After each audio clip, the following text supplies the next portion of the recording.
Isaiah chapter 58 and verse 1.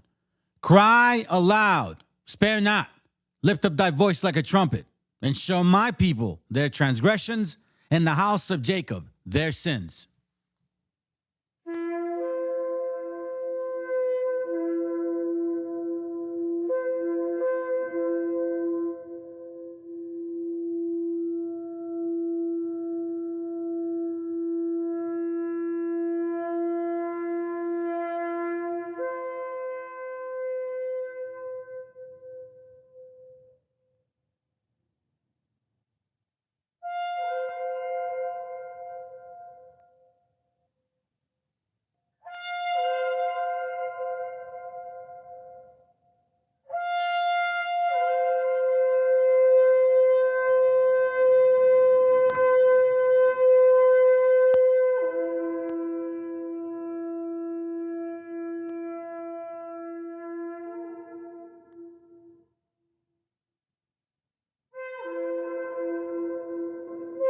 Copyright disclaimer. This content does not belong to Bible Chronicles or claim this intellectual property. The content provided today has and always will belong to the content owner. Bible Chronicles does not have any affiliation with the owner of this property. As mentioned, Bible Chronicles did not intend to make use of any material for the purpose of harvesting gain. However, Title 17 of United States copyright law states material and use can only be done when it's for theological or general educational purposes, and thus Bible Chronicles believes that this principal material falls under fair use, which honors protection under Section 107 of the same U.S. copyright law.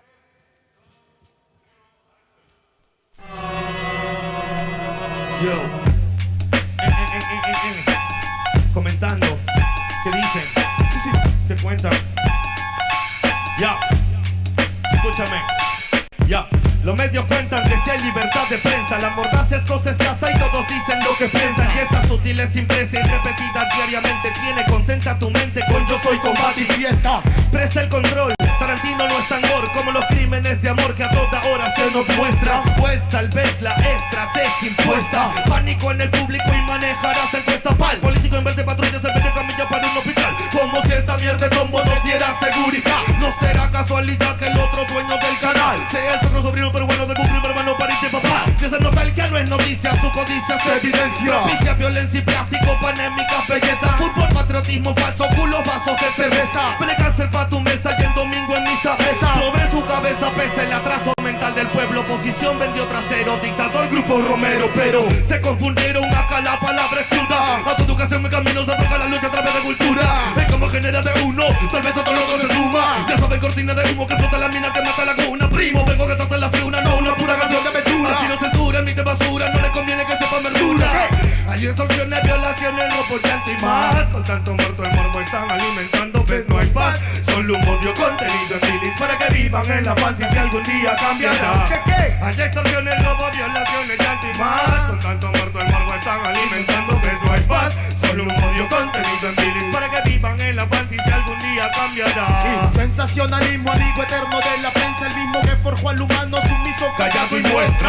En el noticiero, en el artículo del diario, la vida de una bebé que poco invierte al vecindario. Sirven como fieles feligreses a oscuro intereses, mienten todo el día, crean solo estupideces. La historia afirma, indica que siempre negaron información alternativa que todo pueblo merece. A cada instante pareciera su labor asesinar una memoria colectiva que hace una nación, con una prensa cómplice que juega con humor, desconociendo ese dolor que nos dejó ese dictador. Cortina de humo es su mejor función, para apartarte de la fuente harán de todo, pues miró hoy como venderte el culo de Sharon Stone, cagándose en tu derecho a la objetiva información. El narco, el almirante, el presidente, el congresista, algún ministro, algún legado, de seguro es el patrón de ese periódico morboso y amarillo que al leerlo 2 minutos te vuelve en un show. Los medios son culpables, responsables de toda propia basura que te ofrece la TV. Pues será mejor que se autoeduque, pues my friend, porque el comercio de los medios te carcome hasta las 100.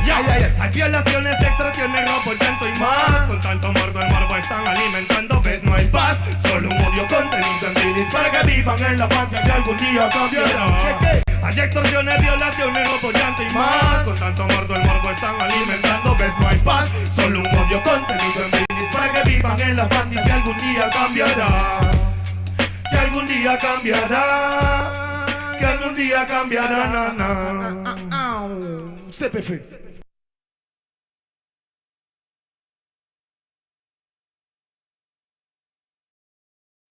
autor viene a decirnos con mucha firmeza y gran convencimiento lo mismo que nos decía en el siglo XVIII el barón de Holbach, ¿no? Un filósofo francés de origen alemán.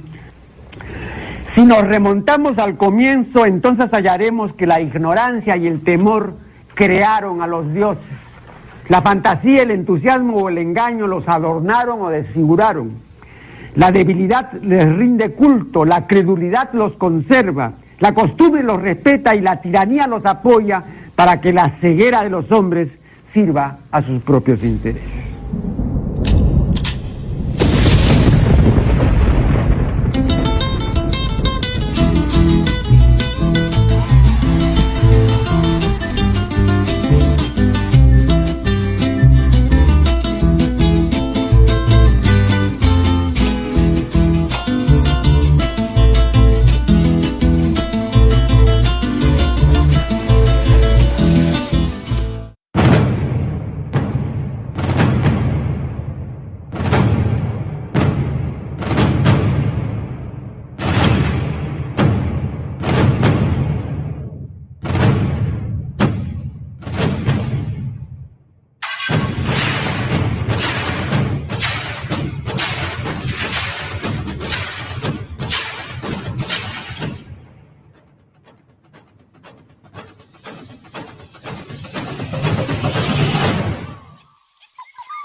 Two, three, testing, 1, 2, 3. It's working.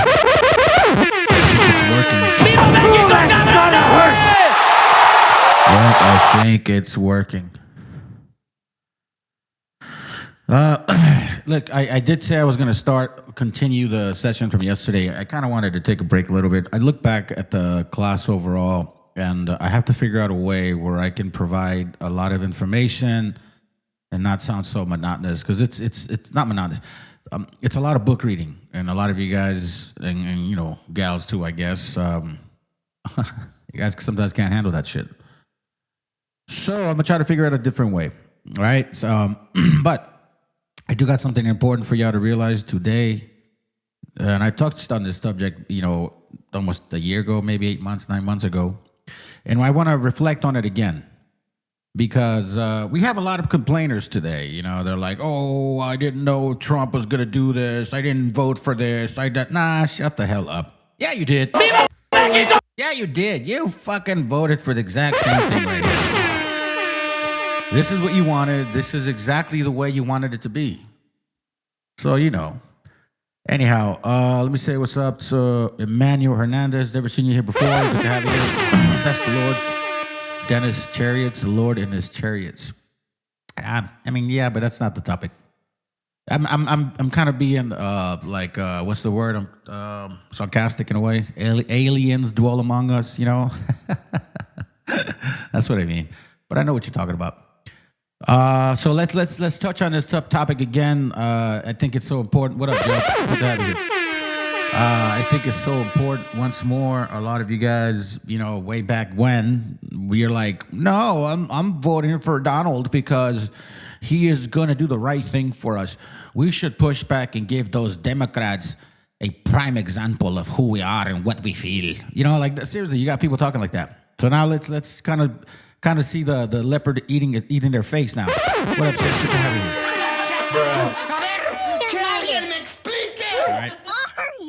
I know you're across the country or across the other side of the world, so hopefully things are good over there.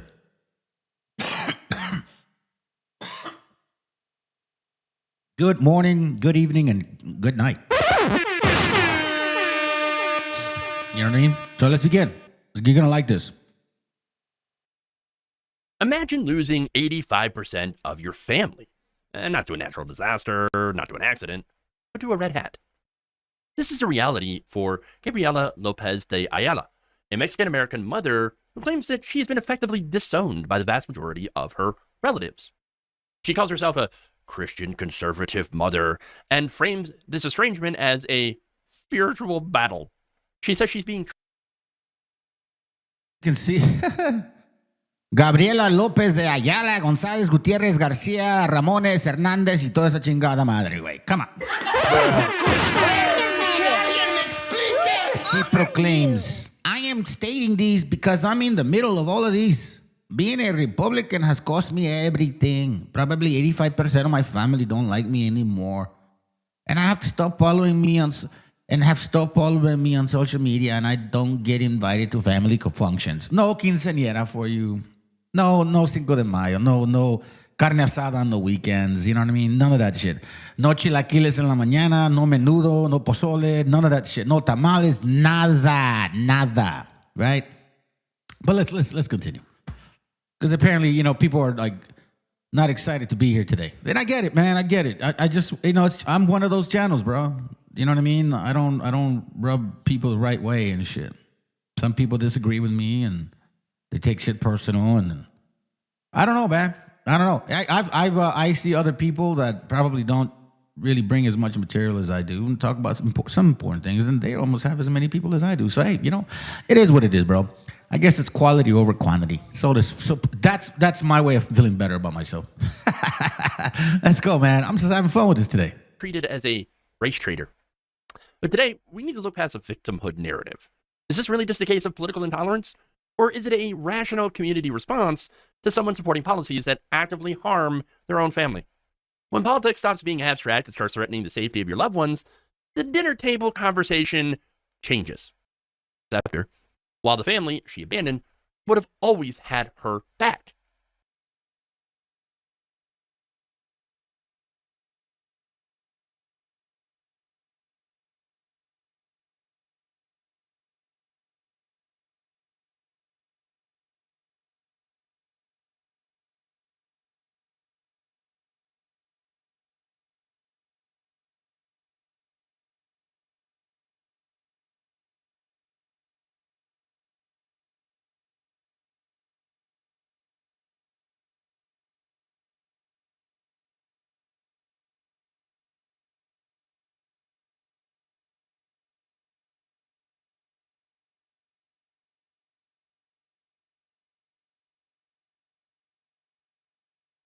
One of the most telling aspects of Gabriella's interview is her rhetoric regarding economics.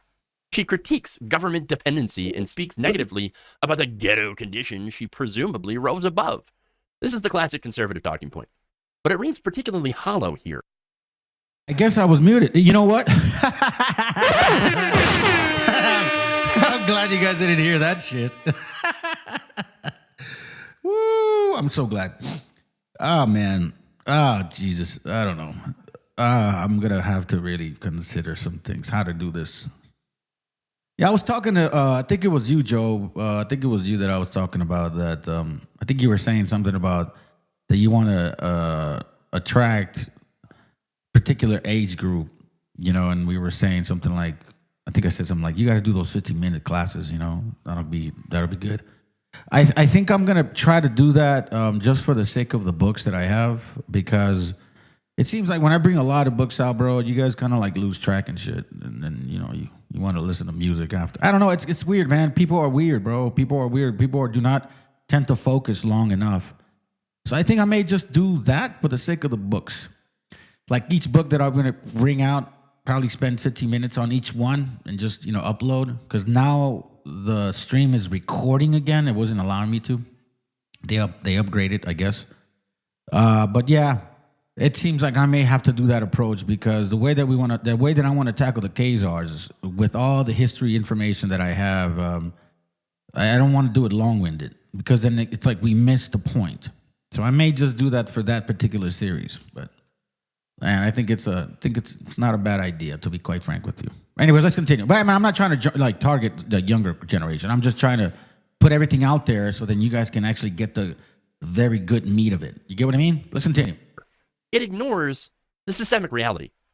The ghetto isn't created by the moral failings of the people living in it. It is created by things like redlining, underfunded schools, and wage stagnation. Systemic issues. Telling aspects of Gabriella's interview is her rhetoric regarding economics. She critiques government dependency and speaks negatively about the ghetto. Yeah, and this is the assumption of most of you dumbasses. that you think a political group is going to better your situation. No. Whether you're Democratic or Republican, it doesn't matter. We are watching full-scale elite power being exercised. Full-scale elite power being exercised. Listen, those people that are moving the I guess you could say the standard, which is very low right now, they're the ones that are making decisions about you going over there and blasting Iran, bro. I have a video of this young kid, and which is why I'm kind of bringing this topic out again.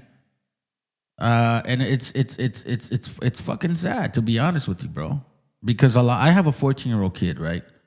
You know, thank goodness he ain't 18, because they are going to do the draft. I really fucking have a very strong fucking feeling they're gonna do it. They're gonna do it, and a lot of you kids, 18, 19, 20, you're gonna go, whether you like it or not. And if you don't go, you're gonna be put in jail. I'm serious. But, you know, I look at this type of mentality. I have lived around the mentality of government, the government has taken care of us. I went to school with people living in the projects. I want to share with you what I once witnessed.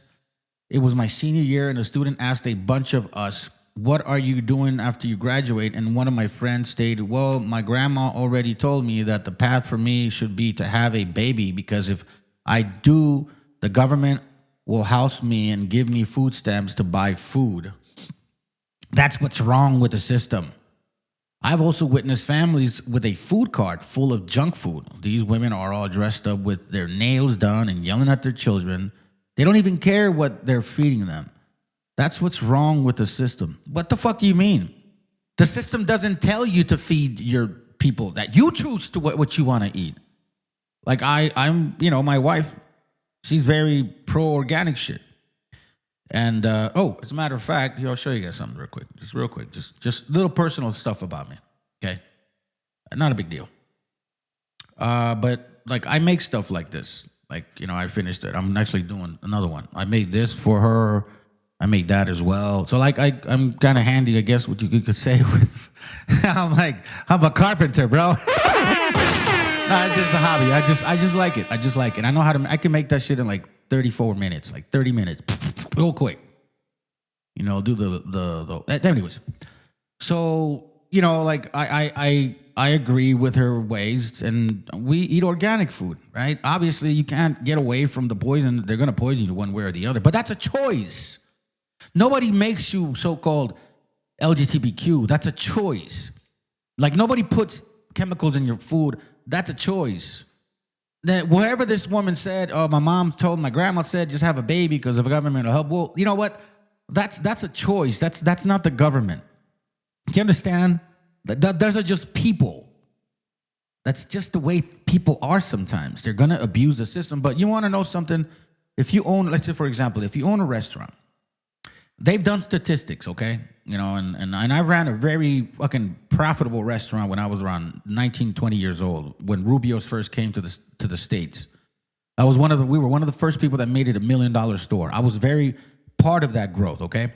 And one thing I used to do was I would give away free fish tacos. If you never were there and I could tell, I'll give you a free fish taco. It didn't matter much. It was like $1.99.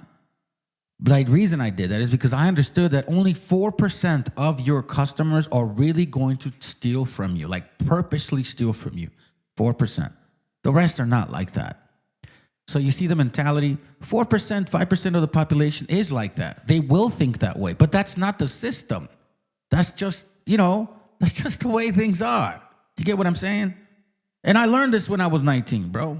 We were the first $1 million Rubio store in San Diego. They wanted to make me a regional manager, all kinds of shit. I had other ideas, you know. I was in love with my wife and wanted to just be around her, blah, blah, blah. So I didn't want to be in a restaurant. I could have really done well. Probably would have even fucking ran like a whole, you know, West Coast continent type of shit. But anyways, it's all good. It's not about me. The point is this mindset. And we're gonna hear this type of talk throughout the videos. Because it's like, for real, bro, for real. En serio, way. En serio, way. En serio. Crazy. You know, Let's continue. Ghetto condition she presumably rose above. This is the classic conservative talking point. But it rings particularly hollow here. It ignores the systemic reality. The ghetto isn't created by the moral failings of the people living in it. It is created by things like redlining, underfunded schools, and wage stagnation. Systemic issues that the political right refuses to address. Which, honestly, the right and the left, they're refusing to address it because in reality, like, helping people doesn't make money. You know what I mean? Like, giving you the cure doesn't make money. They want to keep you sick because that makes money. Keeping you sick makes money.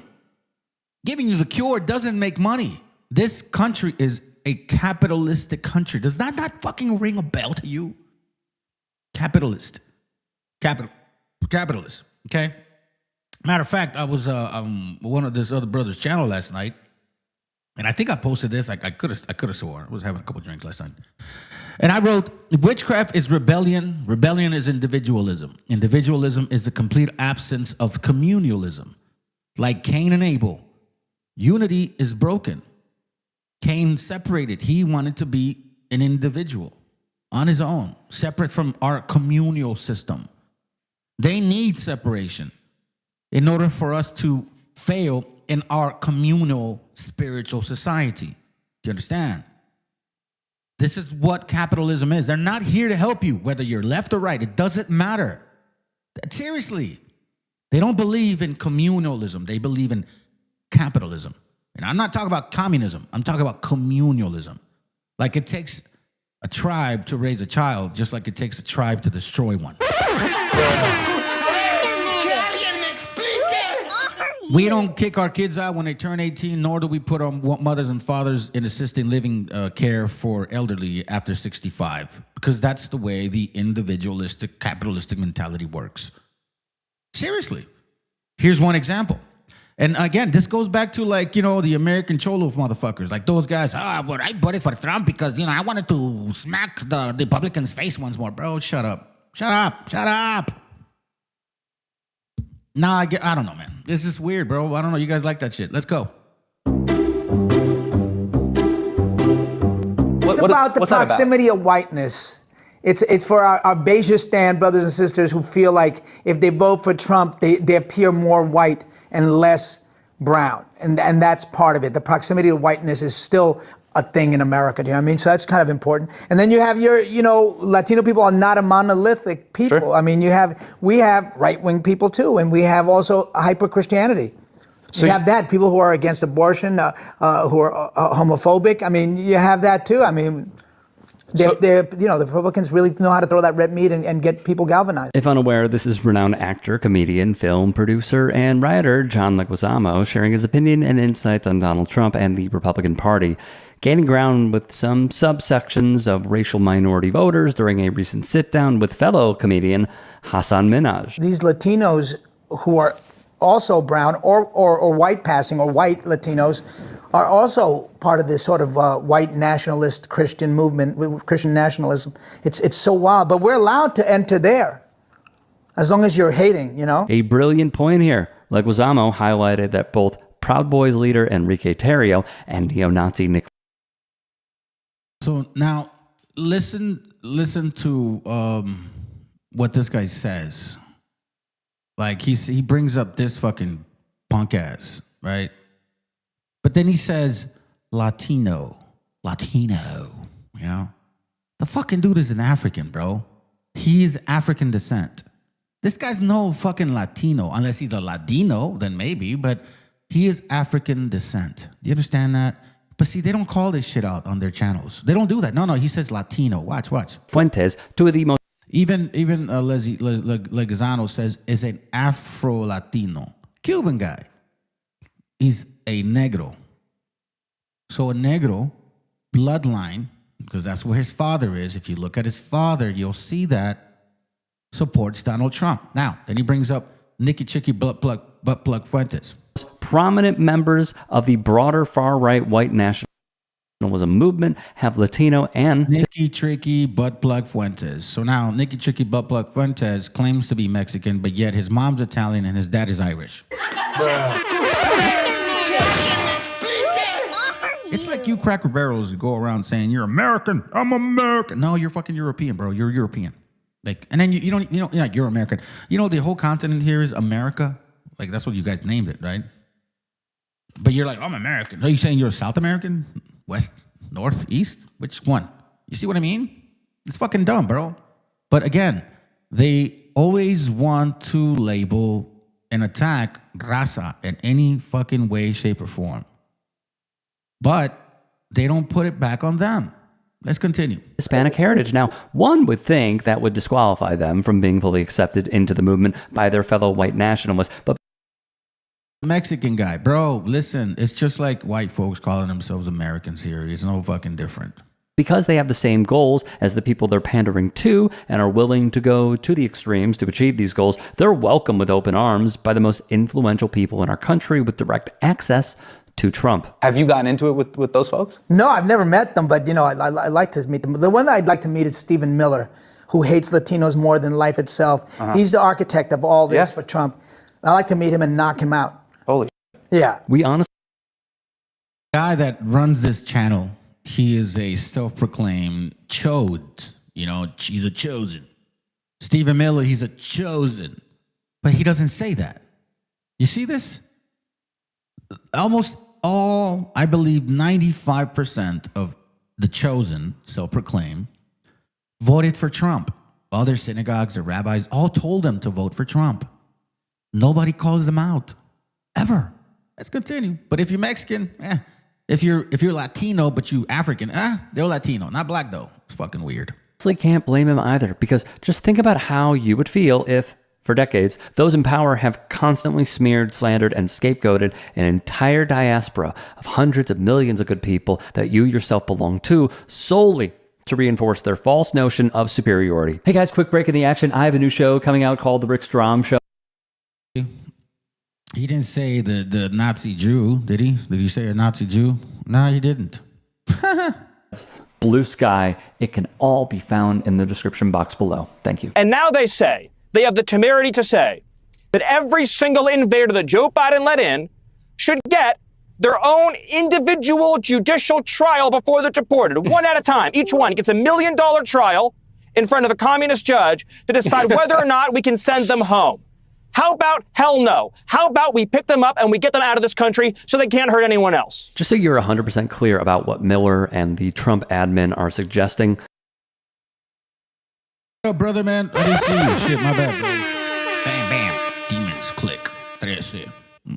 I like that shit. It's pretty cool. Hold on. Let me see. Who did I say what's up to? I said what's up to Emmanuel. I think RB revealed. If I did, my bad, bro. Get out of here. I said what's up to the sis. Yeah, that's it so far. All right, let's continue. They're calling for the wholesale elimination of due process rights, which is not only immoral, but as Maryland Congressman Jamie Raskin and UPenn law professor Kate Shaw will point out, is completely illegal. What does due process actually mean? And should Judge Boasberg be impeached for saying that the Alien Enemy Act of 1798 doesn't apply because we are not at war and we have not suffered an invasion by a foreign power? The core components of due process are straightforward, right? And it involves some notice and an opportunity to be heard, right? To make some sort of case in your own defense prior to deprivation of life, liberty, or property. So that's in the Constitution. Due process applies to every person, not just to citizens. And due process doesn't look identical if we're talking about due process in the context of potential deportation or due process in the context of, a change to your Social Security benefits, right? Due process is deeply context dependent. And all Judge Boasberg has ruled as a preliminary matter in this case is that some sort of process has to be afforded before this potentially irreversible act occurs. Judge Boasberg has not ordered anyone released in the United States, has not objected to the detention of the covered individuals, has simply said provide reasons and an opportunity to respond and follow the law, right? And follow the law. And it seems from public reporting as though there is real reason to believe that errors were made. Sadly, as we've seen, the Trump admin could not care less about the law. He is an illegal alien. Fact one, what do you do with illegal aliens? You deport them. Fact two, he's an MS-13. You do with Nazi Jews, you deport them too. Why not? Like this fucking guy, that's a straight Nazi Jew. Self-proclaimed, by the way. Totally fucking not even of that bloodline. Not Semitic at all whatsoever. I don't believe it. You know, you got Khazars, supposedly they're mixed with Japhet and Shem. I don't even, fuck. I would hate for people like that to be even part of our, even close to us, to be honest with you. But again, why don't we deport Nazi Jews? Why don't we do that? When are we going to start deporting Nazi fucking dirty Jews? Are we ever going to do that? Is that ever possible? Nazi self-proclaimed Jews, are we not going to deport them too? What do you do with illegal aliens who are also in a transnational terrorist organization? You deport them more quickly. Oh, and on top of that, he's implicated in human Do with Nazi Jews that are approving of child molestation, pedophilia, murdering men, women, and children in Gaza. What do you do with those Nazi Jews? You know what? I think we should just have all those Nazi Jews sign up and go fight for the war that they want all of you guys to fight for. It's funny because they're at the same breath, they're saying, fuck these people, but they'll use you to go to war. I'm going to give you an example. They'll use your children to go to war for them. Well, in the same breath, calling you an illegal alien. Yeah, even if you're not, because technically we're not. I mean, let's be honest here. What was the whole topic? Aliens dwell among us. Hello? trafficking. Deport, deport, deport. This is who they're going to bat for. What are we supposed to do? Buy the guy a house, get him some free health care, Yeah. maybe let him run for Congress? Yeah. I mean, You're supposed to do all of those things. I mean, this is who the Like nothing Malkovich, whatever, the self-proclaimed Jew over there got voted, and he's basically a murderer. When are we going to start deporting these Nazi Jews? Like ashy Nazi Jews. This is the Democrat Party. This is who they stand for. This is who Cory Booker stands for in 2025.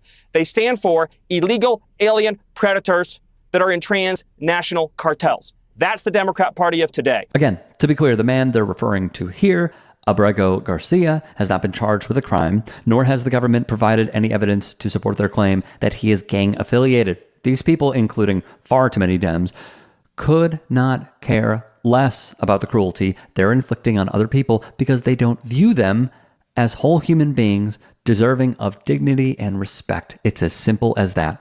My immigrant brothers and sisters, I know you're not felons. I know you're not criminals. I know you're not drug dealers. You're the hardest working people in America. You inspire me. And I feel pain for your plight.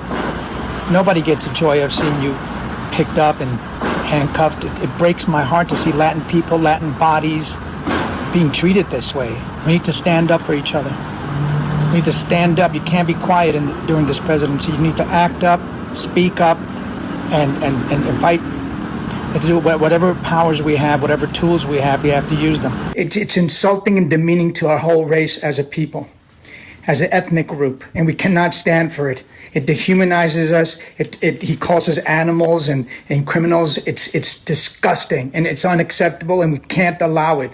Even if we have to speak out and fight against this language and this dehumanization of our people. This is the fight and attitude we desperately need to see from the Dems elected to office, but seeing how the establishment capitulated to the Republicans and their white nativist immigration platform, you shouldn't get your hopes up. We have to understand that Latinos, immigrants, run the economy. I mean, we do all the jobs that nobody wants to do. Without these Latino immigrants, because that's what we're really talking about when we say migrants, we ain't talking about Poles and Irish and Brit. We're talking about Latin people. So let's stop with the euphemisms, Mr. Trump. And these people are doing all the essential labor that nobody's doing. They're the first responders. They're growing all our food and picking all our food and built the Latino immigrants that died in Maryland on that bridge. Fixing the bridge. That's what we do. We fix this country. We build it. And, then we get kicked out and we get nothing for all our labor except, hate from Trump. That's the capitalist playbook to a T. Exploit desperate people for their labor, demonize them for wanting a deserved cut of the pie, kick them out of the country, and then repeat the cycle with even more desperate people. So, as you'd expect, Fox News, not a fan of John Leguizamo. Look, you got John Leguizamo. He was a decent actor, at least he used to be. And but he says out there saying, "Oh, Trump is racist." I don't know. Maybe Kash Patel might have something to say about that. I don't know. Maybe Tulsi Gabbard might take issue with that. I'm just guessing. What's your take on Donald Trump, the racist? I mean, that's such an old Fuck. This is such a joke. Like to even entertain this whole fucking like Trump's not a racist. Put a video about Obama and his wife, like they look like monkeys. It's for real, bro. He really did that. You know, like what do you call that then? What the fuck does that even mean? Here's my point, fam. They want you to go to war for them, but at the same time, they will deport you. Listen, this is sad right here. There's something happening here. What it is ain't exactly clear. There's a man with a gun over there telling me I got to beware. There, they want to kidnap, cage, and deport our people because they do not like us, but like sending us to war. You guys voted for this. All of you so-called Hispanics, Latinos, whatever, now you're complaining. Maybe now you're not like mentioning Trump as much. You voted for this. All of a sudden you think, I didn't know. No, what are you talking about? You guys know what politicians do. They tell you everything that you need to hear in order for them to win, and then eventually they change their mind. It's a very common thing. I don't understand why. It really takes small class channels like myself or someone else and shit to kind Tired trope that they to your attention. You get what I'm saying? Like it's just like fuck. It's just amazing to me that you. But this was just guys don't get. You don't get it. You don't. I don't even know. I don't even know anymore. Sometimes I don't even know what to say to you. You know what I'm saying? Sometimes I don't even know what to say to you. But let's continue with the session, man. We got a couple hours, and then again, we're going to touch back on, those people, those aliens that dwell among us. All right?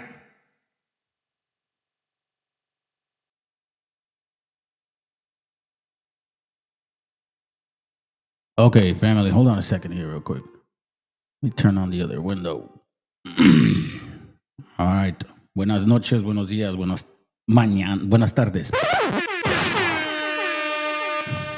Maybe you're still here, brother. Good to have you here.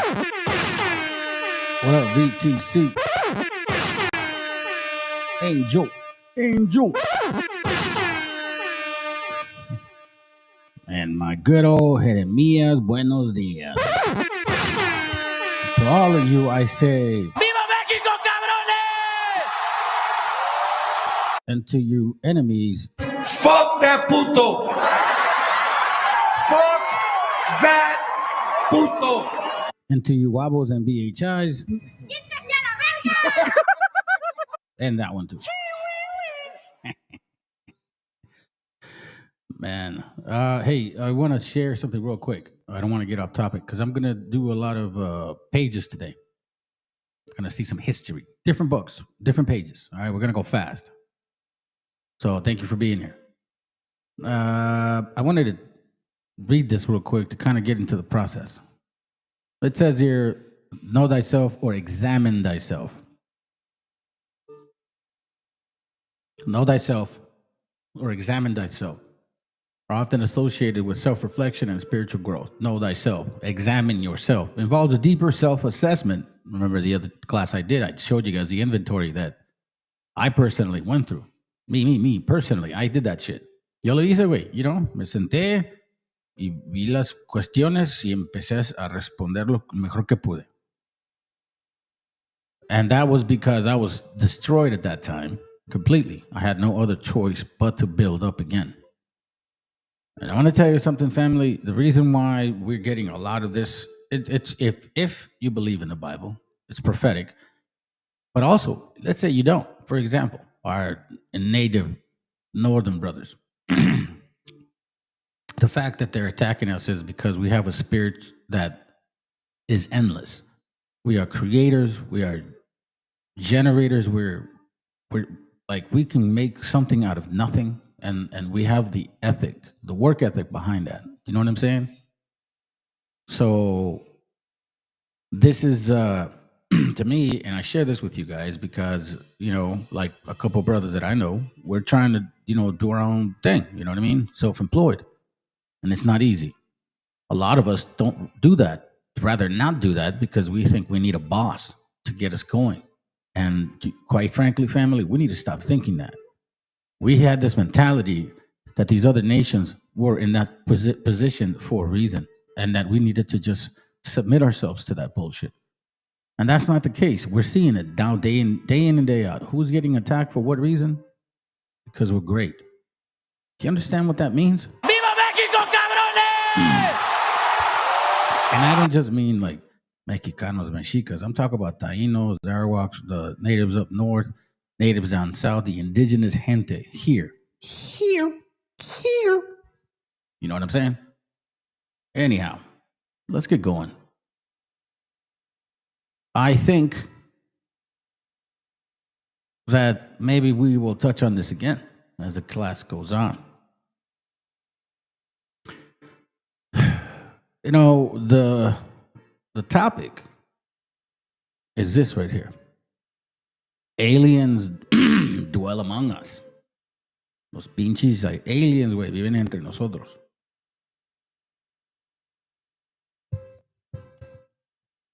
So,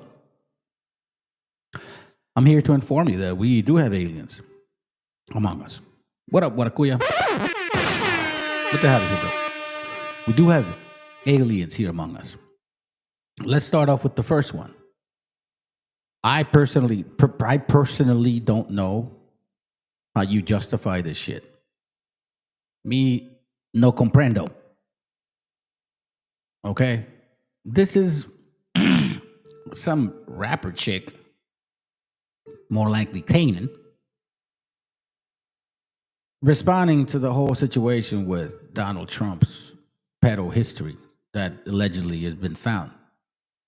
This is what she answered. And again, we are dwelling among aliens. And I don't mean it in a good way.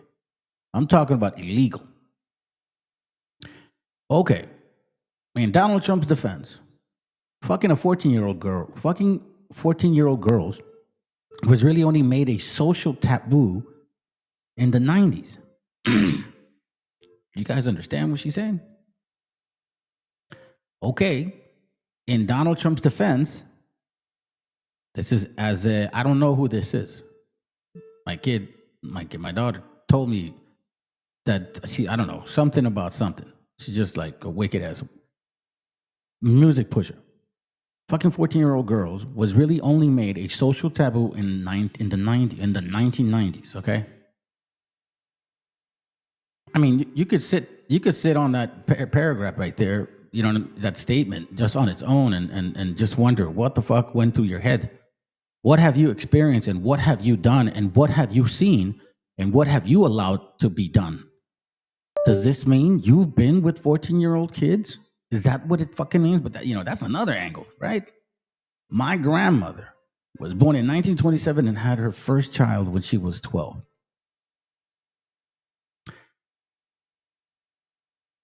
Okay, let's continue. That, in a statement of its own, we know a lot of stuff that happened like that in the past.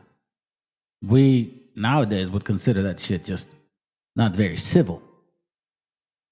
Teenage pregnancies only became frowned upon with the rise of Jerry Springer, and I also can be honest about the fact that I was old enough to choose, seduce, and decide to fuck grown-ass men when I was 15.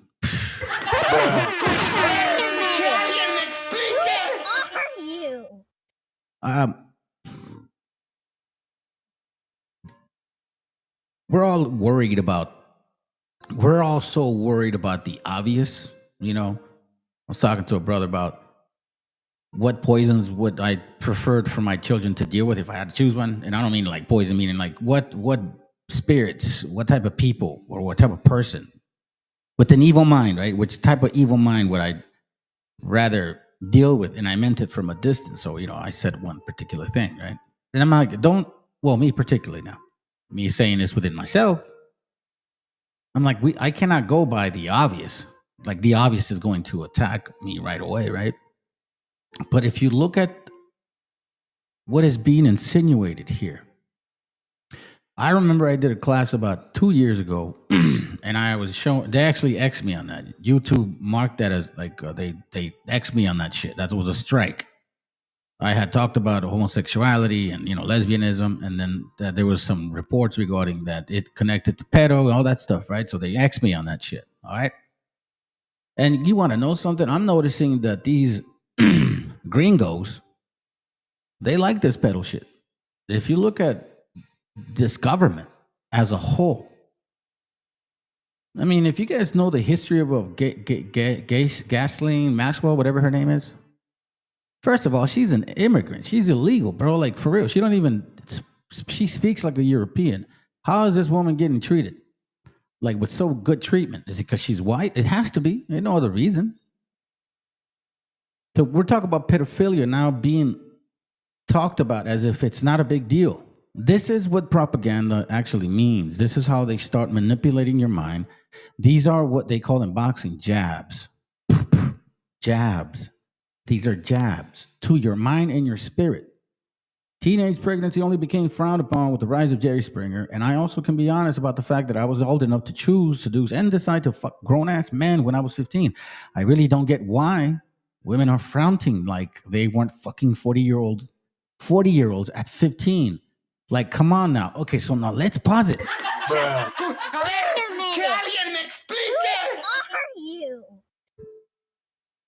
The so-called African-American community ain't saying shit about this. Where's Black Lives Matter at this point? Because quite frankly, if you're seeing this, if you're talking by experience, because I think this woman is explicitly means experience.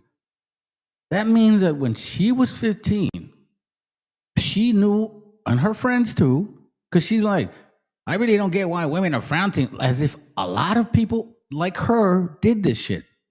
So a specific community, okay, seems to understand that pedophilia is prominent. Is this what we're talking like now? It's okay. So this is basically saying it's okay. I'm honestly not surprised or mad at Trump for getting some 15-year-old pussy because those were the times. Wow.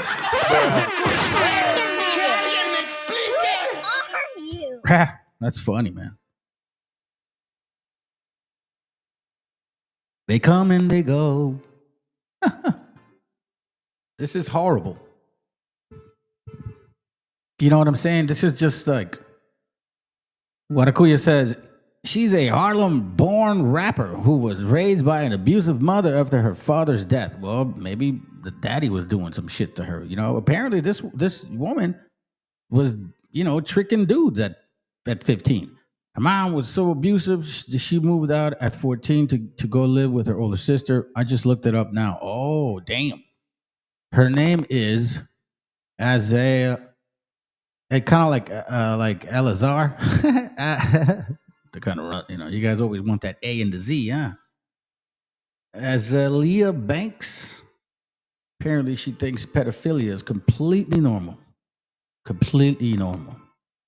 It says here, I'm honestly not surprised or mad at Trump for getting some 15-year-old pussy because those were the times. That's, man. Let me remind you, but the point of this class is called Aliens Dwell Among Us. Why do you think I put this, this design? And then I got Taco here and shit. Trump always chickens out. Hey, by the way, I want to say something. I really appreciate the size of this channel because there are two reasons why it's happening this way. One, the Most High, our Creator, wants it this way. Or two, somebody doesn't want this channel's information to get out further. I catch myself hearing a lot of points out there now with channels that have a lot more subscribers.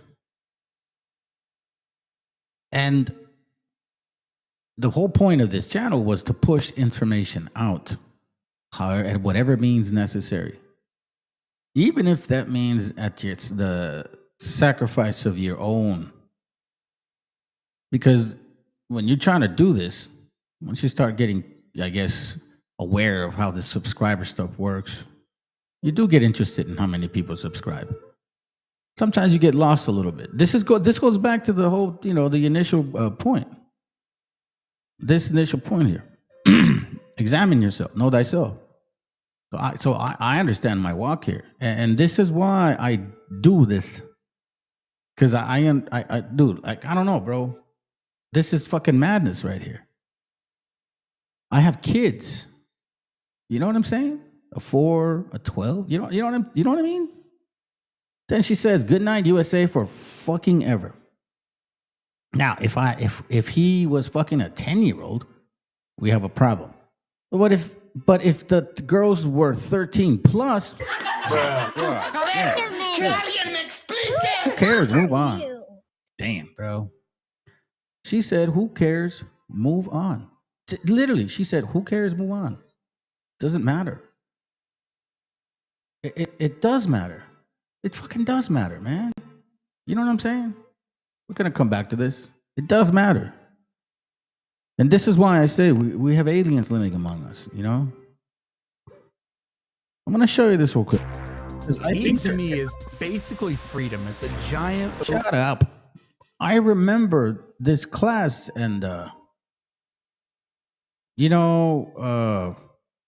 YouTube was really like not happy about it. They gave me a strike. I recall very clearly. So apparently, this pedophile over here, this piece of shit,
oh, thank you, bro. Thank you very much, my friend. Thank you very much, my friend. Thank you. I appreciate it. Hold on. Something's going on with my phone here. Sorry. By the way, you really didn't miss much. There was a loud noise, in my background. So quite frankly, you wouldn't have been able to hear me. I had to tell it to shut it down. Blah blah blah. Anyways, what I'm trying to tell you is this: when these individuals came, their concept of their machismo, their European marrying 12-year-olds, that's European, that's African, that's Arab, that's Hindu. You know what I mean? They practice that stuff. We were not doing that necessarily, okay? And, you know, we depended a lot on our elderly. We cared about what they thought in regards to what decisions we were going to make. We went to them for advice. We were asking them, is this the right path? What do you think? We depended on our elderly. Nowadays, that doesn't happen. You know, it's like they say, the most ignored are children and elderly people. That's some sad stuff, bro. The most ignored are elderly and children. And I've said it, in my household, we don't do that. You know, when we get together, family visits, we focus on the children. Like, you know, it's not about, oh, us older people and the kids over there. No, we're all in one table. All of us. You know what I'm saying? Like, that's what we come from, a communal society. Institutionalizing inequality. This is what it says. Before the arrival of the Spaniards, women generally married when they were about 20 years of age. You see that? 20 years of age. In another change that took place after the arrival of the Spaniards, however, church friars encouraged females to marry at 12 or 14. When you hear that comment of like that stupid ass, oh, well, when I was 12, I was fucking around. When I was 15, I was sleeping with old ass men. First of all, what the fuck were those old ass men doing? And you think you were the only 15-year-old that they slept with? You may be a hoe, but I'm sure other 15-year-olds did not expect the 40-year-old to be sleeping with them. At 12 years old, supposedly your grandma got pregnant. I understand that happened a lot, but you know where that came from? It's a European way. It says, church friars, you're Christians, you're fucking Christians, encouraged females to marry at 12 or 14, bro. Early reproduction often resulted in health disorders, including anemia. Society was patriarchal, and men received preferential treatment in the nutrition. Even in death, men received favored treatment, as they were more likely than women to be buried within the church courtyards. In some, the colonization worsened the status of women and increased violence towards them. The family structure also changed during the colonial period. For a time, the native nobility kept much of their prestige, but the colonization led to the breakdown of the traditional indigenous family framework, which is based on an extended family rather than the highly patriarchal nuclear family that the Spaniards, Europeans, favored. Individualism. You see that? This is what they wanted. You divide and conquer. You separate. You go and tell your 20-year-old kids, don't go ask advice from that old man. You're your own man now. You raise your own home. Your dad can't tell you what to do. Isn't that the way here? According to Carmack and his colleagues, colonial authorities believed that the Indians would be easier to supervise and control if they divided into small nuclear households, which not only reduced the authority of the elders, but also removed the support network for women within the clan. Early marriage also influenced gender relations. You see this, a 20-year-old male married a 14-year-old girl held much more power than he would if both were 20 years old. This whole machismo shit that a lot of you raza is like, oh, so machista. Nah, bro, that's not us, man. That doesn't mean that we are not men. It's European. You learn that shit from Europeans. And, you know, this whole marrying young girls at 12, it's, even GMS said that shit. You know, when New World comes, you know, when they're 12 years old, we're going to be able to have sex with them. I'm telling you, bro, look it up. GMS says some shit like that. What was their leader and shit, that old man?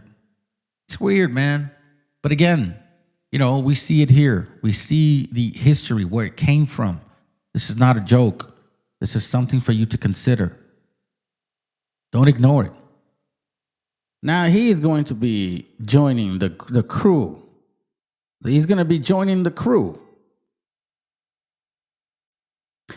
What a European will never be American. Good to have you here, man. As Elias Banks' dad died from pancreatic cancer, the absence of a father ruined her. Yeah, maybe you're right. I mean, how many people? I don't know, man. That's a good point. But a lot of other families, or like her, have lost their father. They didn't bug out like that. Did you get what I mean? So even in the hood, and yes, there's a high propensity where something like that could happen. So you know what I mean. But does it have to go extreme to where her mind is so fucked up in the head now that she says pedo is cool? Pedo is a todo pedo. You know what I'm saying? Like a todo pedo. Hell no, man.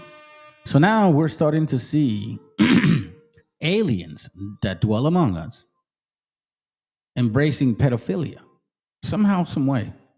Again, I'm just taking you guys through some points. Thank you for watching. Let's continue. An honored guest in the White House. He was actually called up to occupy space in the people's house, in the White House. As we all know, the need ought to be tackled. So thank you for the trust and look forward to going to work with the team behind me. Appreciate it. Thank you, Dawson. Lawrence, you want to say a few words? Come on up. Come on. He's a little shy, but once he gets going, nobody can stop. Oh, no, that don't stop. I'm just proud to be on this team. I don't know why. I don't know what we're supposed to be doing, but I'm here to serve, and I'm here to serve you. Okay, so I'm going to do the best I can for as long as I can. Thank you very much. Nobody like him. Come on, young superstar. And so, I've told you guys before about this black and white chessboard. I mean, it's not a joke. It's right there. And, my job was to warn you. See, in this channel, we don't have respect for people, nor is it about a fucking color thing. I like to bring out facts that pertain to our gente. Top Maga 8 says he can't be a pedophile because of sex tapes with adult women. This guy here on the left, apparently, he got caught with some pedophile shit. Byron Donalds, endorsed by Trump for Florida governor, is facing questions over longtime aide, accused sex offender. He's facing questions about him. Let's see what it says. Longtime aide and accused sex offender. Man, I feel like I'm writing one of these stories a day. And I haven't read this, honestly. I'm not interested in reading it. But he says that he's writing these like once a day. It's true. Lately, let's see if I can find it. Give me a second. What is it? I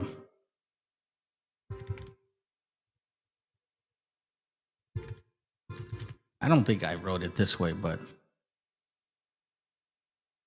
there's one here.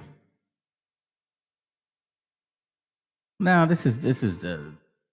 Let me see. Hold on.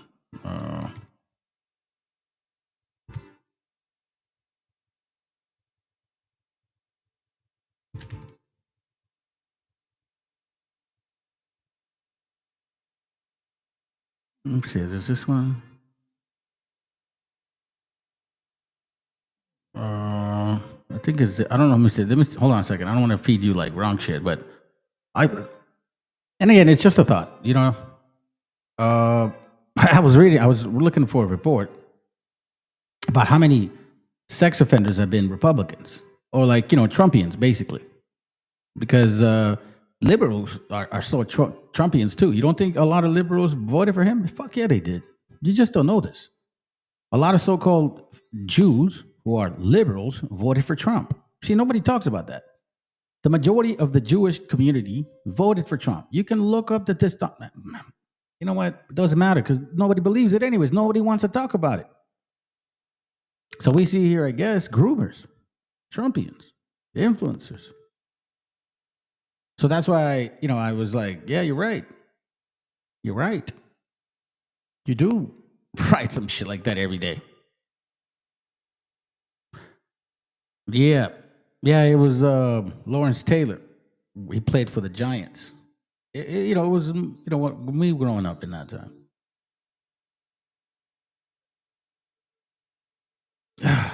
So now let me say something, man. I want to say something about this guy. And we'll move on because I'm going to show you some history. Okay? I'll show you some history shit here. Go back and forth. Well, this guy here. And apparently, he's an influencer. On YouTube, right? Got a lot of followers. Well, 100,000 or some shit. I don't know how much. You vote Trump, you vote red. This guy, American Chihuahua. Right? Apparently this dude throws information out for people, la gente, regarding cholo shit. But this fucking guy voted for Trump. Did you okay? I don't know what happened a while ago. But I just find it funny how now he's saying some shit.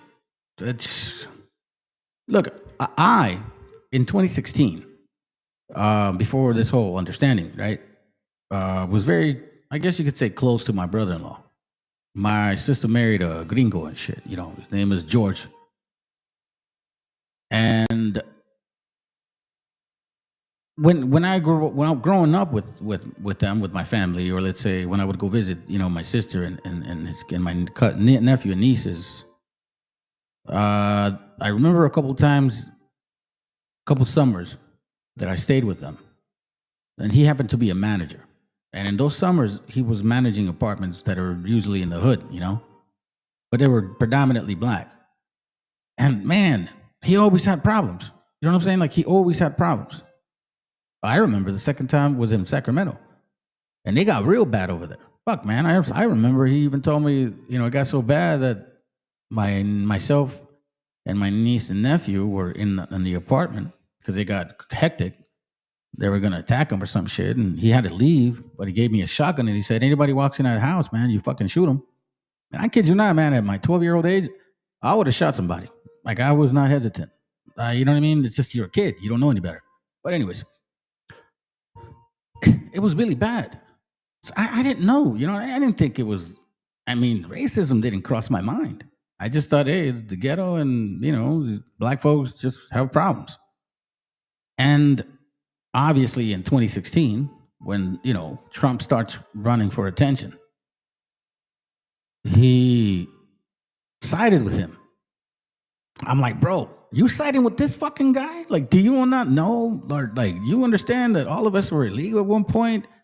My mom, my dad, my brother, like, all this before we became legal and all that good stuff. You know what I'm saying? Like, whatever. Like, does that not ring a bell? And the guy was just like, let's put it this way. It got to the point where he said a comment that I knew at that moment, I have nothing to do with this guy.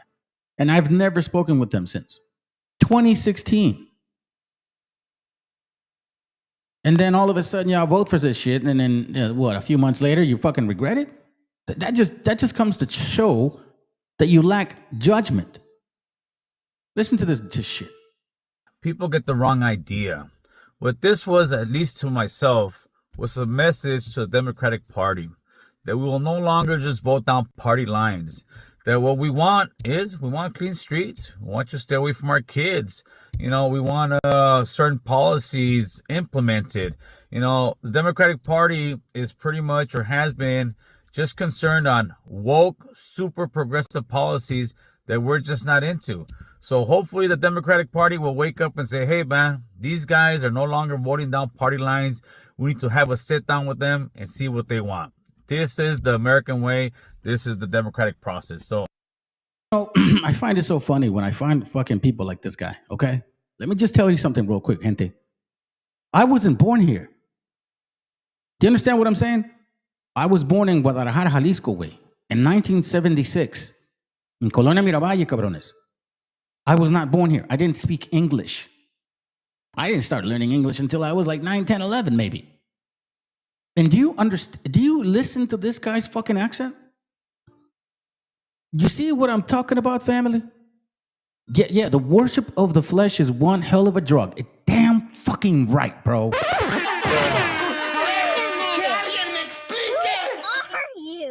And it's so fucking funny to me that specifically this guy, the moment white folks with the red hat that you supported, you pushed, you implemented, you fucking buried them in this particular situation there. Like, and I mean buried like as in you planted their root. When they listen to your dumbass, you know what they're going to say? Voting down party lines. We need to have a sit down with them and see what they Party lines. We need to have a sit down with them. want. This is the American way. This is the democratic process. This is the democratic way. This is a democratic process. This is people telling us gente, us mexicas, you need to assimilate. You need to assimilate. What the fuck do you mean by assimilating, you fuck faces? Exactly what the fuck does that even mean? I mean, we're here and we never left, and you created an imaginary line that somehow claims to be America, and then you say we need to assimilate. Assimilate to fucking what? We are who we are. And I find it so fucking funny that this dude, you probably don't even speak Spanish well. And you don't even speak English well. What the fuck are you doing leading the people with advice and suggestions? Bro, you got a lot to learn. Let's continue though, because I'm not done. This is fucking interesting. So to everybody who voted, whether you voted for or against Trump, it doesn't really matter at this point. It's just a good thing you got out there and voted and made your voices be heard. Other than that, man, let's go. Your voices be heard. And this is the thing. This is why the brother said, man, y'all fucking trusting the flesh too much. You know, there is a famous book, okay, that a lot of you guys don't like. It says, never trust thy enemy. It says, never trust thy enemy. How can you trust a nation, a group that's been lying to us since 1492?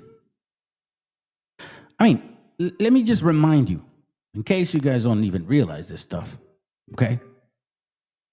That I think, I'm not sure, but I think, hold on a second. I think I was the only channel to have ever brought this out. The only channel that had reminded y'all what occurred after 1492, about maybe 30 years after. 30 pinche años, güeyes. Zumarraga made sure that we were not allowed to read and write. That's one thing. You can read that in the Mysteries of the Mexican Pyramids, page 16. Ave Maria, Padre Nuestro, Credo, Diez Mandamientos. That's all we were allowed to learn. Reading and writing was just like basically death, okay? And this is what this man here, Zumarraga, right? I did a class on this fucker. Made sure to destroy everything about our people. So now, this right here, the Lutheran newsletter, was written in September 7th, 1900. That's 125 fucking years ago. That's like 2 generations ago, okay? You understand what I'm saying? 2, 3 maybe, give or take. Right? So in this time, it was prohibited for us to read the Bible. It was prohibited for us to read and write. Matter of fact, the literacy rate in Mexico era como 5%, güey. 5% literacy rate. Do you understand what that fucking means? So in the last 70 years, maybe, if that, 50 possibly, but more like say 70, we've actually been allowed to read and write. And y'all need to do your homework on Pancho Villa because he fought for a lot of us to educate ourselves. Because after his war, you saw an increase of literacy because there was more schools in pueblitos. But again,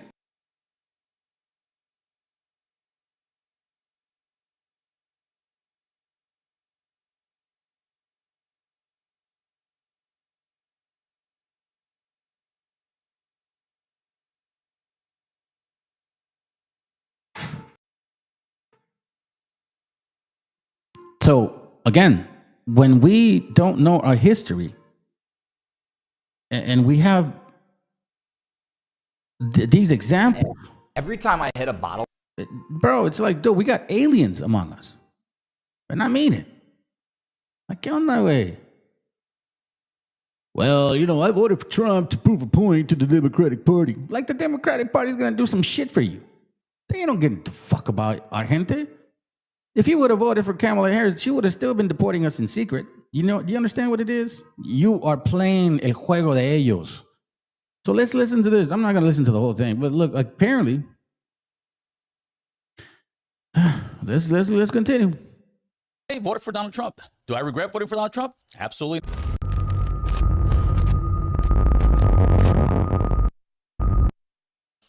Not so much to motivate and educate. And today we Motivate and educate. He says that, all right? So now he's wearing glasses. He thinks it's going to make him smarter and shit. Let's go. we are going to tackle not so much the immigration policy and problems of the United States, but what's been going on as far as the Trump administration going after, workers, hardworking. See, this is why it's so stupid. And I don't follow politics like to go debate. But in the same breath, he goes, this isn't about the immigration problems. I'm going to talk about the Trump, blah, blah, blah. Hello, Trump, before he became president, told the Republican Party not to accept the bipartisan agreement to reform immigration. He caused this fucking chaos. There is no such thing as separation, dumbass. Literally, it is the problem that he created, which then all of a sudden now he wants to solve. It's such a fucking propaganda game to trick you dumbasses. Simpletons. Simpletons. I call them Americans, from all walks of life of this continent. And it's mostly they're Latinos, Hispanics, Chicanos, whatever you want to call them. And that's why I've got that back there, because that's what we are, man. Central American, Latinos, Indigenous, Mexican American. You see this right here? You see this indigenous shit? No, come on, man. You guys are squirmers, bro. You slither your way into some kind of, how do you call it? Oh man, what's the rap song that came to mind? I can't remember the kid's name, but he's talking about how you're always changing your ways to stay in the front. Like, you voted for Trump, fuckface. Now you see what's going on. Nah, County Mac, Indigenous, Mexican, American, Chicano, like. Yeah, let's continue. Check this out. Chicanos. I came up with that acronym years back. At first, I got a positive response, and then here came the bickering. Here came the inner fighting. I'm not this, I'm not that, you are this, you're not that. And that's what seems to happen time and time again with our people. We start bickering over the smallest and dumbest things. Right now, what you have is finger pointing on all levels. I'll give you an example, and this is no shot at the homies. Cultura podcast. I posted a thing about them deporting and picking up a bunch of. Hey, seriously, family. Like, for real, man. Why the fuck do people listen to this guy? Like, I'm really curious about this stuff. Why do people listen to him? What is it that he has to say that is so important? I'm still trying to wrap my mind around that concept, man. Do you get what I mean? Cali Mac, Central American, Latinos, Indigenous, yada yada yada yada yada. Because he got offended because Marvelous said, "Bro, you're not a Chicano." He got offended. He was like, he got mad at Marvelous. Be like, "Fuck that puto."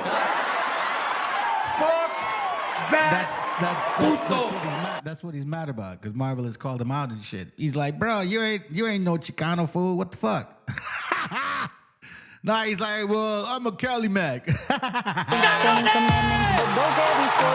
my God, look, I call this shit like straight bitch move, bro. Illegals over in Tallahassee, Florida. What he said? You hear that shit? Hold on. Them shout out the homies. And by the way, I thought this dude was Mexican. Now I know why he. And again, I mean, I got no problem with you trying to be raza, homie. But if you're not raza, don't act like it. Like, I mean, I'm sorry. It's like me trying to act like a güero or African American. You know what I'm saying? Or an Asian. Oh, I don't even know what Asians act like. You know what I'm talking about? Anyways. All right, let's go. Cultura podcast. I posted a thing about them deporting and picking up a bunch of illegals over in Tallahassee. A bunch of illegals over in Tallahassee.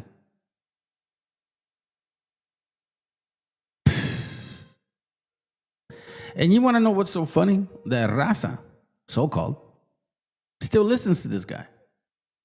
He fucking offends you.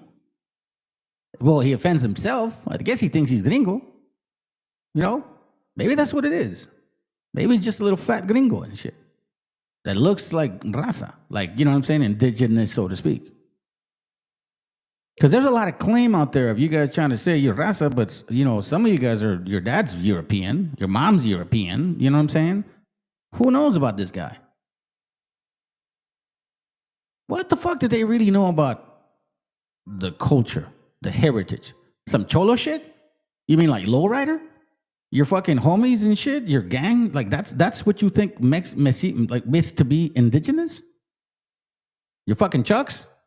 Drive-bys? The memories of that shit? The oldies? Like that's what you think being indigenous is. You got a long way to go to understand what indigenous is, if that's what you're really relying on. Florida at a construction site. Here, you can watch the video real quick.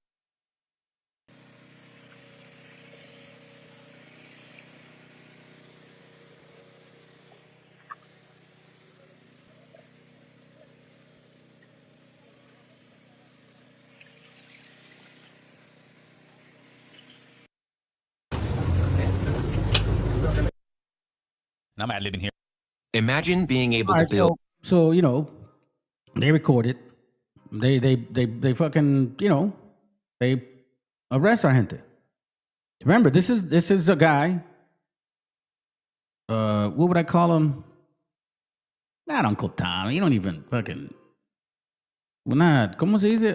A stepper. I don't know, bro. I don't know what you call people like this guy. Because he literally said a bunch of illegals. Then he scratches his nose. That's insecurity right there, by the way, family. In case y'all don't know. He's even insecure about the shit he's saying. But he's you know, he's got to stick with the plan.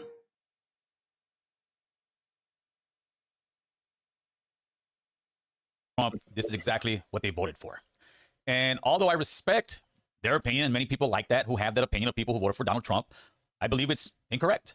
And I responded with a note that said pretty much, well, if that's the case, then I guess you voted for open borders, for criminals to run amok in America, for boys to be in girls' sports, for men to be in women's restrooms, you know what, and so on and so on.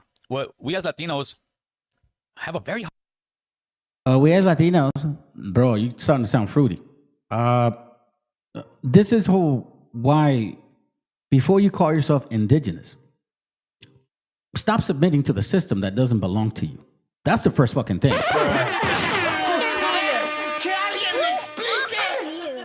And in case you didn't fucking know this, dumbass, before the Europeans came, we had a communal system. Look up that fucking word. You may just educate yourself a little bit. It just blows my mind, and it goes back to the initial. Remember, family, I was not born here. hard time doing, especially on the liberal side, is disagreeing on one thing and being able to agree on another. It's as if you don't agree with every single thing that I feel, then you're wrong. And that's just not the way to go about it. I voted for Donald Trump. Do I regret voting for Donald Trump? Absolutely not. He did what I believed he was going to do at the border. He told us about the tariffs. Maybe you agree with them or not. I do agree with it. I agree with a tougher stance in the world. I believe in taking off a lot of this corruption and fraud. But let's get back on track. There you go. You don't regret it.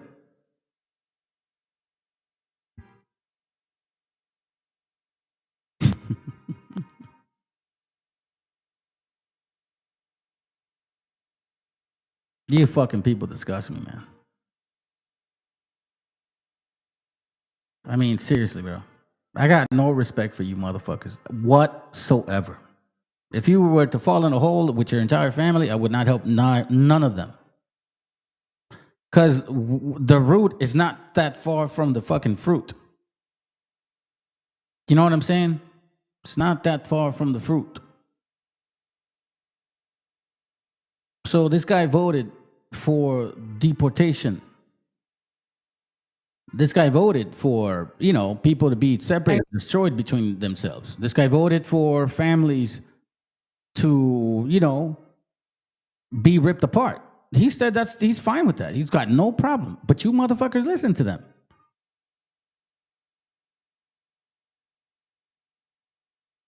Listen to this, man. I know when people don't like me because how I look, right? And I've stayed quiet for many, many, many years.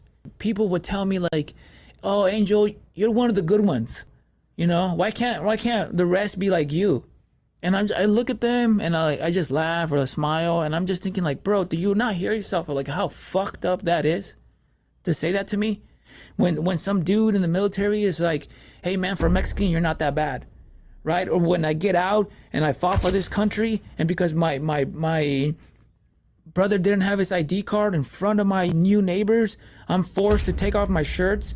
And my brother takes off his shirt and we have to face front, left, and right so they can get pictures of our tattoos because we don't know who you are. Even though I presented my ID and I told him I'm an Army Ranger, and you see that house with the big American flag in the front, that's my house. But I still have to take off my shirt, and now all my neighbors are watching and looking. Or when I train sheriffs from Orange County, and I go home to grab pizza, and I get fucking beaner yelled at me from some random people, and I'm like, bro, I just got done training law enforcement. I fought for this country. All this shit has happened, and I've been on so many podcasts, and I never really bring it up. So when I saw that was the straw that broke the camel's back. And thank you, Santos y Duan. I think I said Santos Lel Duan. My bad if I mispronounced your name.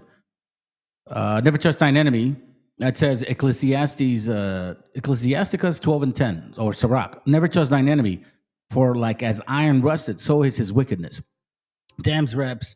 Liberals, conservatives, right, left wing, all part of the same dirty bird. Yes, sir.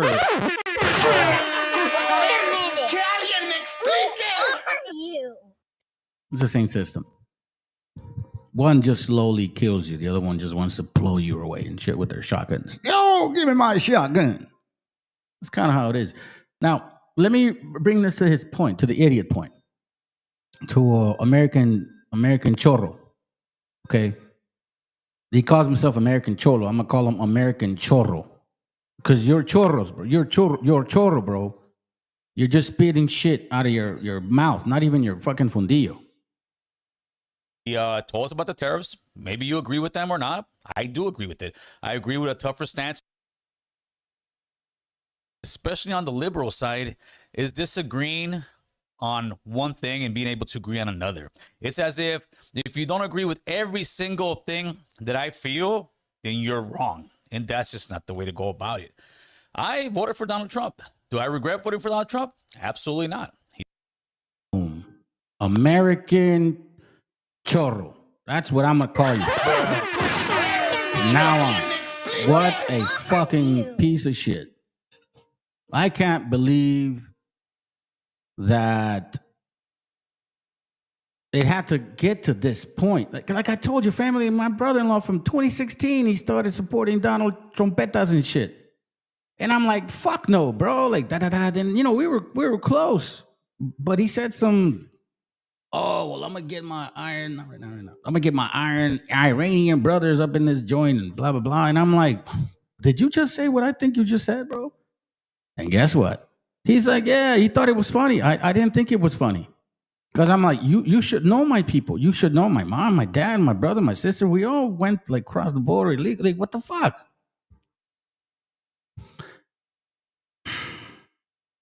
The saddest, that what hurts me the most, family. You know, this is why I show you this shit, because this is what hurts me the most, man. When I hear, I guess, quote unquote, our gente talk, and they say some dumb shit like this: support the fucking enemy that's in your face, that took your fucking, they took everything from you, and yet you want to kiss his nutsack. Check it. I don't know what book this is from. I told you I was going to show you a bunch of different books, okay? And I'm not going to try to remember them. I'm just going to read them.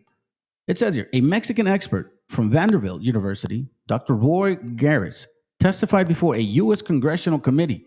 He reiterated the views of a Euro-American Westerner, a man who claimed that Mexican women were instinctively prone to adultery. Relying this questionable third-party testimony, Garris recapitulated the tired, trite, and grotesque 19th century gendered, racialized stereotype for a modern audience. A portion follows. Their minds run to nothing higher than animal function, eat, sleep, and sexual debauchery or perverseness. What did the American chorro say? Oh, I voted for Trump to get rid of criminals. Like, do you think that every single raza that's here busting their ass harder than you, not sitting in a fucking front of a camera making money from people, okay, they're actually out there busting their ass. Do you think all of them are criminals? Because that's exactly how they treat them right now. Do you think the mothers that are getting separated are criminals? So you voted for this shit, American chorro. But apparently that's what you are about. Chorro lies. In every huddle of Mexican shacks, one meets the same idleness. Filthy children with face plastered with flies, disease, lice, apathetic peons, and lazy squads. These sentiments were not isolated. Extremist minderings. These sentiments were not isolated extremist minderings. With a circulation of nearly 3 million, the Saturday Evening Post ran a series of articles urging the restriction of Mexican immigration. The title tells a story: the Mexican invasion. Isn't that what you voted for, American chorro? Oh, they're invading us. You know, these illegals. A bunch of illegals. I can't. Oh, fuck, man. You can't call yourself indigenous and then all of a sudden talk like a fucking gringo, homie. That's just a fact.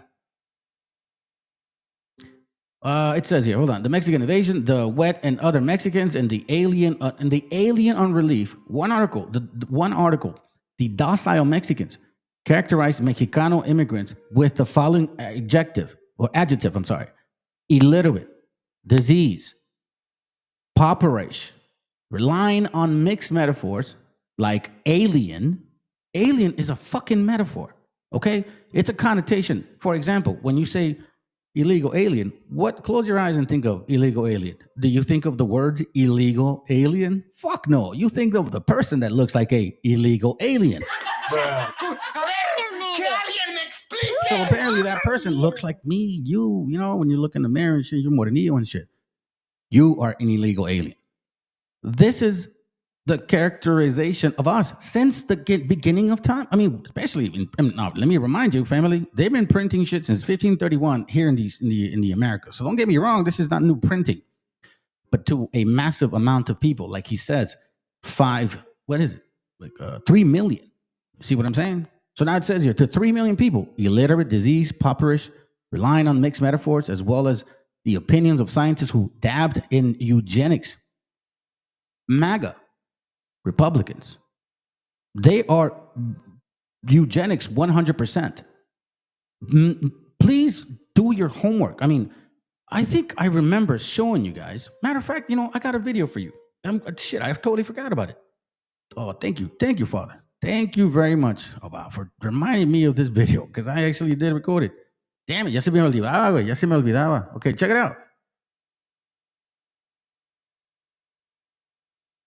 Shifting down, I have to tell you, one of my favorite things to watch on YouTube these days are the court hearings where illegals are in court and ICE shows up to drag them out of court and deport them. I can think of nothing more American today than keeping our streets safer by getting those violent criminals out of the United States of America, and we all have Donald J. Trump to thank for it. Is there a specific time frame you expect the detainees to spend here? Days, weeks, months? In Florida? Yes, here I'm at going Alligator to Alcatraz. spend a lot. Look, this is my home state.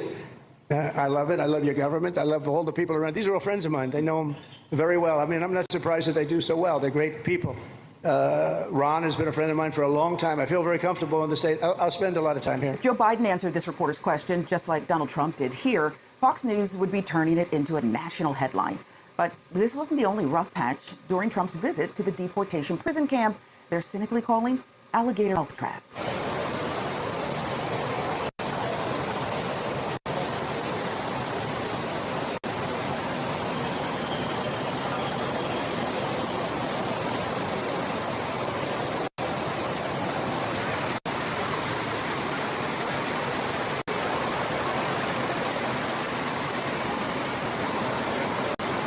In videos captured by local news journalist Jason Delgado, you can see the classic shoddy construction on full display.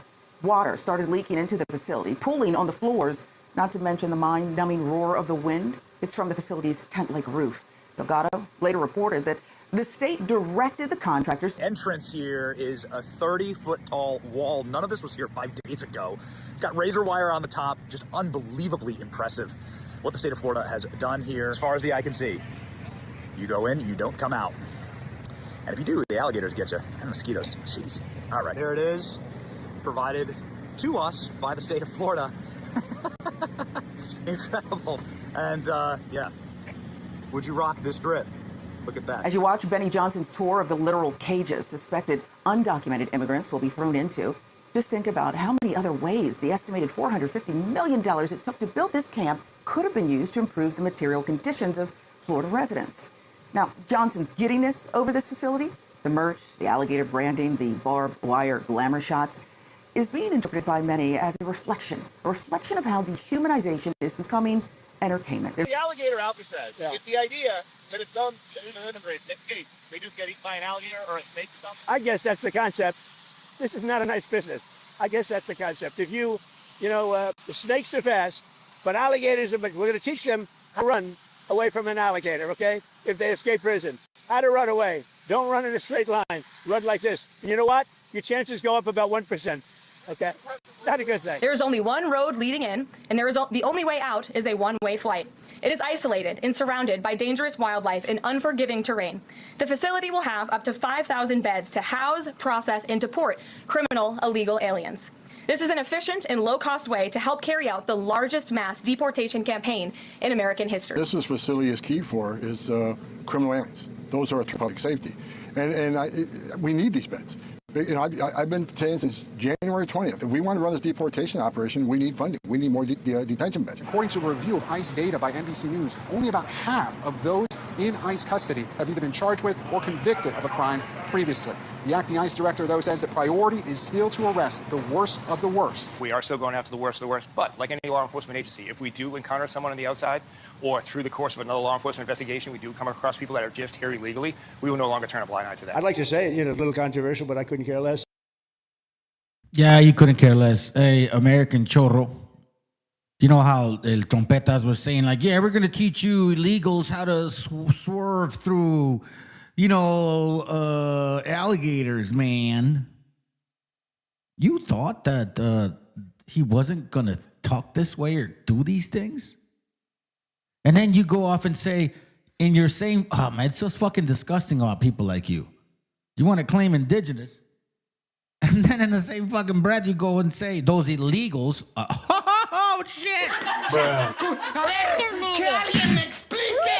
Let me ask you something, American chorro.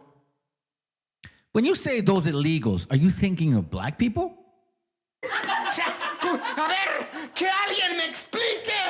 Are you thinking of white people? No, hold on. Are you thinking of Asian people or Hindu people, India? Maybe you're saying Arabs, right? Gotcha, bitch. So that's why when you said illegal, those illegals, because we want them off the streets. Those illegals are breaking the law. You claim to be from a fucking hood. You telling me that you paid for every fucking crime that you've done? Have you paid for it, bro? If you say you gangster, because I don't go around saying I'm gangster, but if you're saying you're gangster, you must have committed some fucking crimes. Have you paid for them? I wonder. Nah, but you know, you illegals that look like him, you need to get deported. Because that's what we need to prove to the Democrats. We got to prove a point to the Democrats. For fucking real. Gotcha, bitch. We have a lot of bad criminals that came into this country, and they came in stupidly. It was an unforced error. It was an incompetent president that allowed it to happen. It was an auto pen maybe that allowed it to happen, and it did happen. But we also have a lot of bad people that have been here for a long time. People that whack people over the head with a baseball bat from behind when they're not looking and kill them. People that knife you when you're walking down the street. They're not new to our country. They're old to our country. Many of them were born in our country. I think we ought to get them the hell out of here, too. You want to know the truth. So maybe that'll be the next job, them down the street. They're not people that whack people over the head with a baseball bat from behind when they're not looking and kill them. People that knife you when you're walking down the street. They're not new to our country. They're old to our country. Many of them were born in our country. I think we ought to get them the hell out of here, too. You want to know the truth. So maybe that'll be the next job that we'll work on together. All right, look. See, hey, family, I tell you, man. Like, I don't know why you guys fucking show up. Nobody's talking about you today. Like, you get your days. Nobody's talking about y'all today. But no, the fucking West African Canaanite has to come over here and call us Spaniards, when if you actually learn about history, y'all were the first Ladino Spaniards. But again, nobody's talking about you. You're not even the subject. And there you go, coming in here and shit. Like, bro, you know what it is, man? I realize you guys lack attention and shit. Like, your mama just didn't want. Hey, look. Yeah, because Luis Miguel and Claudia Sheinbaum are so. They're not. We know that. The fuck. You think Luis Miguel is native? Fuck no. We knew he was. See, this is what I'm saying, family. Nobody even talks about you guys. But apparently you need attention. Your mama didn't do it for you when you were young, huh? She just didn't pick you up and shit. And fucking just maybe caress your fucking earlobe so you can go to sleep. Like, that doesn't happen with your women. So you come and fuck around with a man's channel. The fuck, bro? Get some huevos, homie. Straighten up, bro. Be a man. Stop it. This is stupid. We all know, if you did your history, you would know that Luis Miguel is not. He's Spaniard. Everybody knows that. Claudia Sheinbaum, everybody knows that. It's kind of like you. You call yourself an American, but you're West African. You know what I'm saying? It's fucking stupid, dog. Get some huevos. Grow up a little bit. But I think getting them out, we forget about them. We had some bad accidents in New York, and they're not accidents. They were done very much in purpose. So, El Chorro voted for that. Apparently, that's what he did. El Chorro. Yeah, that shit's funny, man. Hey, we know Marvelous. We may not see eye to eye in a lot of things, probably, but at least you don't turn on our gente, bro. Wow, that's like at least hold on to that thread. You know what I mean? Like, hold on to that. The sister just pointed out something important. She said, hunger strike going on 10 days already in Alligator Alcatraz. So, American Chorro, you voted for this shit? Let me continue educating your chorrillo, okay? Everything you need to know about Latino history. That's the actual name of the book. And I believe this is on page, we don't get to the point. We don't get to the bottom. But you know what I'm saying? Read it. You know what? Let me answer this. This is interesting. Because remember, I was talking to a brother the other day about this. It's like whenever I do classes, right? Like, I don't want to talk about Canaan, bro. You know what I mean? Like, I don't want to talk about Canaan no more. But whenever I do classes, right, that has nothing to do with Canaan, these motherfuckers show up out of nowhere, dude. Like, this is one of them and shit. Like, who puts the picture of a rapper as your profile? Like, what dude in his right mind will put a, you know what I mean? Unless this is you. You look like, what's that guy? That old, that's funny shit. Spaniards are literally the face of Mexican TV. Do you know why? Just like today, here in your North American spots, the predominant reporters were usually, or still are, white looking. Who do you think runs the media over there? The same ones that run the media here. Are you not aware of that? But y'all claim you're in... My God. You know, I wish you guys really had a legitimate argument, like a legitimate, you know what I mean? Like, I wish you guys had a purpose behind all your statements. You see, because all I notice about people like you say Hernan Cortez, your daddy, like, y'all white Spaniards, like, I don't know why you think it's going to matter. Do you get what I'm saying? Like, it doesn't matter. Do you know what matters? You know what matters? This is what matters right here. What I just actually offered to you. Because you seem to show up, you know, and want to make a comment about some shit. There you go. There you go, First Daddy Yankee. There you go right there. Then he says, because y'all ain't Israel, that's why I'm here to set it straight. Okay, sounds good. Set it straight. There goes the fucking link. Set it straight. Let's go into the book. Let's dissect this so-called book that you believe it's yours. Show me that it's yours, and I won't talk about it no more. But show me. Don't talk about it, be about it. There goes the link right there. You know what I mean? You're saying, oh, because y'all ain't Israel. Okay, sounds good. Let's go to Deuteronomy 28. So how are you proving it? How are you proving that we ain't? By saying that supposedly we're white and Spanish, that's going to prove it? No. How you going to prove it is if we break it down. Man, I've been waiting for one of y'all to actually fucking show up. The other day I ran a live and shit, and I finally opened the door. And at the end, right when I'm playing music, then you guys want to click the fucking link. Don't do that. Don't do that. You got my attention now. So you're saying that we're not Israel. Fine, sounds good. Okay, prove it. Prove it. I want to see if you're going to prove it. Let's go to Deuteronomy 28. We'll break it down. Matter of fact, we'll go everywhere if you really want to know. If you really want to know, bro. I'll definitely... Look, listen, man. I go so fucking heavy on this shit, bro, that I'll prove to you, even in our diet, everything about us. A folklore. Bro, please. Just hit the link. You know, if you say we're not, fine. Fine. If we're not, fine. Let's do it. No. Just show up. Just show up. You don't even post nothing. Don't post nothing. Ben Exum 5665. Mr. fucking Coolio. That's who it is. That's a picture of Coolio and shit. Get the shit out you fucking... Fuck that puto. Fuck that puto. Family, I'm telling you, nobody ever wants to debate somebody in this. Nobody wants to debate this channel. It's not even about me.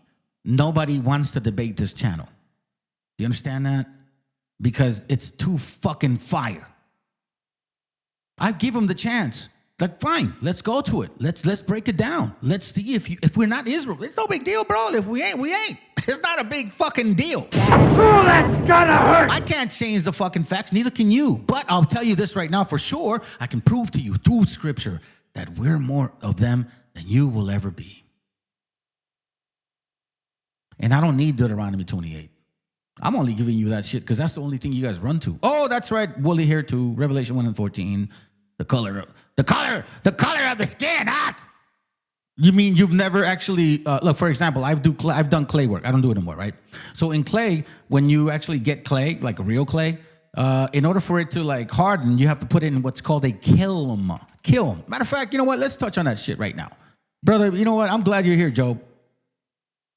I'm glad you're here. There's this thing called kiln.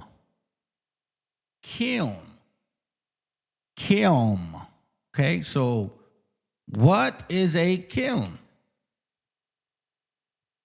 Kiln. A furnace. Sorry, kiln, my bad. I misspelled it. A furnace. Okay? So when we talk about Revelation 114 or so, I don't like this video. It's too long. I just want to see some fiery furnace and shit. Some fiery shit. What is a kiln? All right, let's go to YouTube. Go to YouTube right here real quick. Bro, hurry up. Kiln. All right. Now we see right here. What is a kiln? All right, so let's see fiery furnace or some shit. There you go right there. Okay, so here's what you talk about. You guys always want to run to Revelation, some shit like that, right? Here, we'll just do it for you. We'll do it for you. Why not? You know, I'll entertain your substance just for a moment. Revelation 1:14 says, and his head and his hairs were white like wool, as white as snow, and his eyes were as a flame of fire, and his feet like unto fine brass. That's not copper, by the way, as if they burned in a furnace.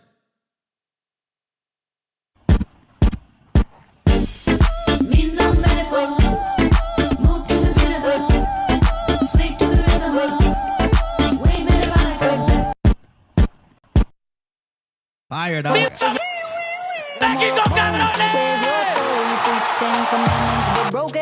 By the way, the link is still up.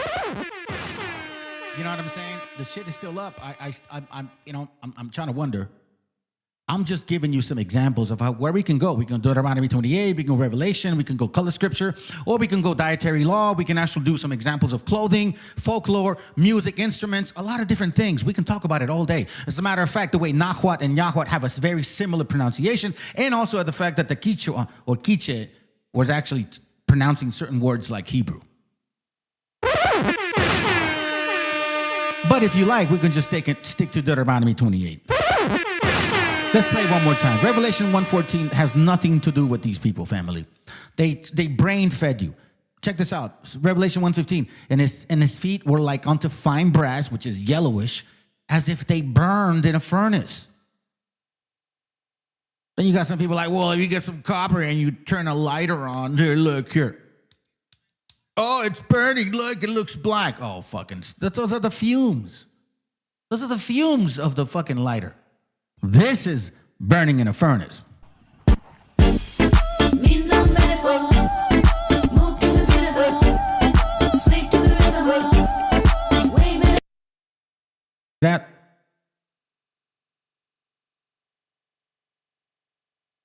That right there.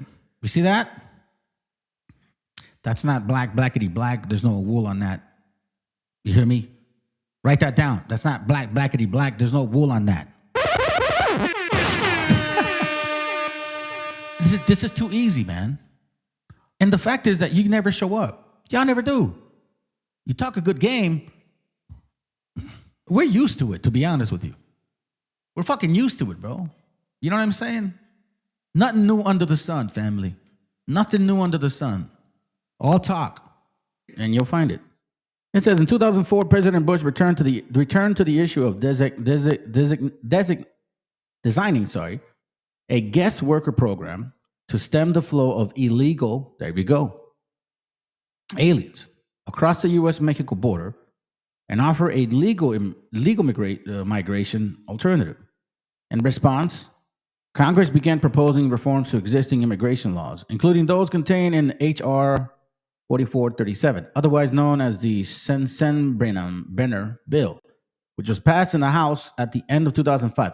The bill, which called for increased penalties for illegal immigration and the categorization of an illegal alien and those aiding and abetting them as felons, unleashed widespread protests between February and May 2006, as millions of Latinos, quote unquote, so-called, and fair-minded non-Latinos took to the streets, demanding both an overhaul of the bill and a path to legalization for America's illegal aliens.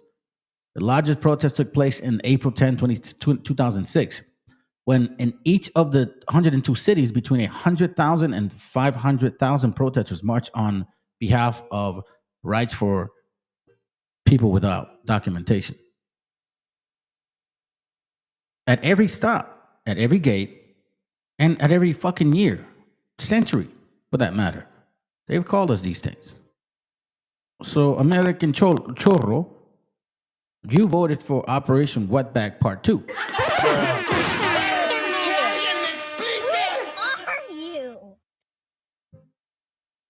And you know, man, I'm nobody. 730 subscribers. Man, my channel, I don't compare to their channels, bro. You know what I'm saying? I don't care. All I ever do in this channel is bring facts. I actually bring books. And when I bring Bible, I bring Bible. You know, hay un dicho en español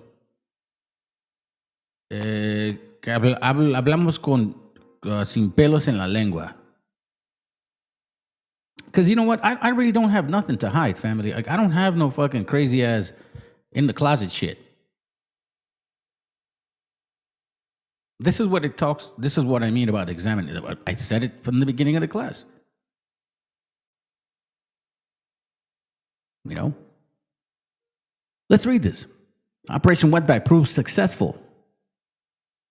You see that? That's what they're saying in secret right now.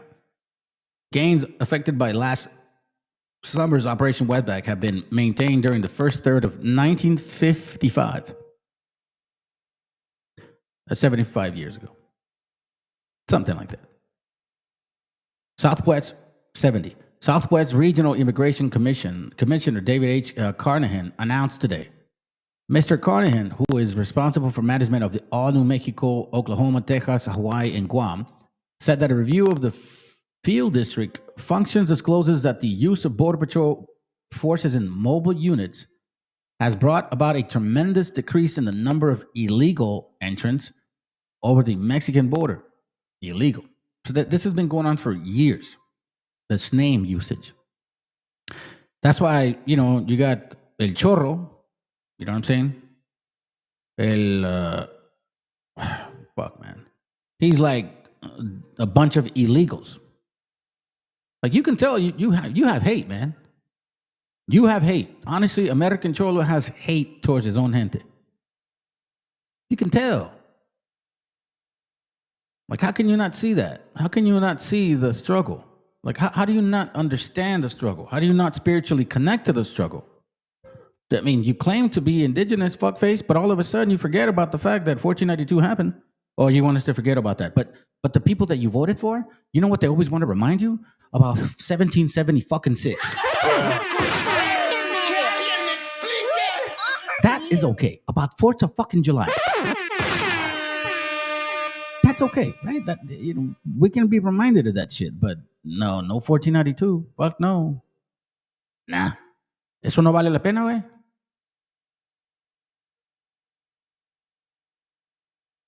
Supplied control as a As a consequence, the legal supply to needed areas for temporary Mexican agricultural workers known as braceros is better controlled. A total of 13,864 such braceros was admitted from January 1st, 1955 to April 3rd, 1955. So you see, when you're needed. Yeah, you know what says it's true. They're showing the true, genuine spirit, because those are facts, man. How do you not understand the struggle? ¿Cómo no sabes, güey? ¿Cómo no te puedes poner a pensar lo que ha pasado con la familia, la dificultad, los pinches frijoles cada día, güey? Toda esa madre no te importó para nada, huh? All of a sudden now it's no. I'm an American with a lot of chorrillo. It says the substitution of the bracero for wetbacks. You see this? The substitution of braceros for wetbacks. You voted for the white man to feel very confident, very, very confident in saying wetbacks. To you, too. Accompanied the seasonal invasion of wetbacks hordes in past year.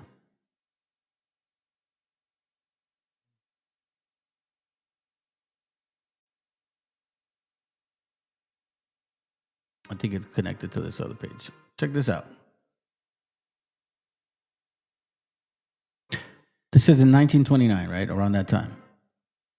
William Randolph Hearst, the nation's most powerful media mogul, repeatedly used the pages of his 28 newspapers, which reached 5.5 million daily subscribers and 7 million people on Sunday, to call for deportations and harsher immigration laws. The farmers rid his barns of rats, his hens of weasels. Good housekeepers wage ceaseless wars against vermin, and employers will not have dishonest people about them. Read in an August 1930 editorial in San Antonio Light at Hearst Paper. No man keeps his own house, those that are enemies of his family, or for any reason harmful. You see? You get used, and then you get abused. Uncle Sam should clear his house, clear thoroughly of all undesirables. Have you heard yourself talk? Do you hear the fucking way you sound? The moment you speak, these guys will cut you. During 1930, Brody gained a reputation of flooding prominent persons with communications of their nature, claiming that Mexicans had pushed millions of citizens out of jobs into breadlines. How long have they been saying that?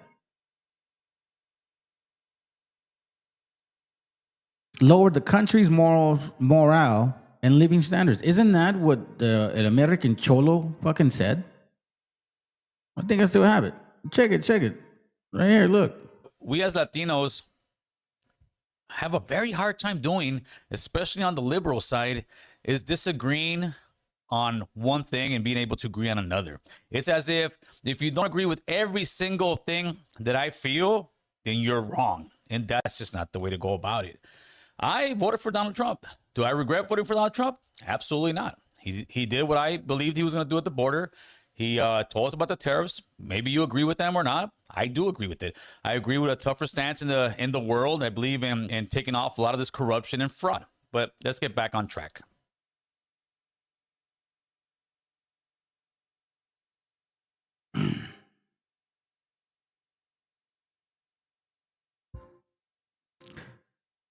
Let me go back. During the 1930s, Brody gained a reputation of flooding prominent persons with communication of this nature, claiming that Mexicans had pushed millions of citizens out of jobs, into breadlines, and lowered the country's morale and living standard. Didn't he say get rid of criminals? I mean, he said it earlier. I guess I didn't get to that point. I didn't go back that far. Jobs. He likes what Trump is doing.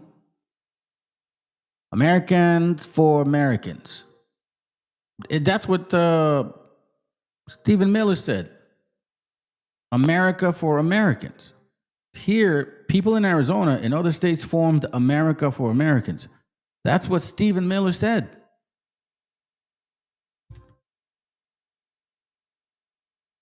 I could understand you have a disagreement, but this is a fucking fascist, racist disagreement.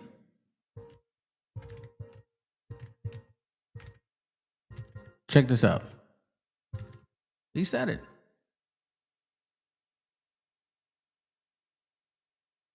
I don't have to prove it. This is Pod 5. Yeah, I don't pay for shit like that because I don't be asking for money. Let's go.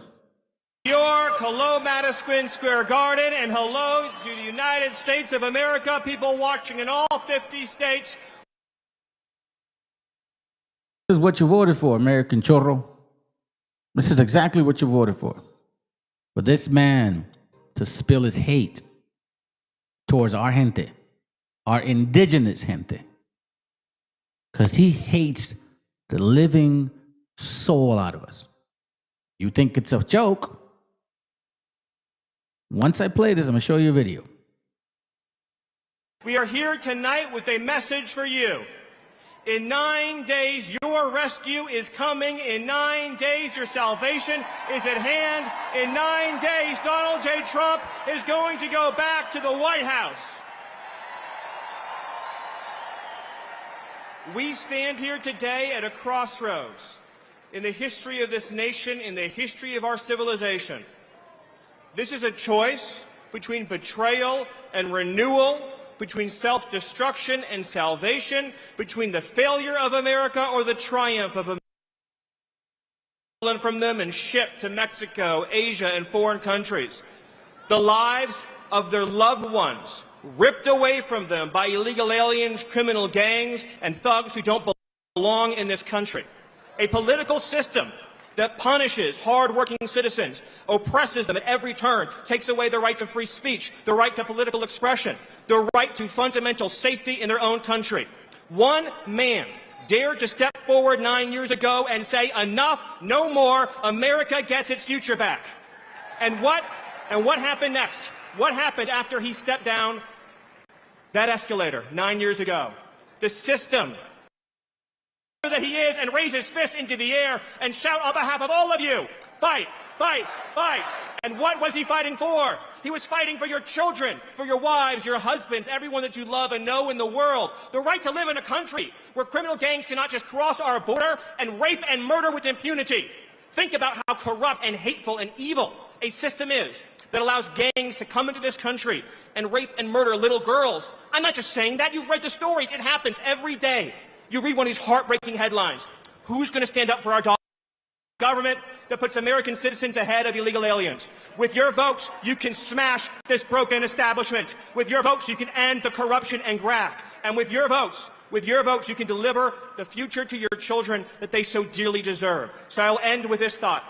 Each and every one of you has been loyal to your country. You have loved your country. You followed the rules. You paid your taxes. You did everything right. And the system just keeps beating you down, and beating you down.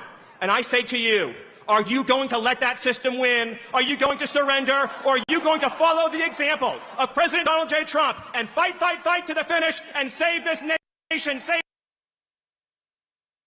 I didn't get to that point. I guess I skipped it. America is for American and Americans only. People in Arizona and other states formed America for Americans, native associates, based in part on the Ku Klux Klan, which itself had experienced a resurgence during the previous decade. That advocated policies and actions similar to those that Brody preached. What he preached was mass deportation, which is what you voted for. The way to cure disease is to remove its cause, not to treat the system, and we are treating the symptom. I'm sorry. He wrote to an immigration official, the cause is mass alien employment and mass alien indigence. The cure is the deportation of alien indigents. Do you understand that?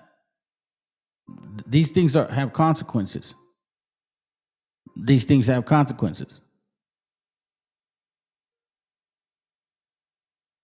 You know, they have consequences. Check this out. Que es un criminal sionista, lo digo abiertamente, él apoyó a Trump y es íntimo de Netanyahu. Entonces, cuando llegó Netanyahu a Dallas, Texas, que había un grupo de judíos o israelíes, no sé cómo se diga ya eso, le decían, oye, ¿por qué persigues tanto a los palestinos? Y les dice, los palestinos son para nosotros los israelíes lo que los mexicanos son para ustedes en Estados Unidos. Entonces, yo veo la palestinización de los mexicanos en Estados Unidos. Con todos los componentes. ¿Cómo? Con todos los componentes, porque primero Estados Unidos le roba el territorio a México, después le termina de construir un muro, después los ataques xenófobos y racistas por un componente étnico y religioso también. ¿Qué falta? Bueno, falta el último capítulo. Vamos a empezar a ver, hay que tenerlo en el escenario, una gran discriminación sobre los mexicanos. Eso a mí me queda muy claro. Y Estados Unidos, porque aquí la pureza blanca del WASP, el racismo, supremacismo, es igual que la pureza inventada de los nuevos judíos del siglo XXI, que ni son semitas. Lo digo con responsabilidad. Hoy uno llega a Tel Aviv y el 25% habla ruso. Son de origen házaro. Los házaros, lo digo también con definiciones puntuales, son mongoles centroasiáticos. No son semitas. En Estados Unidos, que es un criminal. They hate us like they hate the Palestinians. That needs to make sense to you. It needs to resonate here because it's not a fucking joke. Check this out. This is a book I have, and again, I told you I'm going to show you just pages. I'm not going to look after the book. If I remember it, I'll mention it. Chapter 3, The Legal Lynching of Leon Martinez Jr. I listened again to this list with a profound interest at the mixture of names. But the names bear the marks of the several national stocks from which these men came. But they are not Irishmen or German or Frenchmen or Hebrews in anymore. Interesting, right? They were not when they went to Veracruz. They were Americans, every one of them, and were no different in their Americanism because of the stock from which they came, supposedly. You see this here? What are you saying? On May 11, 1914, President Woodrow Wilson read this tribute to the 19 servicemen killed in action at the Mexican port of Veracruz weeks earlier. The memorial procession bearing the dead soldiers traveled through the streets of New York City. The parade of the vehicle passed 1 million people, and the city across the country conducted their own ceremonies of honor. In concluding statement, Wilson announced, "We have gone down to Mexico to serve mankind." In Pecos, Texas, on that very day, a ceremony of a different type occurred. Citizens came to the county seat to witness the execution of Leon Martinez Jr., a Mexican teenager, for the murder of Emma Brown, a young Anglo woman. Newspapers reporters across Texas had followed the case for nearly 3 years. Citizens raised concern about the inferiority of the Mexican migrants and the increasing number of undesirable aliens, you see this, entering the country. An informal racial order that privileged Anglos over Mexicans had long existed in Texas. You see what I mean, family? But you have people that are siding with these animals. That's what they are. I mean, what do you think? Do you think it's normal to create a fucking jail in the middle of Florida? In the Everglades? Where, I mean, you're talking about, like, do you know what the Everglades are? And you send people there because they look like you. That's what you did. You looked in the mirror and said, "I want to hurt myself."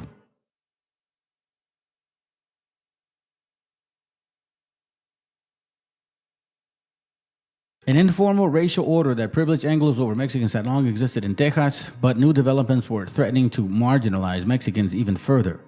The presence of anarchism and un-American activity, you see this, among some ethnic Mexicans increased Anglo hatred during the decades of the Mexican Revolution. Anglos viewed these men and women as uncivilized and intellectually inferior. You voted for that.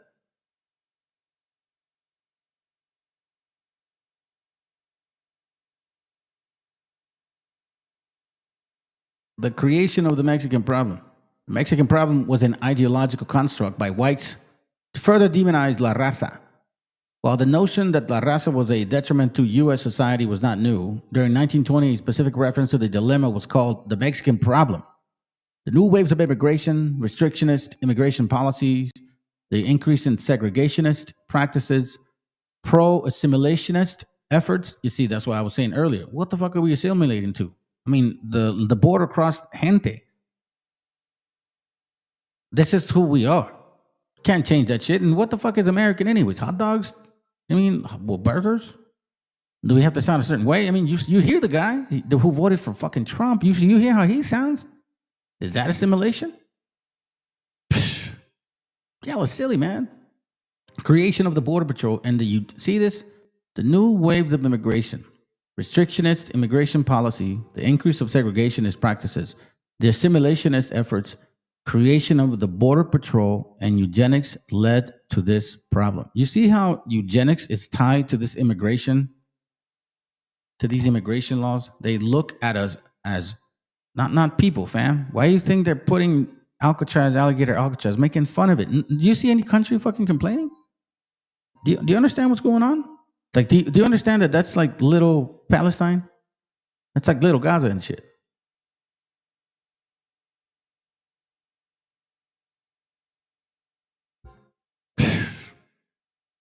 You guys don't get it, man. New theories about hereditary and racial differences fuel the idea that there were as a Mexican race.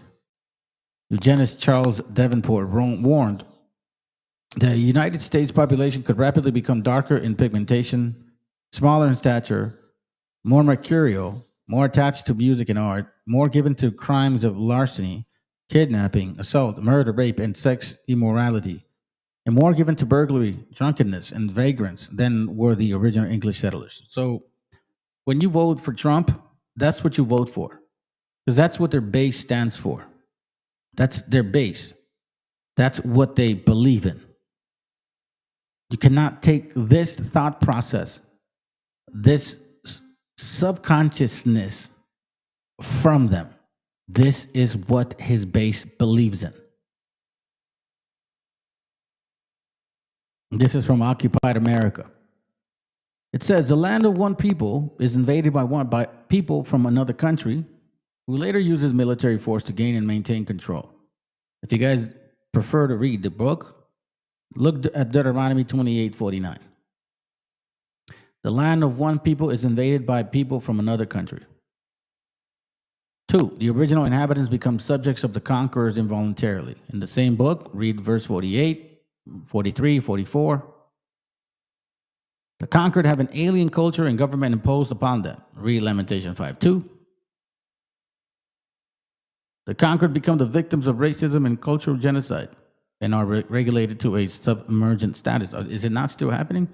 Since 1492. But they don't want you to talk about it, even though it's never changed.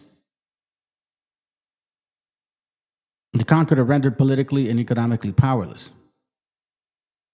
The conquerors feel they have a mission. Remember what they believe in? Manifest destiny.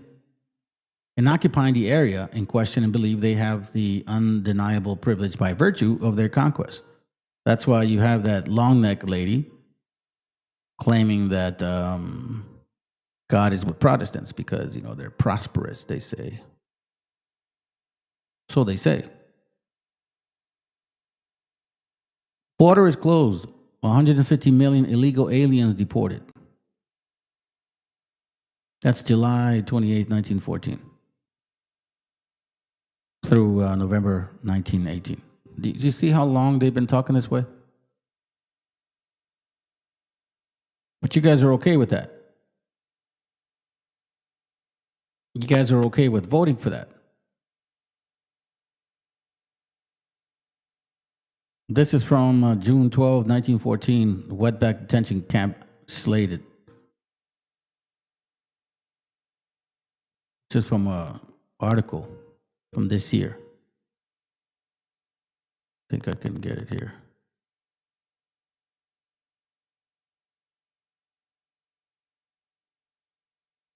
Let's see if I can make it bigger. Okay, it says here. Hold on, family. Let me see if I can fix this.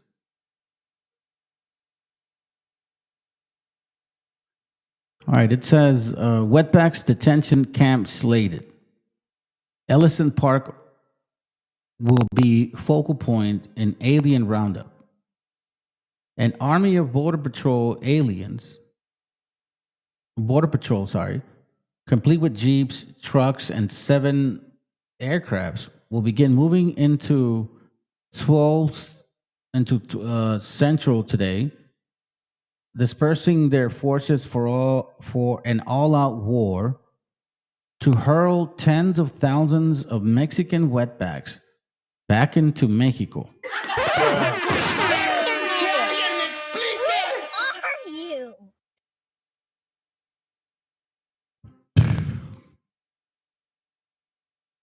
For real?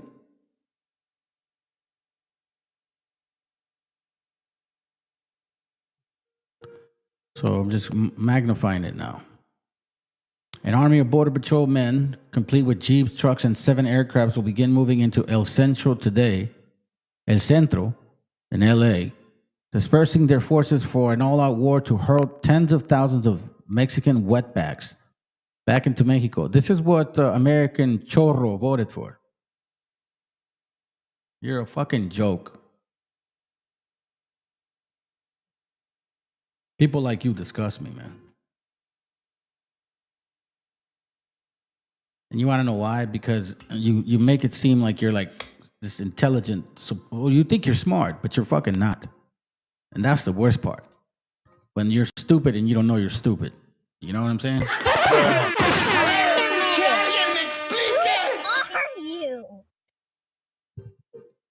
The biggest drive against illegal aliens, as you can see, it has never stopped being used.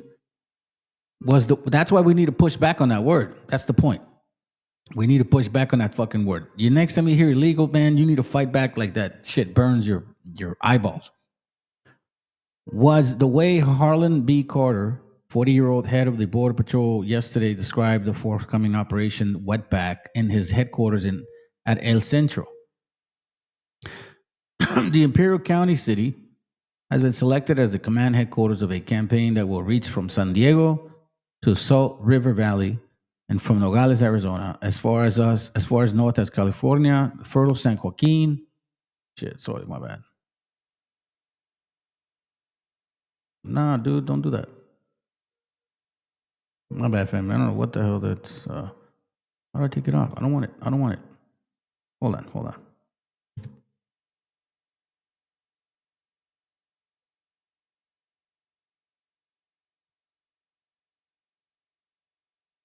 Okay, hold on. Let me go back. The biggest drive against the illegal aliens in history was the way Harlan B. Carter, 40-year-old head of. Okay, we read that. It says the Imperial County City has been selected as a command headquarters of a campaign that will reach from San Diego. We read that. Concentration camps. Industry 2 will be a target industry, like construction, like today. You know, farms, landscaping, all of this shit, like, you know, fabricas, you know, warehouses, Home Depots, industry, meaning construction shit. 2 will be a target for those wholesale drive against Mexican wetback laborers. See? Stop choosing that, bro. I don't like that shit. What the fuck? Nah. Calmado, way. Hold on, fam. I shouldn't touch that. Man, that's so annoying. That's the last time I do that.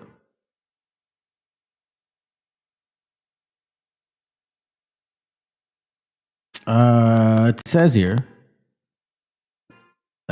Industry 2 will be a target for the wholesale drive against Mexican wetback laborers.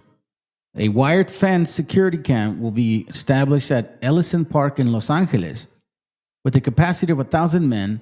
Herman R. Landum, district director of immigration, said, "Aren't you from LA? Do you not know your own history? You call yourself Chicano.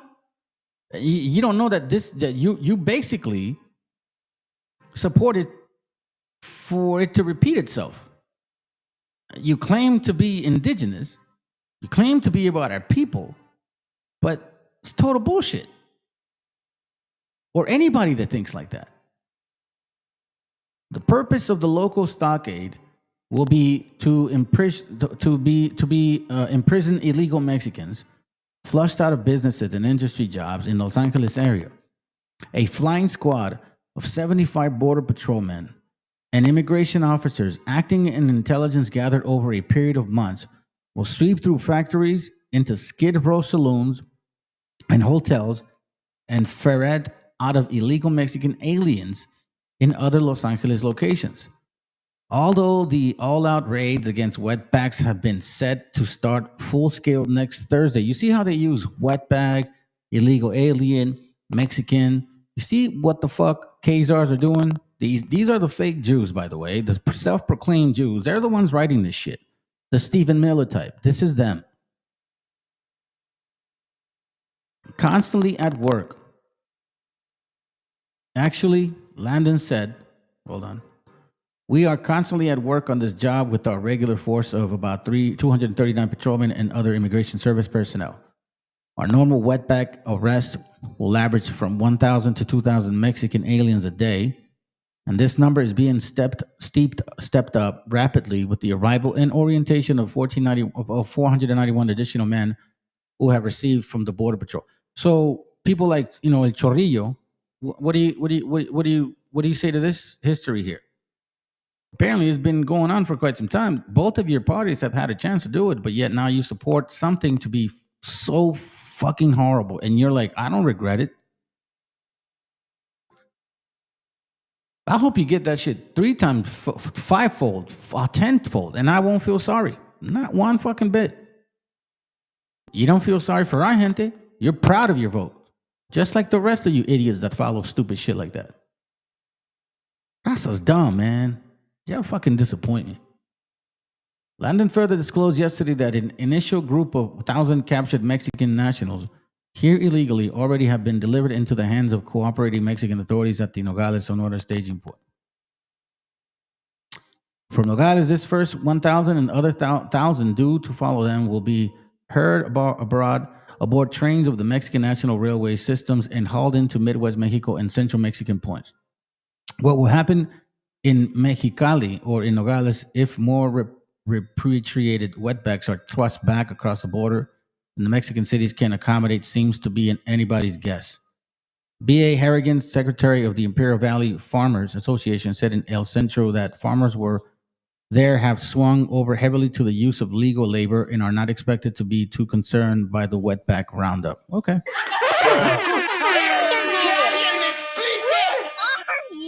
Apparently that's what I do here.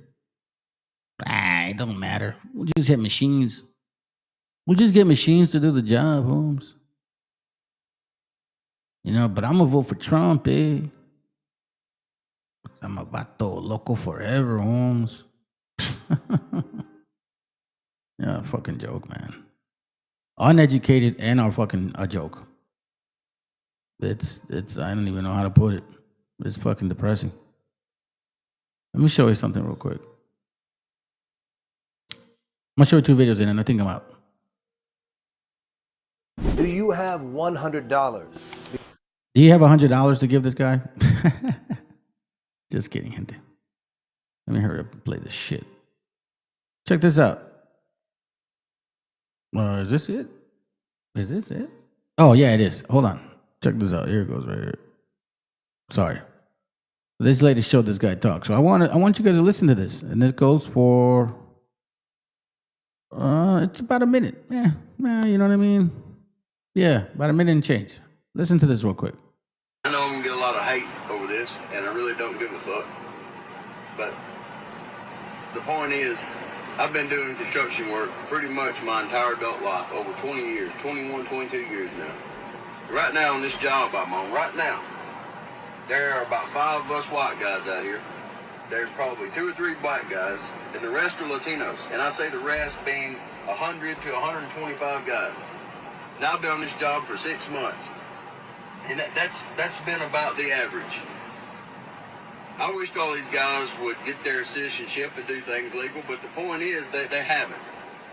But if you send all these guys back across the border, everybody says, oh, they're going to raise the wages and all the white guys are going to get these jobs. Bullshit. Like, I don't know what fucking sandcastle you got your head shoved in, or whose ass you got your head shoved in, but no, they're not. I've watched the Americans completely quit working. People my age and younger don't work. They don't, and especially ain't gonna do a physical job. So all you people said, oh, they're gonna increase the wage, and all these thousands and thousands of white guys are gonna get these jobs. Like, have you done lost your fucking mind? I mean, come on. What's gonna happen is people like me are gonna be sitting at the house because there ain't even enough people to put a crew together to be able to fucking work. Fuck, man, this country and government, everybody just went to fucking shit. The other day I covered a But, some people won't care. Even if we show them shit like that. Even if we remind them of your own fucking town that this has happened before. And you voted for it. And you say you're okay with that. So anybody that's listening to people like that, you need to reflect on about you. Where the fuck is your mind at? If you're listening to people like him, then you're no different than him, of course. Birds of a feather always flock together. How do you not know this about Los Angeles, güey? How do you not know que esto le pasó a nuestra gente, cabrón? ¿Te crees muy indígena, güey? Pues a ver, cabrón. Show us how indigenous you are. Give us some of your wisdom. Other than bullshit. You guys that have a good following, man, you need to do better, bro. Seriously, y'all need to do better. Fucking shit is this, man? Getting easily influenced. I'm going to show you something real quick. Is this it? Yeah, I want to. Okay. Let me make sure that I know how I want to play this. Yeah. Let me play this video. So they wait. You know how the Republicans or even racist liberals, Jews, fake Jews, or Khazars, basically. That's what they are.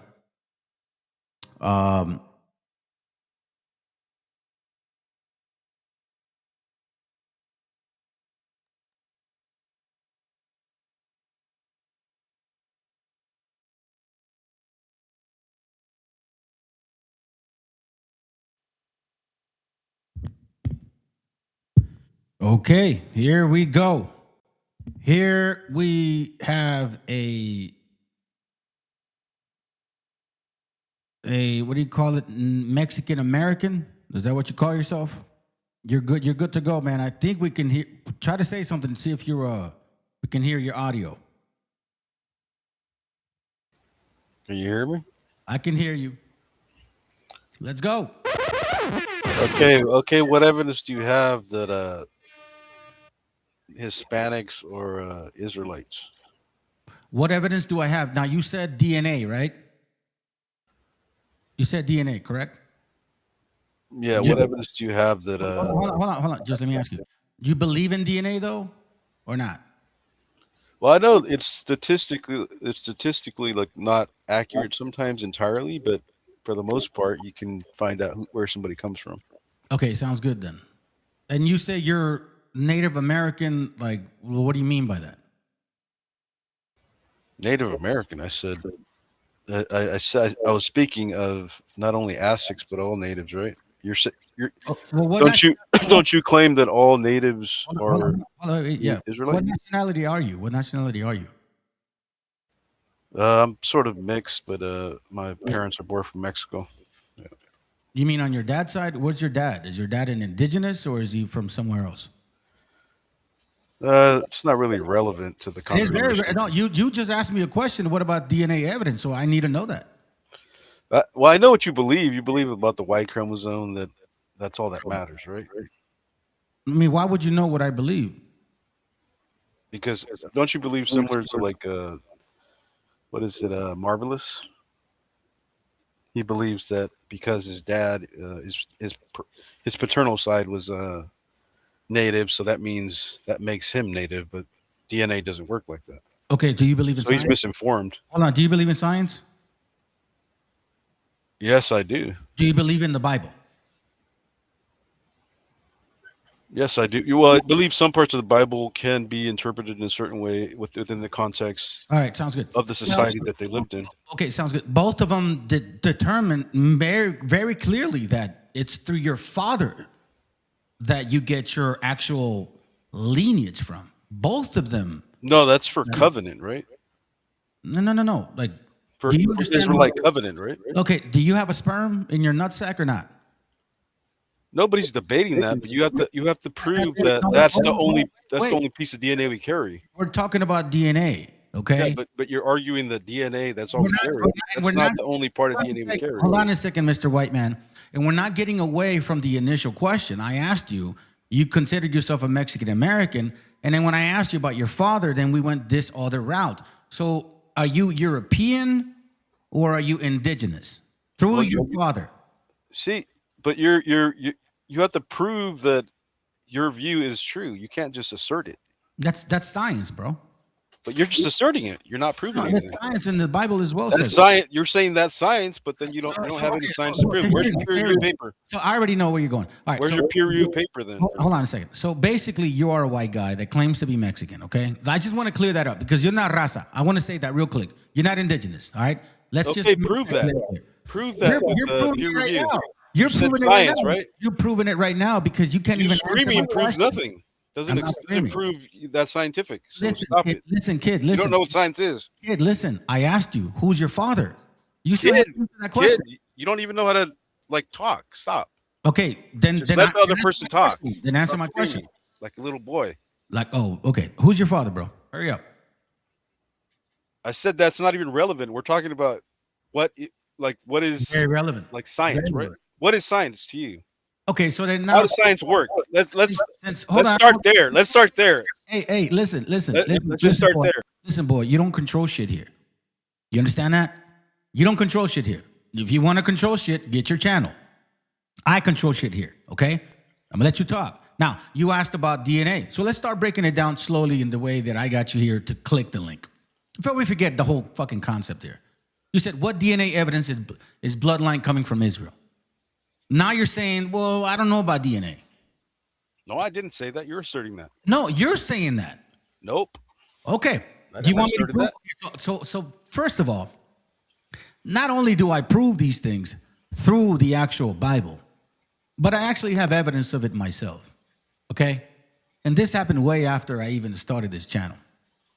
So you can go do DNA with 23andMe. There's other websites you can go to. I preferred CRI Genetics because they're, I think, more precise. Based on where did you determine that? Let me finish. Can you fucking finish? Can I finish? Can you talk like a person formally or not? What do you mean? What do you mean formally? Like a white guy? Like a white guy? Is that what you mean? Formally? No, not get all emotional. Nobody's emotional here, bro. You are. You're all. No, like you're just not used to people talking over you. That's the thing. You're used to people submitting to your ass. You people, Nobody does that today. Nobody does that today. Nobody's gonna do that for you. So grab some balls and shut the fuck up for a moment, okay? You asked for DNA evidence. So here we see CRI Genetics, right?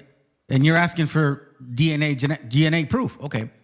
91% native of the Americas. Now, this is the most recent analysis, so to speak, right? But then when you go into advanced analysis, it actually shows furthermore into like what my actual bloodline comes from. So it's breaking it down right here. It's saying Peruvian, Mexican, Colombian, yada, yada, yada this, yada, yada, yada that, yada, yada, yada that, and yada, yada, yada that. Okay, sounds good. Now, you're saying exactly paternal, maternal, all of that stuff. So your father determines your bloodline, in case you don't know. You're also Chinese? It looks like you're Chinese, too. What, like 0.03% and shit? Yeah. So you're going to ignore that part? Wait, that's a part of who you are. Right, and yet you can't answer. Why are you ignoring it? You can't answer the fact that your dad is European. So aren't you an Asian too? Hold on a second. Let me just finish my point here. Hold on, shut the fuck up, white boy. Please be quiet for a moment. Okay. So you're gonna ignore DNA. No. I'm showing you right now. You're saying, do I have DNA evidence that shows that we are those people? Now I'm going to show this right now. This is exactly what my DNA shows. That my paternal bloodline comes from where? See this right here, just in case, because it moves a little slow for you, but yeah, but that's going back to Africa, right? No. Look at the screen. Africa. What are you talking about? Where does it start? Look at where it starts. Okay, so do you believe in DNA? So then that means we're all monkeys, then, right? Basically, is what you're saying. Right? So what do you see the initial start of that line? Here's there. Hold on a second. Here's the problem with you people. You want to believe DNA, but then you don't want to believe it completely. You want to believe it based on your narrative. Well, you have to prove it. You can't just be asserting things and claiming it's true. Okay, listen. This is just my DNA evidence that you asked for already. You asked for it. Well, you don't know how to read it, apparently. Okay. You don't know how to read a basic chart. What does it say right there, then? What does it say? Is that the start? Oh, you mean you want me to go back all the way over here? Yes, go back. Okay, so you do believe in science then, right? Okay, or not? That's where it starts, right? Okay, so that's where it starts. Okay, fine. So if you want to base it on science, but where does it say that my bloodline actually branched out of, and where does it stop? Where does it stop? Right here. Now you said DNA proof that you so-called Hispanics. I went to advanced. Well, I would question this because where's the migration through the Bering Strait? If you're Native American, do you mean you want me to do a class because you want to fucking listen to it? Well, where is it? They migrated from there, right? I'm asking you, is that what it is? Like, why do Native Americans look so much like, some of them look like Asians, a lot more like Asians than Indians, right? You're the Siberian concept type of deal, right? Right, you're Siberian. Well, tell me why Indians look so much like Mexicans at times, or Asians. Is it? What do you mean? Why do Asians look like Siberians, or what is Hispanics? And why do people like in like Canada or north of Canada look like Asians? What happened? How did they get there? Hey, shut up for a moment. So, in case you don't know this, I've actually expressed very clearly that there is a difference between Eskimos and natives. I've made that very clear in my channel. We don't. Why do some of the Eskimos have A2H in their bloodline, or A2A? A2A what? Like markers, native bloodline. Right. Does that mean that we're all the same people? So you're saying that you're a white guy, right? Because I know you're white. I can tell already. So you're gonna ignore DNA. So you know DNA, but then you're gonna ignore DNA. Ask a question. So since let's say if you're Irish, how do they determine the markers? Listen to me, white boy. Esau, listen to me, Esau. If you're Irish, Esau, he was a son of Abraham. Where was he from? Esau, Middle East. Right. How is he from Europe? Esau, listen to me. If you're Irish, so therefore you're from Europe. That's stupid. If you're Irish, your argument is illogical. If you're Irish, hold on. See, this is what we do here. We would do here. We talk and then we listen, right? You don't show up to people's channels and shit, and they think you're fucking ballsy, bro. You ain't going nowhere. And calling yourself Mexican American, you're a total white boy. So just for a moment, listen to what I'm asking you. Is Mexico? Listen, shut the fuck up, man. Shut up. If you're Irish, shut up, kid. Esau, shut up. If you're Irish, are you not German? Is that what you're saying? If you're German, are you not Asian? Wait. You see, you guys are always doing this shit. When we ask you about you, you then want to question us. So I'm asking you, okay? You're foreign. You're a legal alien. I'm asking about you. If you're Irish, wait, shut up. If you're Irish, what's your level? Oh my dear Jesus, bro. You don't know how, dude, your mom didn't treat you well, okay?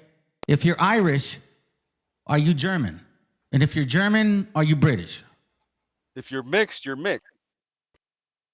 Wait, if you're what? If you're mixed, you're mixed. You can't deny part of your lineage. Okay, so that's your all lineage? part of your makeup. What's your lineage then? That's irrelevant to. It's totally irrelevant. I'm showing you mine. See, so you've already proved. There we go. Okay, see, family. What's yours? You see, that's the first thing I asked this fucking guy. And he evaded the whole question the entire time. Then now he's trying to turn it around. Now you graduated. Hey, listen, little beaner. Listen, little beaner. Or wannabe. I doubt you graduated. Hey, listen to me. Listen. What's your lineage? What are you? Not relevant to the argument. It is very relevant. What are you? You've already proven. What are you? Are you white? Are you Irish? Are you German? Are you British? Which one are you? Which European fucking continent? Which European? I'm sorry. Which European? European. Okay, wait. No. Don't ask me a question with a question. Don't answer my question with a question. Like, what are you? Listen. What are you? You're not Mexican, first of all. I know that for a fact. You're not American either. Okay, because that's the Americas. So what are what are you, bro? Stop. See, you're talking too much. You're talking too much. See, this is where we don't get nowhere. I can mute you all day. So I'm asking you, before we move forward, if you can answer that question, we can continue talking. What lineage is your line from? Like, where is your father from, bro? Irish, German? So how is that relevant to? Again, that's 3 times you said that. But you're asking us to prove our DNA, our lineage of where we come from. But yet, I'm asking you who the fuck your father is, and you say it doesn't matter. If you think you can come question me and I can't question you, you must be fucking stupid or born yesterday. So I'm asking you, your father, what is he? Irish, German, Dutch, Greek, Italian, Spanish, Portuguese? Which one is he? How is that relevant to Esau? Oh my God, bro. We'll get to that eventually, but just answer that one. I'll answer that, but if you answer this one first. I don't disclose personal information. How would that be personal information? It's my makeup. You mean like you wear it? No. You put lipstick on and shit? Like you put like fucking, in my history. I see. So you're not willing. Okay, so can we just, okay, fine. You don't want to share it. But can we assume that you're European? Can you prove that I'm European? Like, you have to prove that with DNA and using peer-reviewed science. I'll say it like, hey, Esau, be quiet for a second. I'll say it like this. You're scared to share the fact that your dad is from Europe. The fact is, you're scared of that. Why?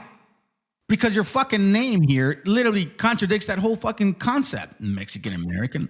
There's nothing Mexican or American about you. You're European. European. That's all we're asking for. Just be honest about it. I'm being honest. Are you Asian? Yes, you are. Did you not ask about the Asian part? Which one? Which one? Which Asian part? You want me to? You get it from your dad? Maybe it comes from your dad's side, right? You don't know. Here, they mean like 0.7. Clearly, it doesn't tell you where you come from your paternal or maternal side. Right? So this matters more to you than this right here. So where does it say that doesn't apply to your paternal side? Hey! You don't dictate nothing. Okay. So this matters more to you than this. You know what that sounds like? You are totally European. You're like brain dead, dude. No. That basic question. Hey, listen. You're claiming that you're. Oh my God, bro. See, this is the thing. See, family. This is why white people are the way they are. They really think they have some superiority over everybody and shit. Like you can't question them whatsoever, bro. Like for example, primary one. Do you understand what? Oh my God! What is your daddy? Where does he come from? Oh, that's private information. I can't let that go. I didn't ask you for your fucking social security. I didn't say give me your driver's license number. I asked you who your dad was. You get all the I don't know, man. You know what I mean? That's private information and shit. The fucking nerve of you to come over here and ask us certain things about us, and yet you can't answer shit about you. It's pretty funny, man. So now, since I have you here on the actual live, show me exactly where you think the Bible doesn't determine who we are. So you've not proven that DNA. You're like pivoting. You're pivoting because you've lost the lab. You didn't even answer my fucking initial question, right? You asked DNA proof. I showed you. You focused on some Asian little fucking percentage. That's how stupid. And I asked you who your dad was, and you can't answer that. So no, look, I'm not gonna have a good time with you unless you actually answer questions. Answer questions, kid. All you got to do is just answer questions, bro. So now, since you don't want to answer that your dad is white, fine. Anglo-Saxon, whatever, German, Irish, I don't know, fucking know. You sound like you're from over there. Let's go to the Bible then, since you say we're not attached to these people, right? Are you ready? Are you ready? You have to first prove that Esau was European before we can move on. Well, I mean, if you based it on your questions, you asked us particular questions, right? You guys I need evidence. Archaeology, like how did Esau migrate? Shut up. Nobody wants to hear your fucking voice unless we let you. You said you guys think you're Hebrews. That was your first question. That was your first question. Right? That's the first one. Then you said, well, you was Abraham Anglo or Semite? Or was Abraham, I don't know what the fuck that means. Was Abraham Anglo or Semite? Okay, sounds good. That was your second question. And then you said, prove DNA. That was your third question. Right? So let's go to the first one. The first one, the very first one. You guys think you're Hebrews, right? Let me ask you a question. Do you think you are the chosen people?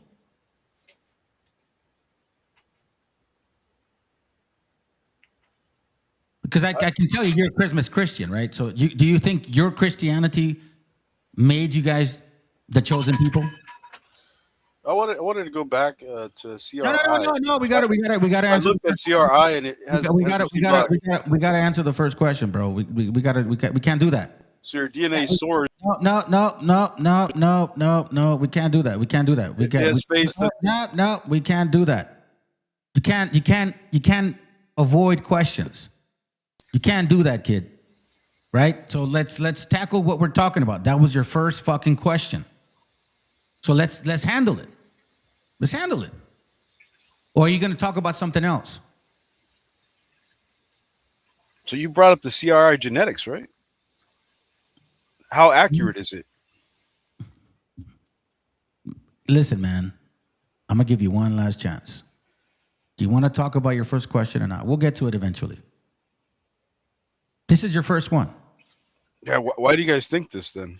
Okay, sounds good. Do you think that you're a Hebrew? I never claimed that. Okay, sounds good. Are you a Christmas Christian? Some would argue, maybe, yeah. Okay, so then Christmas Christians believe they're the chosen people. I don't believe that. What are you talking about? Okay. Perfect. Certain Christians might believe that. Well, most of them do, evangelicals especially. So now let me ask you, why are you concerned with the fact that we believe we're Hebrews? Because I believe it's false. Why? Why does it concern you though? You're not. Because it's part of my. It's part of my like. No. Listen, you're not indigenous though. You're a white guy. I am indigenous, like CRI. You can't prove that I'm not. My friend, you're European. You're European. You have to prove that with DNA. How do you prove that it only comes from the dad's side? You can't even admit the fact that your dad is European. That's how I know that you're European. So we don't take any DNA from our mother? Is that what you're claiming? No. Listen, not that we don't take the mitochondrial, aspect of that, right? But your lineage comes from your dad. If your dad raped your mom, you're still your dad. Do you understand that? Do you understand? Just because your mom may have been native, they don't make you a fucking native. You will always does make me part native. No, they don't make you shit, yes, bro. It does. No. Prove it with science that's true. You can't. Okay, let's go to basic. You're making it up. Yeah, let's go to basic concepts, okay? Just basic concepts. Pull up a peer-reviewed paper that proves that. Wait. Listen to me, and we can talk. Let's go to basic concepts. When you go outside and you're fucking around with dirt and shit, and you grab a seed, right? You grab a seed and you plant that seed in the dirt. Does that dirt not help? Hold on, wait. Let me finish. Hold on. The seed is where the life is. The dirt is what helps it grow. Yeah, but it's still. Hold on a second. You can't plant a seed and assume you're gonna grow apples when you have an orange or a peach. You are growing specific fruit. Okay, that also applies to your lineage. So the mother is the receiver, but you never stop being of the lineage of your father. So as much as you want to be native, you're not. If your daddy was a white boy, you will always be a white boy. That's just the fact, Jack. Nope. You may claim, I got my mom DNA, but that's your assumption. You have to prove it for you, not just. And this is the best part about people like you. That's not how science works. No, it is exactly how it works. And here's the best part of it: the same book that you believe in. You saying it doesn't. Shut up. The same book that you believe in says it exactly the way it is. Like you're like, well, I don't really believe it. You don't believe it when it's not convenient. Numbers 1:18 says exactly the same thing as science even talks about. And they assembled all the congregation together on the first day of the second month, and they declared their pedigrees. Like when you have a dog, you know what I mean? You know the pedigree of the dog. It's not the mom's pedigree, it's the father's pedigree. After their families, by the house of their fathers. So listen, your dad could have had sex with a native sister. That don't make you a fucking native, bro. You're a white guy, and you're gonna have to live with it. Do you understand that? So this Mexican American, it may apply to you because it's only a title, but in reality, you're European. It is never gonna change. It will never stop until one of your fathers is indigenous. Then you can say, yeah, I am those people.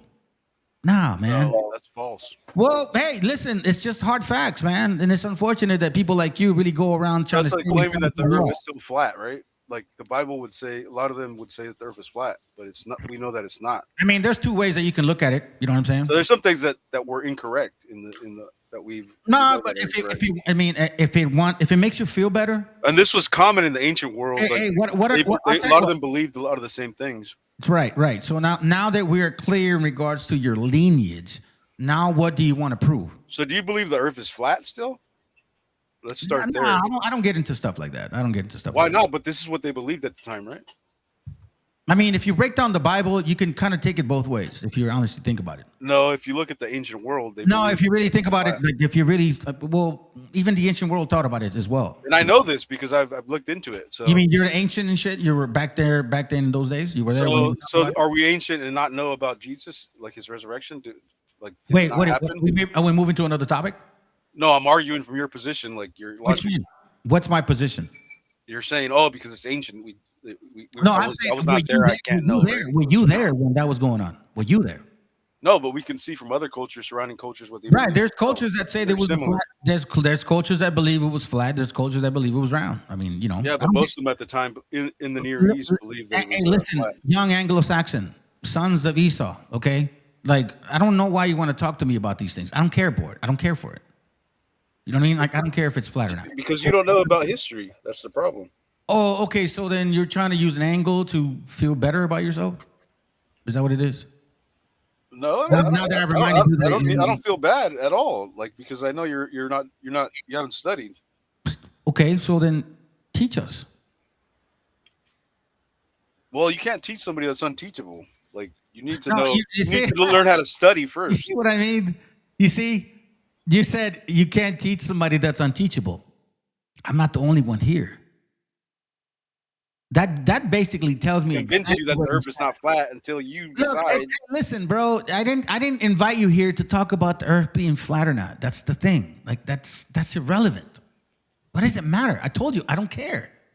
Like I don't care for it. If it is, if it isn't, okay, it sounds good. But this Move is what on. the Bible teaches, so don't you? Right, believe the Bible? but initially, what triggered you to come to this channel? Because we were claiming to be Hebrews, right? And you got offended by it because you're a white guy and you don't understand our indigenous culture. And now you're offended because I reminded you. You got it out of your mama. That don't make you a native. So now, what other stuff do you want to talk about? Because I already know I'm not gonna prove shit to you. You're Esau or somewhere over there. You can't even tell us. You're not even being honest with your mom. You're denying your dad, which is fucking sad, to be honest with you. You should be proud of him. He gave you that seed and shit. So then, two people when they come together, like two different breeds of dog, that dog doesn't carry any DNA from their mother. Did you not hear what I said? Your lineage determines. Where in science does it say that your lineage determines? Show me that. Like, Okay, where are you grabbing this information from? So you're telling me what the most obvious thing we've all been knowing. Well, most obvious, and you can't even show me where you got it from. Okay, show me then. Like, where's your source? Hold on a second. Show me Have that you I'm wrong. studied it? Have you Show me studied that it I'm in wrong. science? Hey, listen, white boy. What journal show did me you that I'm read wrong. from? Then show me that I'm wrong. Then show me your sources. What journal did you read it from? No. Stop asking me questions. You show me that I'm Do you even know wrong. how to do research? Show me that I'm wrong. Then. Okay, Show me do that you I'm know how wrong. to do research? Have you been to college? I'm not asking you a question with a question. How I'm do you do asking research? Give me an answer. Okay, show me how do you do research. I'm wrong. Show me that I'm wrong. Well, you have to learn how to do research to know if you're right or wrong, right? You're here telling us that I'm wrong or that we're wrong, so that I'm giving you the floor. Show us where we're wrong. Bring the scientific resources or sources that you claim to prove that I'm wrong. Show it. You can show it. Well, clearly you've not done that. No. See, that's not. I just told you, teach us. You said, well, if those that want to learn, I just fucking told you, show us. And now you're saying, I don't know. Show us. Show us. Oh, I'm supposed to like go and start searching right now. I mean, isn't this what? Do you not study this? I have. But, so it's not your but subject. have you? Hold on. It's not your subject, but you want to talk about it? Do I need to like Stop. Answer the question. Like for example. Oh my God, dude. Family. I don't know. What do you think, man? Should I let this guy keep talking? It's just like, what the fuck, bro? You know what? Hold on. I'm gonna get rid of this dude. You know what? Honestly, fam. Oh my God. Oh, you guys are so fucking funny and shit. Like, where's your DNA evidence? Okay, I'll show you some. Oh, there's like 0.03% of you're Asian. How come you don't talk about that? Oh, so the rest of it doesn't matter? Like, oh, well, you see? Then we go, hey, how about your dad? Is your dad like, you know, is he raza and shit? Well, I don't want to talk about those private stuffs. Hey, look. CR genetics is not accurate and doesn't prove DNA matches. Okay, well, neither does 23andMe, and I guess neither does anything then. Then we just need to not believe any DNA. Just don't believe any of it. You know? Fuck it. Nah, that's what I mean, though. Like the scriptures do say that it seems like it's a flat earth, you know? But and somebody else can also argue it in a different manner. You know what I'm saying? So it's like, I remember the part where Joshua tells the moon and the sun to stop. And then it actually, like, you know what I mean? So that tells you that the way that it works is it's a circular motion, not a I don't know what the other singular, maybe I'm doing it wrong. Hey, look, Sat, ignorance is worn as a badge of honor. No, you know what ignorance is the fact that you want to be native, bro, and you're not. Your mama didn't give you no native shit. You're a white boy, homie. You will always be a white boy. You will always be Esau. You will always be an Edomite, and it's never going to change. It don't matter how many. Matter of fact, if you go and have babies with another native sister, your children will still be Esau. You will always be them. That's why you're offended. That's why you're like trying to defend them. I'm like, what the fuck is your angle, bro? The fuck is your point? Oh, well, I voted for Trump. I voted for Donald Trump.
Hey, fam, I may have to cut it short because my son's having a hard time right now. Okay.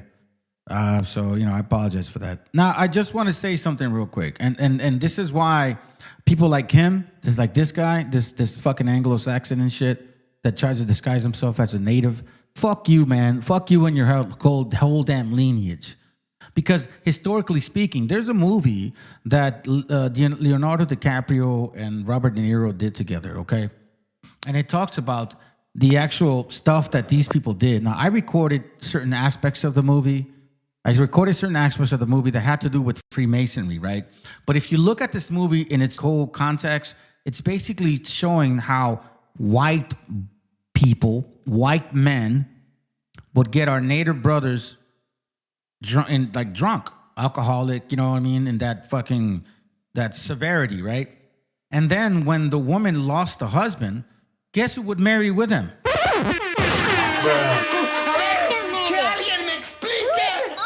The white guy would marry the native sister. Then they would claim the land and then claim to be natives. Just like this fucking idiot.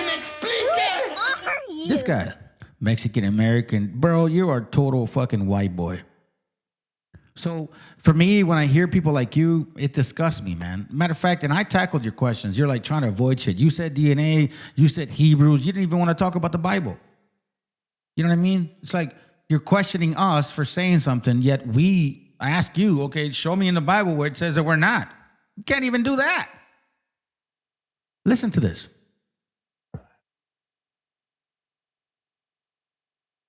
Check this out, family. So disgusting these Khazars are. And y'all.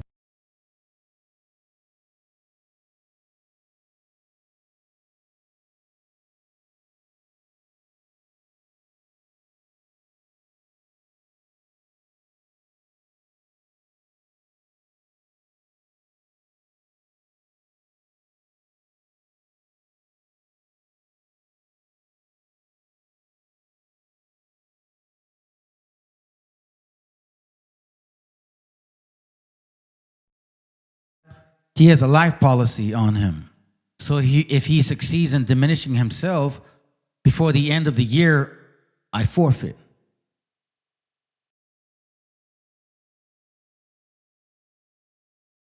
I have a few more months.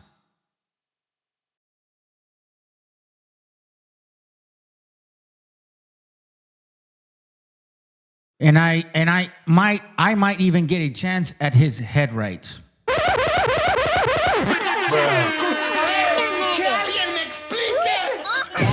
That's gonna hurt. You are those people. They did that on purpose. For you to come to this channel and say, well, I'm native because of my mom. Fuck you and your mom, bro. ¡Viva México, cabrones! We have Malinches all the time. We have Malinches everywhere. It don't matter to us. The sad shit is that you don't even understand your own hatred. And it's so obvious. You hate that side of your mom, but use it when it benefits you. You're so weak.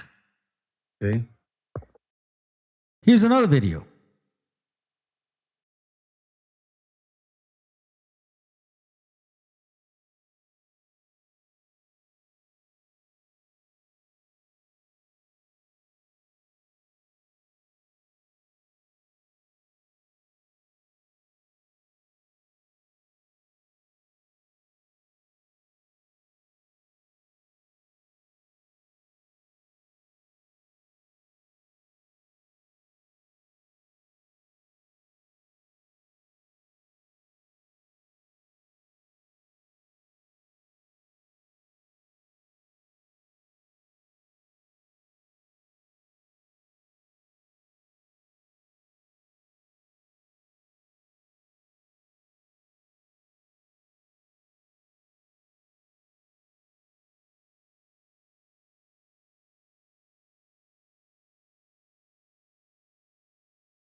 See that? You've got to take back control of your home.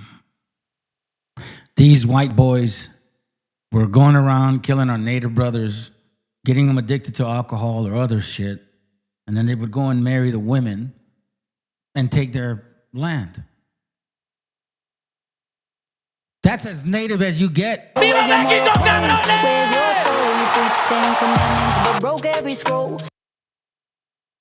If I could have an actual reasonable conversation with someone like him, I would.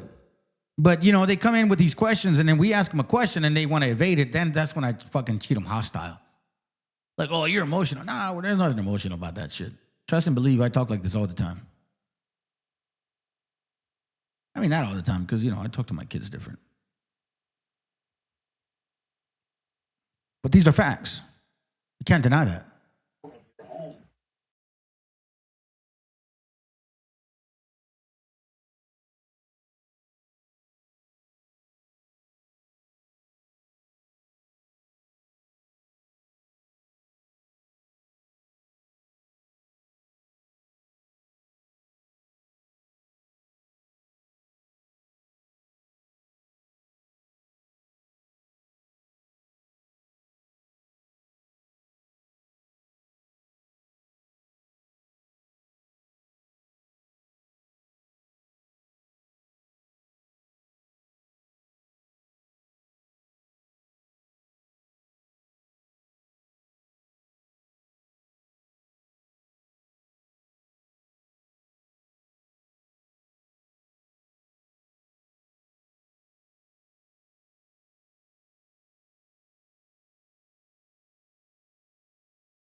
I'm saying that's what I'm talking about, family. A lot of times these people don't care, man. They just want to come and talk shit, have no understanding of what they're saying. We got another, let's see, about another 30 minutes and then we're done. Let's continue proving some shit.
Hold on. I'll start with this. First of all, thank you. La gente que sabe, sabe. When you know, you know. This is hard ass labor. Working the fields. Trabajando los campos, los files. For jalapeños. Quería saber de dónde vienen tus jalapeños. You want to know where your jalapeños come from? Here you go. Working in the hot ass sun. Day in and day out. And you know what? These beautiful people will never do. They do not complain. My people do not complain because we show gratitude for having a job. This type of work made me want to study my butt off and get all the degrees and masters that I have. I did not want to work in this hot weather, but that doesn't mean I don't feel for them. They're still my people. You know. Could have done a lot better in your message, lady. Anyhow, but I appreciate it. Listen to this. For a green card for the Mexican rescue team. They saved my family. Kerr County Sheriff Larry Lida says to apply for a green card for the Mexican rescue team that rescued his family and that they will not be restricted from entering or exiting the U.S. border in the future. This statement caused a public outcry because Sheriff Lida, who is known for being tough on immigrants, has finally broken his silence by standing in front of the camera with a solemn look on his face and saying, "I owe them my family's life."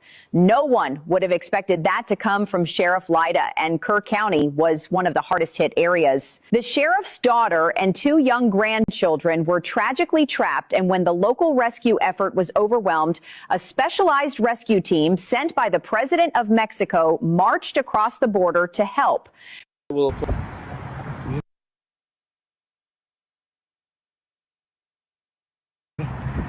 mexicano trabajando y los gringos pidiendo. Qué cosas. Mira, el mexicano trabajando y los gringos pidiendo. Qué cosas. We are the Tarahumara. We are indigenous to Northwest Mexico.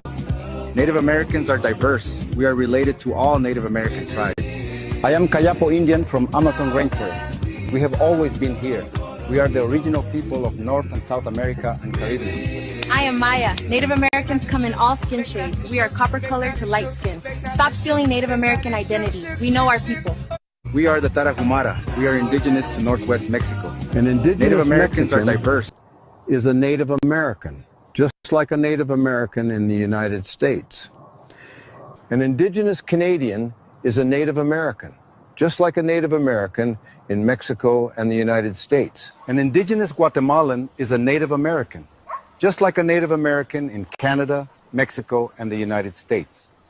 An indigenous Nicaraguan is a Native American, just like a Native American in Guatemala, Canada, Mexico, and the United States. An indigenous Salvadoran is a Native American, just like a Native American in Nicaragua, Guatemala, Canada, Mexico, and the United States. An indigenous Honduran is a Native American, just like a Native American in El Salvador, Nicaragua, Guatemala, Canada, Mexico, and the United States. An indigenous Costa Rican is a Native American. Mexico is Native American land. Mexicans are Native Americans. Before the border, we were already here.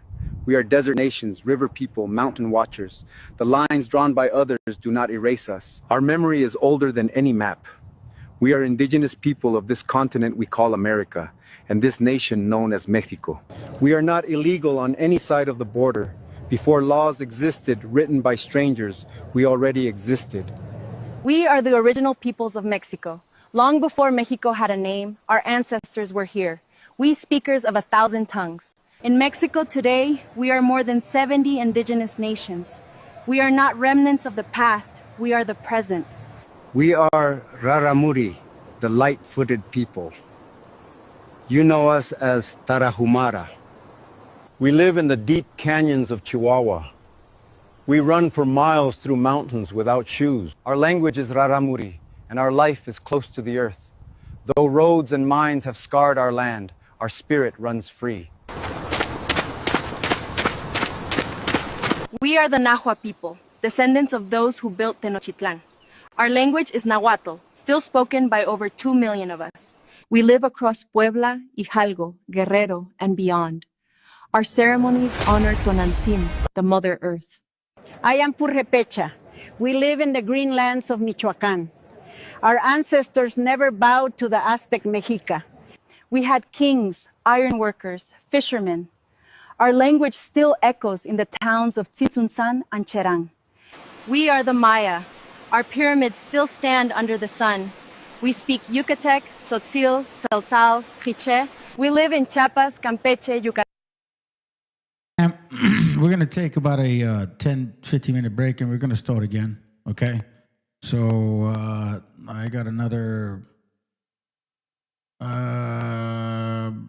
couple hours, and then we'll be done. I did this on purpose, specifically for those that ask.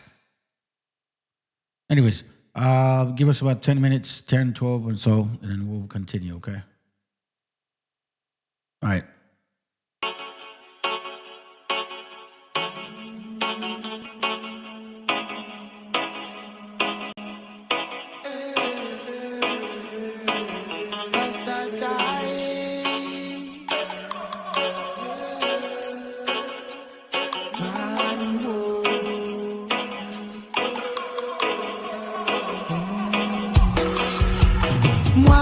Que toques el cielo, pero no el suelo, sí que créetelo. Quítate el velo velozmente, bro. Vívete tu sueño, pero despierta a la hora que toca. Esa hora, motherfucker, wake up. Yo me meo en tu cubata antes. Bebo matar ratas con tan. Voy al bosque a lo Tarzán mientras enlazan. Fraternidad en casa con su polo colister a estrenar. Se han dejado en el desván de su pensar un mar de ideas. Con grandes ideas ardiendo en chimeneas antiguas. Ríe Dios albergues desantiguas. Su mente y su luz son ambiguas como mi voz. Lo que para ti es un don, para mí una misión fija. Mis versos son de ninja, tu poesía pa' pijas que no te fijan. Caen más allá del cristal, la matriz hipnotiza. Mi energía usa trizas, yo en mi nave nodriza. Comiendo pizza con piña, moldea toroides, córtices. Con mi mente arborescente, junto con y milos para crear pegadas en nace, pero cánticos lemurianos me hacen sentir como en mi hogar la noche se avecina y se afilan colmillos de vampiras psíquicas. Frecuencias del malestar las alimentan, nuestro deber es tenerlas raquíticas. Bazookas espaciales latadas con la función del sol central, causando desinformaciones bíblicas. Todo lo existente es relativo, o al menos la materia que te describo. Soy antipersonas como las minas y mino. La moral del que venga a negar lo que digo con la mira por tan ombligo. Si me retiro del partido que sea como Figo, conocidos en me la pela en verdad. En mi barrio me conocen más que tú a tu enamorada. No hay payasos, solo mundo en anémonas de gárgola Andrómeda eres. Conserva tu celular, primigenias o no podrás volar. El virus se llevó a unos cuantos, pero el ego a más. Se elevó el más a la opulencia, digo, ciencia. Debajo el Satanás en el espejo, Jesucristo, la conciencia del plan. La tierra y su paz están vibrando. Los sentimientos son la trampa que están manejando. Los hilos de los cuales tú y tu ego estáis medio colgando. No es que yo sea un superdotado, ni tú. Solo lo que tú sabes de mierda yo sobre el cosmos. Que lo estudio y profundamente sano me lo tomo. Si no ya hubiera ido a visitar al doctor. Porque no soy de moto, mucho menos un santo. Yo jamás puedo, pero dale que asalto. Cuando en verdad sé que tendría que sudarme todo la polla. Pero pienso que hay que vivir por algo. Que en el letargo cure lo enfermo. Sabor amargo, remedio eterno. Me pregunto a toda esa gente que le he hecho. Y canalizo desde el cielo un verbo así hecho, bro.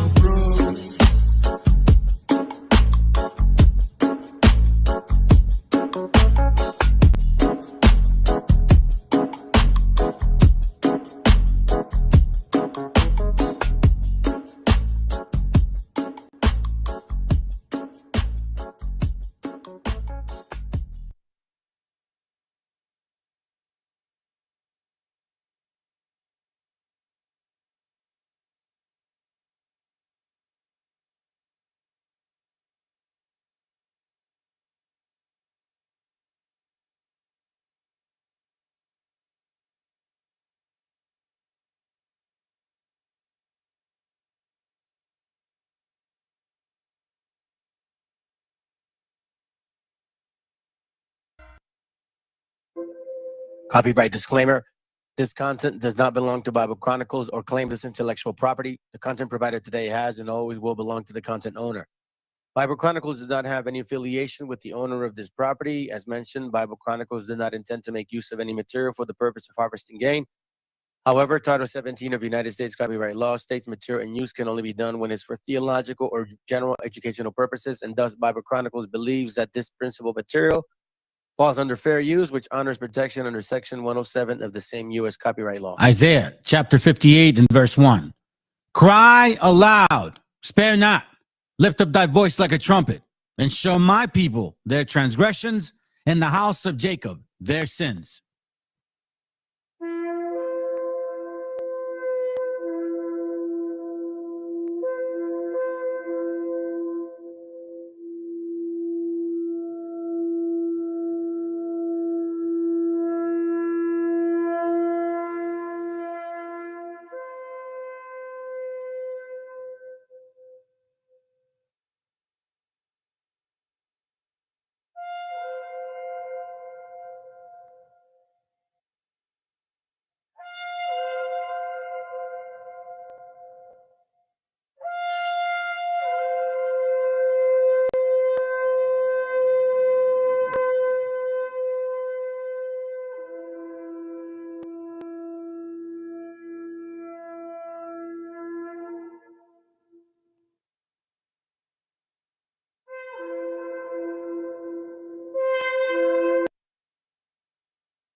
This is the music from the my niggas.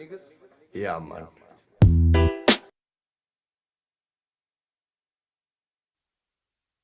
Yeah, man, real bomba clock and I set the volume 8. This is the music from the my niggas. Yeah, man. Oh, ribby damn, ribby damn. Hey, hey. La la la la la la la la la la la la. You man a tribute for Black Uhuru Ray. Hey, hey, hey. Broken microphone, mystic lover sound, a dream of soul. Will my head alone, living in Zion, but Babylon. Broken microphone, mystic lover sound, a dream of soul. Will my head alone, living in Zion, but Babylon. Por soñar soñé que todo cambiaría, por pensar pensé. Luchar a sangre fría sin perder la fe. Viviendo el día a día, más con sentimiento que marcó mi sinfonía. Darle pan al que no puede comer, darle bendición al que sepa renacer. 3000 errores solemos cometer, pero solo un gran hombre lo sabrá reconocer. Y me di cuenta hoy de tantas cosas, algunas crudas, otras bastante hermosas. Son los más sabios, personas poderosas, no aquellos bastardos que destrozan nuestras prosas. Es la perdición, mala situación de manchar tu corazón por tu mala acción. Dame una razón para darte mi perdón. Siento que tu alma se consume como el humo de este blon. Derramo poesía, arte mensajero que reclamo cada día. Pretendo ser sincero, más comparto mi alegría con todo caballero que mantenga la presión cuando andamos bajo cero. Sentimientos perdidos con calma, malos actos mancharon tu alma. No pide perdón quien dispara el arma, no sabe que un ladrón se bate con el karma. Broken microphone, mystic love a sound, the dream moves on. Real my head alone, living in Zion but Babylon. Broken microphone, mystic love a sound, the dream of soul. Real my head alone, living in Zion but Babylon. Wanna get your respect from Volumen A. My niggas on Volumen A, this is key on the studio respect. Alright. Bad boy kills, criminal of sound and rich. Money is a gun for me. Respect the nation. Below a time like this, bad boy kills, criminal of sound and rich. Money is a gun for me. Respect the nation. Below a time like this, bad boy kills, criminal of sound and rich. Money is a gun for me. Respect the nation. Oh. La la la la la la la la la la la la. When I got just smoking from the studio up the on. And when I can just your nigga on the floor. When I live a sound. Oh them, ah. Bye bye rhythm, bye bye sound in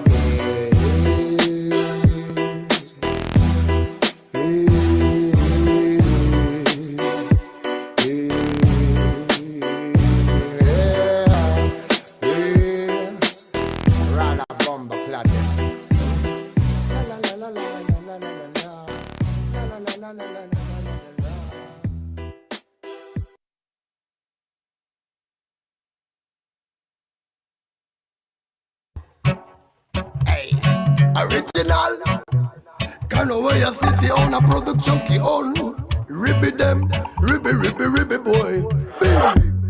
Original from the world. Reggae music warrior them.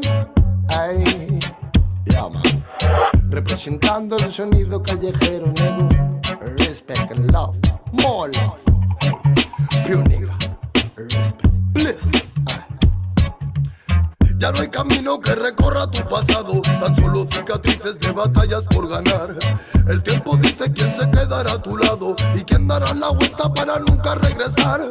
Toda persona tiene su forma de amar, pero pocas con amor y solo queda soñar.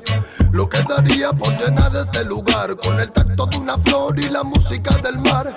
Cuánto nada cuesta tanto como tener el cielo entre mis manos y no ver a quién se va. Canto ya se curó mi llanto, doy gracias a la vida por la familia y que solo de verdad. Tic tac suena el reloj y recuerdo que no debo perder el poco tiempo de ti. Ay, guión, dispáralo, el resto lo pongo yo. Puro sonido de alegría en el blog. Ey, tic tac suena el reloj y recuerdo que no debo perder el poco tiempo de ti. Ay, guión, dispáralo, el resto lo pongo yo. Puro sonido de alegría en el blog. Ey, Seishan, I call it with a connection, them. Original reggae music, que un estudio presidente. Háblame de amor, pensamiento que no tienes mujer, y eso solo lo sé yo, que no me diste ni un día de placer. Y pide, muévelo, muévelo, muévelo, el sonido en la party, tremendo campeón. Y dice, muévelo, muévelo, muévelo, original Labón. Y dice, voy Navegando por el mundo, dame solo un segundo y te muestro quién soy. El mensaje más profundo, con el papel me fundo y chillo root boy.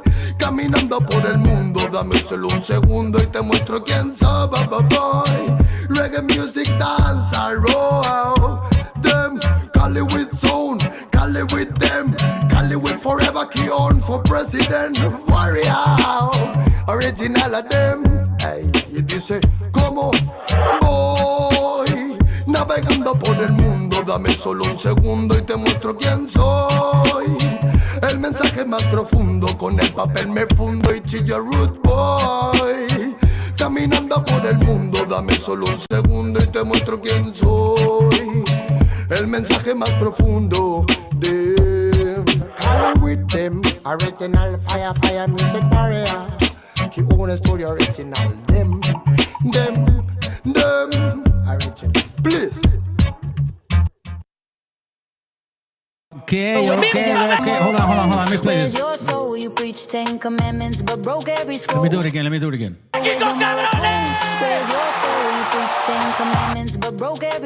Somos un ejército cautivo esperando la señal pa' comerme al enemigo. Huitzilopochtli, dime si es rival o amigo.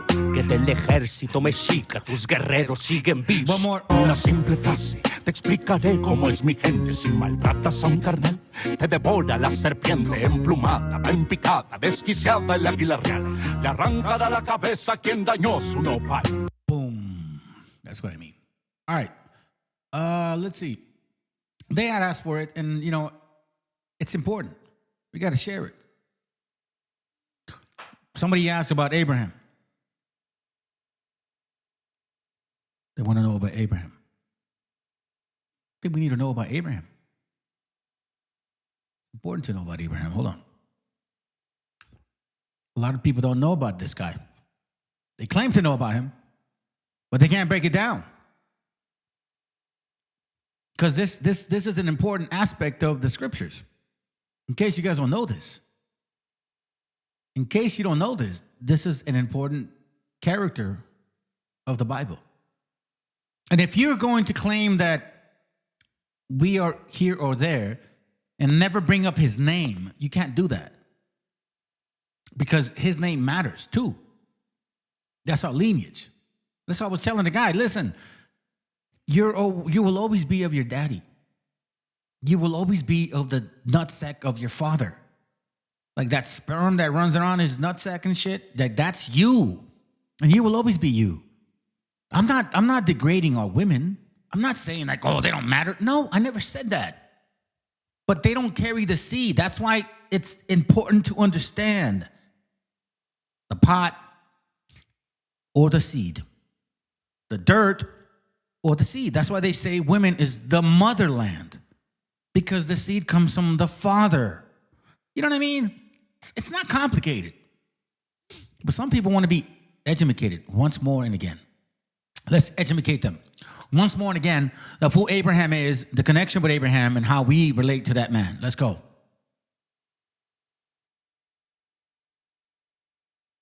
Nice. So anyhow, let's start off with the video, and we're gonna go through, let's say we'll start at 3 minutes, like 3 to 5 minutes. 2 minutes. We'll start at the third minute.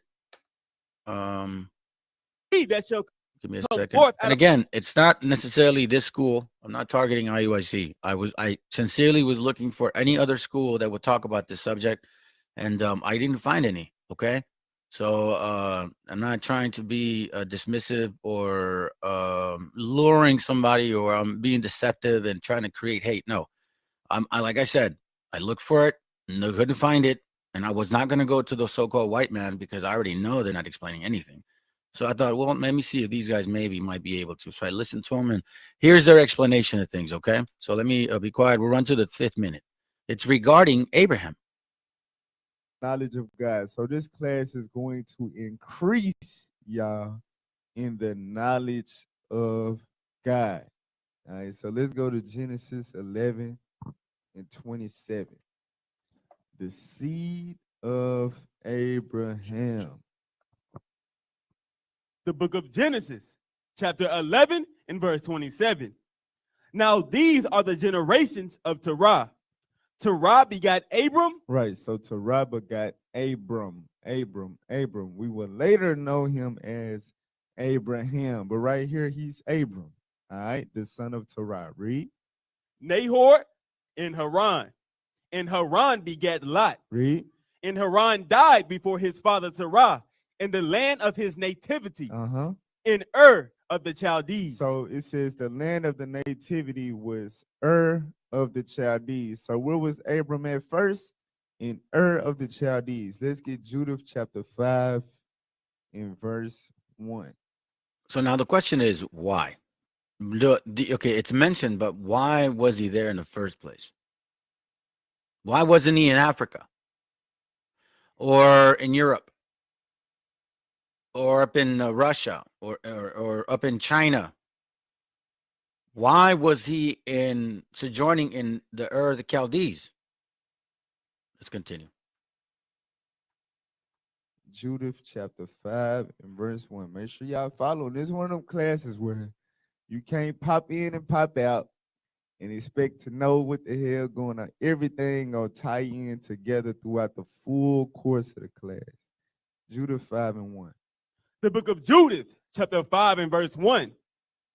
Then was it declared to Holofernes, the chief captain of the army of Assur. Holofernes.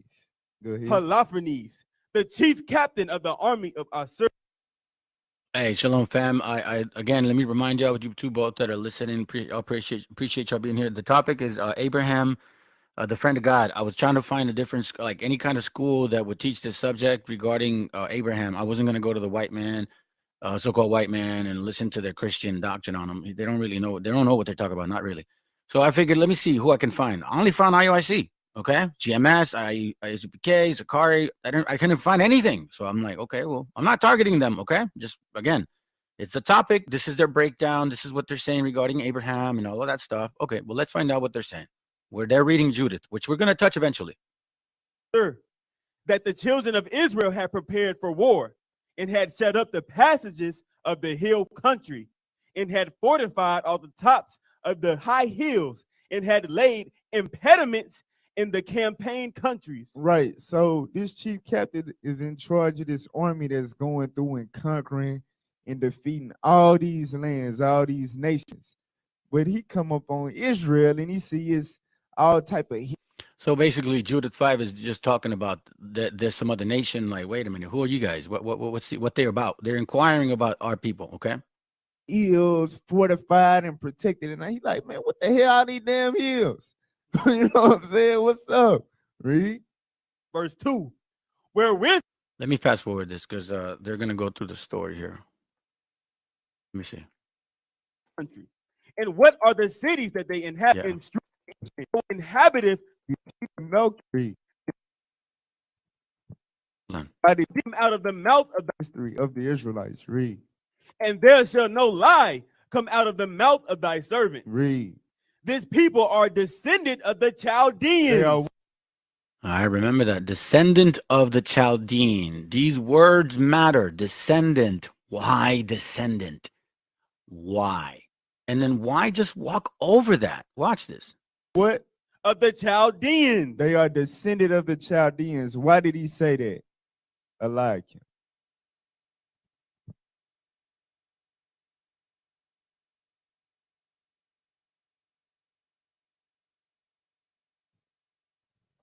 Check. Shalom, leadership. He said that because Abraham, Abram, his father was Terah, in Haran, and died before his father Terah in the land of his nativity in Ur of the Chaldees. So he was saying that that was the lineage that we came from. He said that's the lineage that we came from, and watch how he responds to it. He was just going back to Abram. Okay, was it the that was the what that we came from? I'm sorry. That was the what that we came from? The lineage.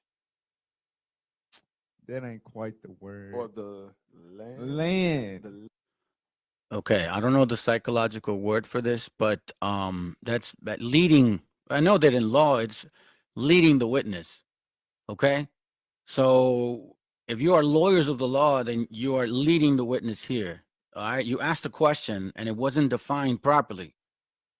It says descendants of the Chaldees. So the question is why? Now they walk over it. I'm only going to show a few more seconds, a few more, and then I said we're going to move on. The land. Remember, he said that's the land of their nativity. Right. That's where they was dwelling at in Chaldee, in the land of the Chaldees. Right. Go back to Genesis 11. All right, now he's going to Genesis 11. All right, cool. Sounds good. All right, so we're clear on that. So that's their interpretation of the scriptures. Now, hey, by the way, guys, I want to show you this background. All right. Me personally, this is my thorn in the flesh. I need this reminder every day because I know that I have a lot at stake. And if I submit myself ever to this again, then I'm locked in and God knows what would happen. I'll become a reprobate. Who knows? He's already given me enough warnings. I don't have time to play around. So that's what you see in the background. It's not the class, okay? So in case I go back and forth and you come in late, hopefully they understand. Hopefully people listen. Anyhow, so let's go ahead and continue. Let's go to Proverbs. Let's start the class, all right? So let's go to Proverbs chapter 1 and verse 1. It says, the Proverbs of Solomon, the son of David, king of Israel, to know wisdom and instruction, to perceive the words of understanding, to receive the instruction of wisdom. Let me repeat that again. Verse 2 and 3 say instruction twice. To know wisdom and instruction, to perceive the words of understanding, to receive the instruction of wisdom, justice, and judgment, and equity, meaning being fair, being firm, being just, being wise, being disciplined, being well instructed, to give subtlety to the simple. So to the Jew, I'm a Jew. You know the law, I'm going to talk to you like somebody that knows the law. To the Greek, to the Gentile, so to speak, in the Gentile state of mind, I'm going to be subtle. Subtlety to the simple. To the young man, knowledge and discretion. Why? Because he needs to know the example of what a man is supposed to be like. A wise man will hear and will increase learning. So you brother, you sister, or you brethren that are listening, whatever we're listening to you today, you are supposed to increase the learning that you get from me today. It's of the Most High, obviously. I'm only an instrument, all praises. If I can even be that, man, believe me, better than what I used to be. A wise man will hear, meaning he was not just listen and not apply. He will hear and will increase learning, meaning he'll listen and apply. And a man of understanding shall. Oh, I lost my thought. Where am I at? I need my glasses, guys. My apologies. Let me go back. A wise man will hear and will increase learning, and a man of understanding shall attain unto wise counsel. Now, is this wise counsel? Yeah. Verse 6. To understand a proverb and the interpretation, the words of the wise in their dark sayings. The only way this happens is the fear of the Lord is the beginning of knowledge, but fools despise wisdom and instruction. So the only way you get this is by instructions, meaning by discipline, meaning that you are supposed to be what? Meek. That's why the scriptures talk about Moses being the most meek man, meaning that he was the most disciplined. He listened. He listened to the Most High, regardless of what his personal thoughts were. Okay? For now, we go to Revelations chapter 3, verse 10. And it reads, because thou hast kept the word of my patience, I will also keep thee from the hour of temptation. So that's something that always stood out to me. Why the hour of temptation? If we've had the so-called white image for more than 500 years, it says here, I will also keep you from the hour of temptation, which shall come upon all the world to try them that dwell upon the earth. So are you saying, One West, that 5 minutes or 1 hour is 500 years? Where does the Bible say that? So my question is more of, what's this last hour, which shall be upon the whole world? And we're starting to see it. We're starting to see it because we already dealt with one. We dealt with one Jesus. Now we're dealing with another one. Matthew 24. Then, if any man shall say unto you, lo, here's Christ, or there, believe it not. IUIC, ISUPK, Sakari, GMS. I believe Sakari is a little more neutral than all of them. The main ones, right? And OGG. I don't know those other ones. Or House of David or House of Israel, whatever. HOI or HOD. But I do know that they claim that they have the truth. I know IUCPK says that they have 100% truth. No doubt about it. That's what they say. But the Bible says otherwise. The Bible says, if there be any man, verse 23, if there be any man that say to you or say unto you, lo, here's Christ, or there, believe it not. That is contrary to what they're saying. We have the 100% truth. I sometimes wonder if they really read the Bible for what it is. Verse 24, for there shall arise false Christ and false prophets, meaning false teachers, telling y'all that Abraham doesn't really matter. Isaac, Jacob is what matters, because that's when Israel became Israel, or Israelites, because Jacob was name was changed to Israel, so to speak. But yeah, they forget that they call themselves Hebrews, and that came from Eber.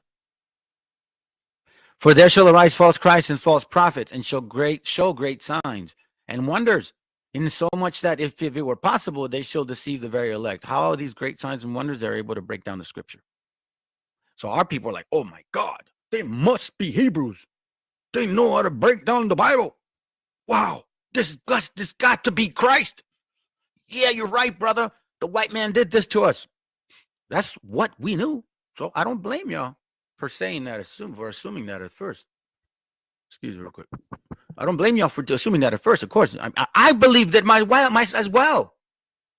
But then as you start studying the Bible for what it really truly is asking for, then you find out, why are you guys running to the Messiah? Which I understand you should, right? But not in this sense. Because the scriptures don't ask you to do that. It says, Isaiah 51 says this, exactly like this. Excuse me. Exactly like this it says, hearken to me, ye that follow after righteousness. Okay, so listen to me, you that want to keep the laws of the Most High, ye that seek the Most High. You see that? He's literally saying, listen to me, guys. Hearken, meaning hold on to what I'm about to tell you. Like me grabbing your shirt. Hearken to me, bro. Listen. You that follow after righteousness, you that seek the Lord. That's kind of what he's saying, right?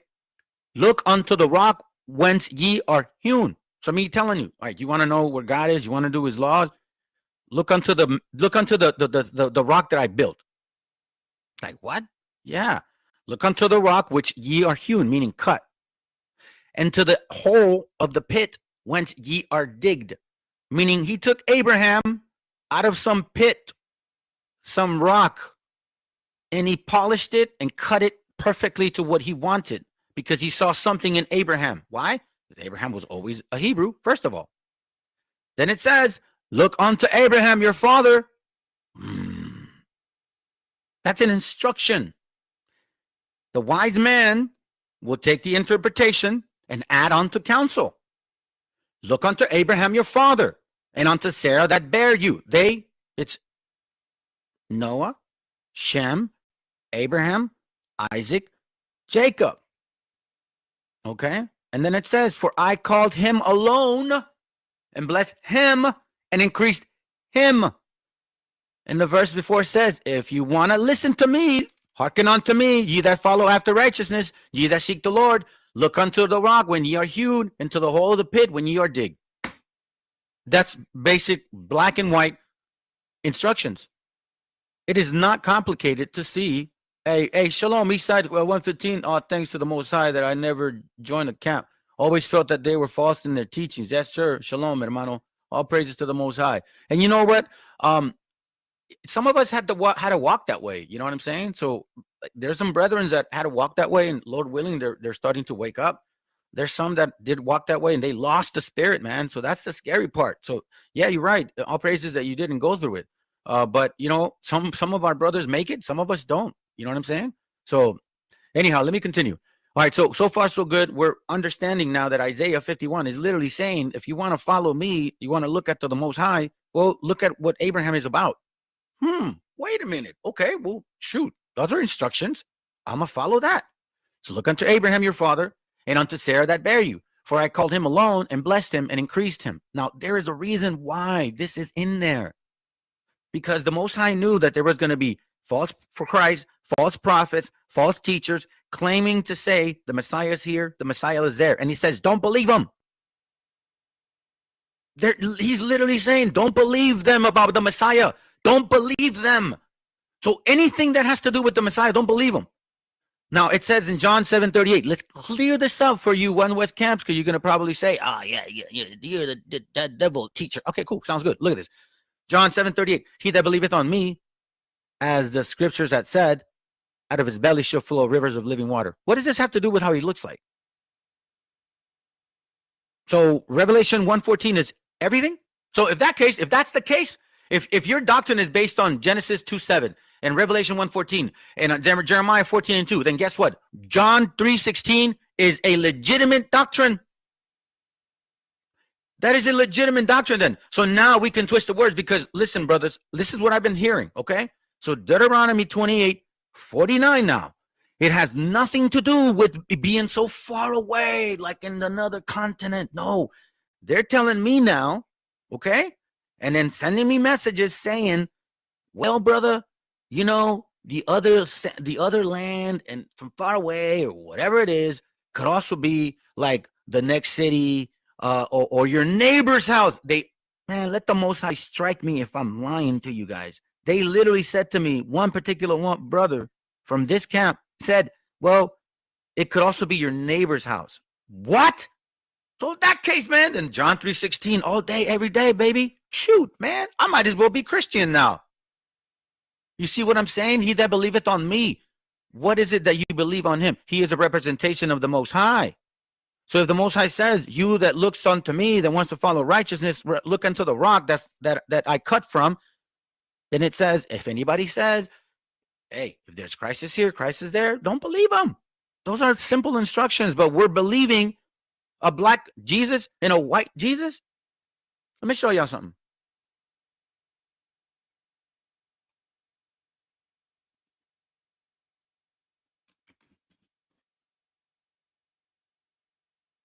This is their king. This is One West's king right here. This guy. They say that this is the Messiah and this is the Most High. Okay? This is what. Hey, what up, man? I guess, what is this, John B? Listen, I gotta play this video. I was gonna do an actual debate live, supposedly with Dirty Water, but because I didn't know if he was gonna show up. Had I done that debate, or at least that live, considering debating, I would have brought you on. But right now, it's not the time, bro. I had something come up with family, personal stuff, so I just want to continue playing this video. You're welcome to come. Do me a favor. Here's my email. Ready? Hold on, okay. 144K is. Hey, Mama, can you please hold on? 144K. Hey, listen, stop. This records our voice.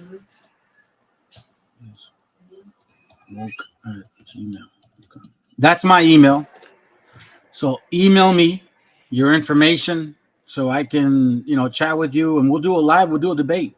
I don't know what you want to debate about. What do you believe? What do you believe in? At least let me know. Do you like a Christian, Christmas Christian, 12 tribe chart believer? What do you believe in?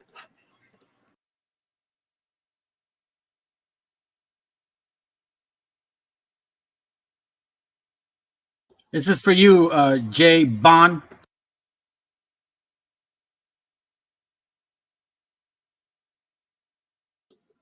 Okay, well, listen, I'm gonna continue with the video. You decide about that whole situation, all right? But those are facts, bro. Brothers know me here; they know what's going on. They're saying they put a face on the Most High.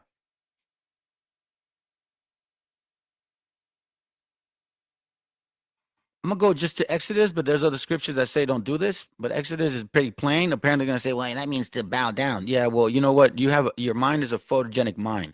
The moment you open your eyes and you see an image for the first time, you're always going to remember that image, okay? It's just like if you're, let's say you're looking at a fan and then you close your eyes, you see the shape of the fan, dummies. So that's why the Most High said this, Exodus 20:3, thou shalt have no other gods before me, meaning anything that has to do with an image or even soccer. World Cup is coming. You guys are all obligating yourselves to like wake up in the morning and get drunk and all this. That says, thou shalt have no other gods before me. Just like Ecclesiastes 12:13, the whole conclusion in the matter is what? Keep the commandments. Thou shalt have no other gods before me. Verse 4, thou shalt not make unto thee any graven image. Any, okay? Not some, not a few, not maybe, any. Not to represent me. No. Why? Because look, it says, or any likeness of anything that is in heaven above, or that is in the earth beneath, or that is in the waters under the earth. So you see that it says, thou shalt not make any image. So why are you doing this? Huh? I'm going to play something real quick for you. Look, listen to this. I recorded this just for this because listen, the devil has tricked us so bad that we're going to desconocidos to ask for advice on who we are according to the Bible. Watch this. Lo sé, Señor, quizás hable sin sentido, pero al malvado hay que darle su merecido. Mira al diablo en que me ha convertido, pidiéndole consejos a un desconocido. Más verá cómo va. You see what I'm saying? We're asking these men for advice on who we are according to the Bible. And it says here, thou shalt not make any graven image unto thee. Thou shalt not make unto thee, any graven image or any likeness of anything that is in the heaven above or that is in the earth beneath or that is in the waters under the earth. So, you know what I'm saying? I'm kind of wondering. Give me a second. Let me close this up. I don't want to do this right now. Let me close this. Let me go back to the scripture. All right. So it's very clear. It's very clear. All right. So now let's go to Genesis 11 because that's what the kid was going to jump on. Right. All right. So now let's go through the descendants. Genesis 11. I'm going to read just a few things, but as you can see, I'm going to give you the lineage of Shem. All right. So Genesis 11:10 starts with the descendants of Shem. These are the generations of Shem. Shem was 100 years old and begat Arphaxad 2 years after the flood. All right. And Shem lived and begot Arphaxad 500 years and begot sons and daughters. Okay. So if you go down all the way, then it says verse 14, and Salah lived 30 years and begot Eber. And Salah lived after he begot Eber 400 years and begot sons and daughters. Then it goes Eber, Peleg, Serog, Nahor, verse 24. Nahor lived 9 and 20 years, so 29, and begat Terah. And Nahor lived after he begot Terah 119 years and begot sons and daughters. And Terah lived 70 years and begot Abram, Nahor, and Haran. So Terah had more. Nahor had more than just one kid. Terah, he had begot sons and daughters, but they're mentioning Terah only. So why Terah? Yeah, you see that? Why Terah if Nahor had sons and daughters? He didn't pick a woman, and he didn't pick any other brother. He picked Terah. Lived 70 years and begot Abram, Nahor, and Haran. So he named this kid again. All right. Like his grandpa. Like his dad, I'm sorry. So that's Nahor's descendants. Now Terah. Verse 27 and 28. This should be easy. And now these are the generations of Terah. Terah begot Abram, Nahor, and Haran. And Haran begat Lot. All right. And Haran died before his father Terah in the land of his nativity. Of whose nativity? And Haran died before his father Terah in the land of his nativity, of the Ur of the Chaldees. So this man was born here. Okay. So now we're seeing that they sojourn, Haran and all of them were sojourning in the Ur of the Chaldees, because this is now they're mentioning the nativity where they were born. Okay. And Abram and Nahor took them wives. And the name of Abram's wife was Sarai, or Sarai, like they say it in Spanish. And the name of Nahor's wife, Milcah, the daughter of Haran, the father of Milcah, the father of Iscah. Now they're all related. And Sarah was barren, and she had no child, so she couldn't have babies. Okay. So now let's go to Abraham and Mary Sarah. So now let's go to verse 31. Terah took Abram his son, and Lot the son of Haran his son's son, and Sarai his daughter-in-law, and his son's Abram's wife, and his son's Abram's wife, and they went forth with them from the Ur the Chaldees to go into the land of Canaan, and they came unto Haran and dwelt there. So now, why? And Terah took Abram his son. So Terah took Abram his son, and Lot, the son of Haran, his sons, and Sarai, the daughter-in-law, right? And went forth from the Ur the Chaldees into the land of Canaan. And they came into Haran and dwelt there. So he took them young. And the days of Terah were 200, and Terah died in Haran. Okay? So now, so far, we see the descendants of Shem. We see Terah. We see Abraham. Abraham was born in the Ur of the Chaldees, and so was Sarai, right? Now, in verse 12, it's when I'm going kind of quick so I can kind of get my point, because the other class I did was very extensive, and I don't want to take too long on this. I just want to kind of skim through it because there's a point here. I'm just establishing the lineage and where they came from, okay? So now, Abram is called, and in its Genesis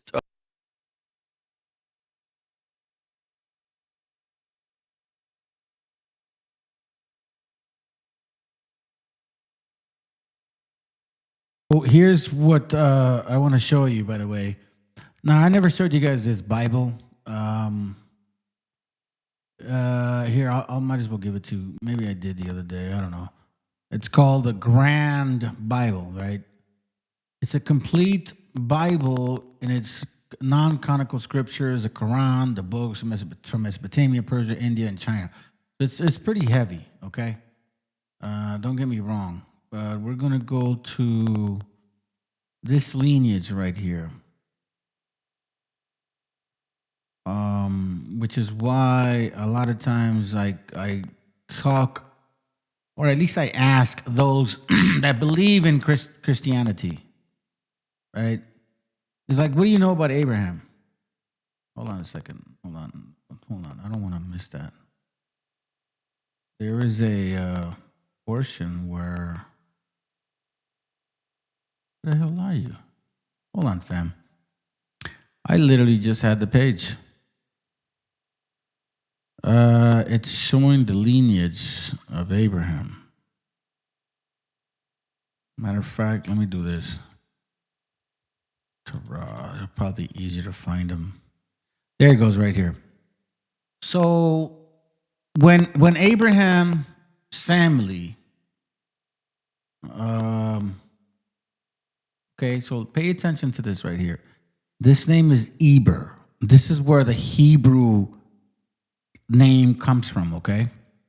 Now, after Eber, there was a division, separation around Peleg's time, okay? Understand what I'm saying? So around Peleg's time was where the Babel situation happened. Peleg was not keeping the commandments. He was the first one to fall. Reu was not keeping the commandments at all. Serug was not keeping the commandments at all. Nahor was definitely not keeping the commandments at all. Now, how do we know this? You see, like, unlike other people that show up and shit, they want to talk all kinds of crap, and they don't even know the Bible. They don't, but they want to talk. Fine. Because they're white. They think that because they're white and gringos that everybody wants to listen to you. Nobody wants to listen to you, fucking cracker barrels, bro. Nobody cares what you fucking have to say. You're not important to nobody no more. You never were in the first place. Your elite has just made it seem like you were. Okay? So Judith 5:7 says, regarding 5 and 6, these people are descendants of the Chaldeans, and they sojourned theretofore in Mesopotamia, because they would not follow the gods of their fathers, which were in the land of Chaldea. For they left the way of their ancestors and worshipped the God of heaven, the God whom they knew. And the reason why they say ancestors was because you can see how deep their rabbit hole went. These 5 generations, 1, 2, 3, 4, right? I think there was one more in there, if I'm not mistaken. We're talking about hundreds of years. Hundreds of years. You understand that? Where they weren't keeping the commandments. Like, look, 239. Like 5, 7, almost 1,000 years from being away from the word of God. That's why when you read and they worship the God of heaven, the God whom they knew, where, when? With Eber. Because prior to this, they were keeping the commandments. This is when they started falling off that line. And it ended up to Abraham. 5 fucking generations. Because Abraham walked with the Most High for about 25 years until he finally circumcised at 99 years old.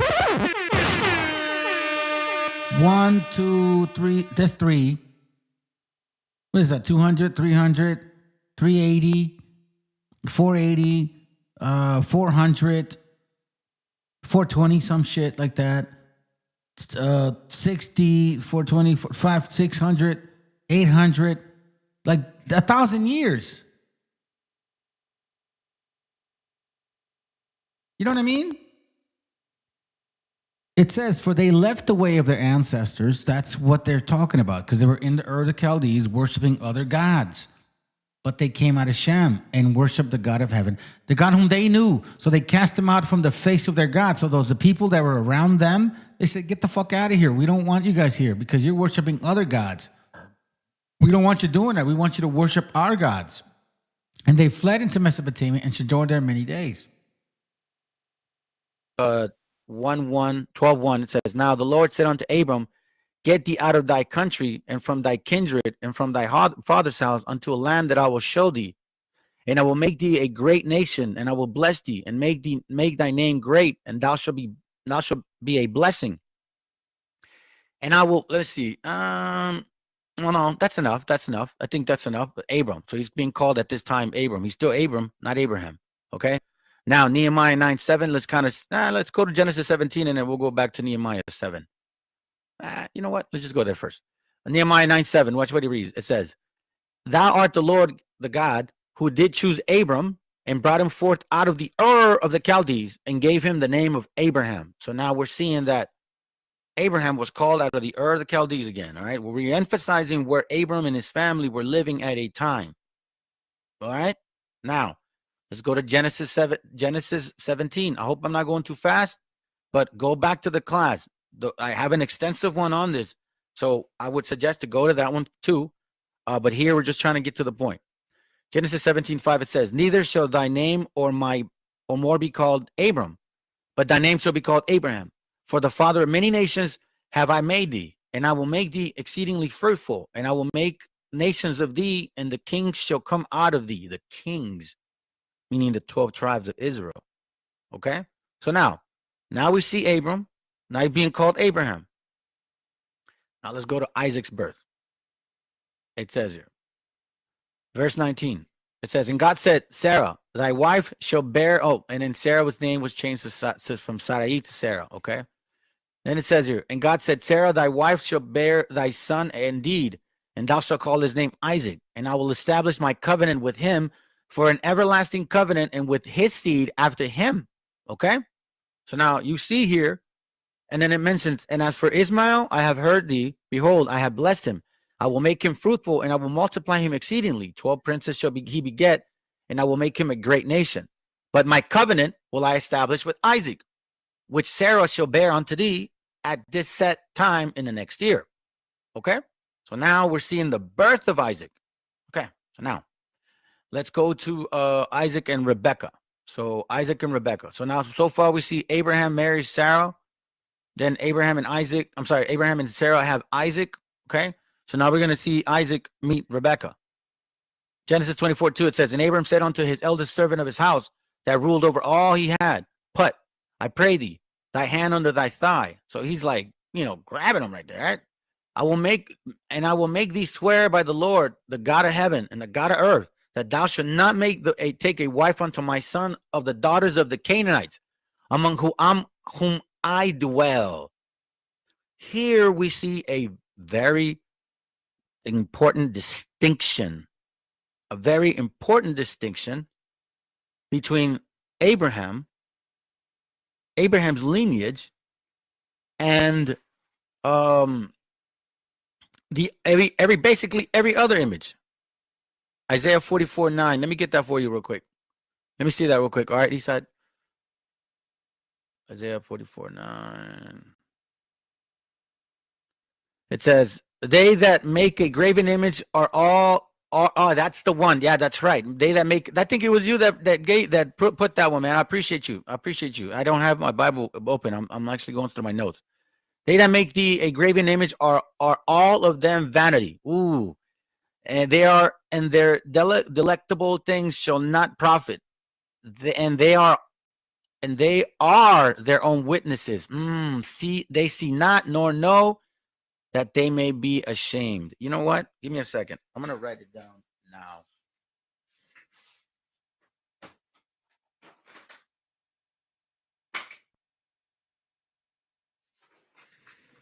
That is an excellent scripture, man. I appreciate you, brother. Give me a second here.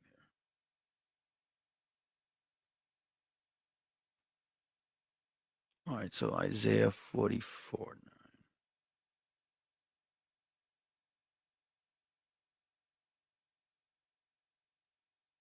Appreciate you very much, fam. Appreciate you very much, man. That's a beautiful scripture right there. Never too late.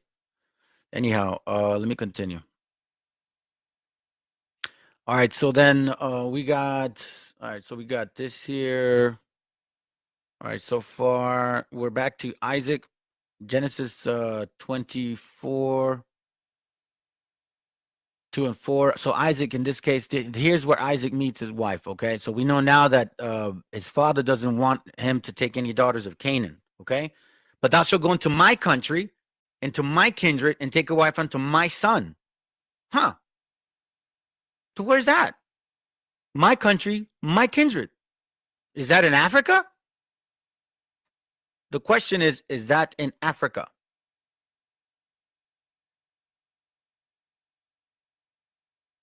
It's not. I think it says it here.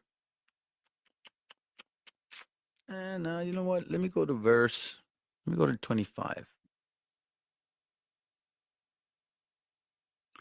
Women will not be willing to follow me. And Abraham said, beware, thou bring my son thither, then to the father's house. Okay, here goes. Verse 7 says, the Lord God of heaven, which took me from my father's house and from the land of my kindred, which spake unto me, and that swear unto me, saying, unto thy seed will I give this land. He shall send his angels before thee, and thou shalt take a wife unto my son from thence. And if the woman... Hey, fam, sorry. I gotta go. Something came up at the house. My bad, fam. I really apologize. I'm just gonna... I'm not even gonna play a song right now. I gotta go. I told you guys earlier already. My son wasn't doing really well today. So, dispensen. Have a good night. I will hopefully chop it up with you guys throughout the week.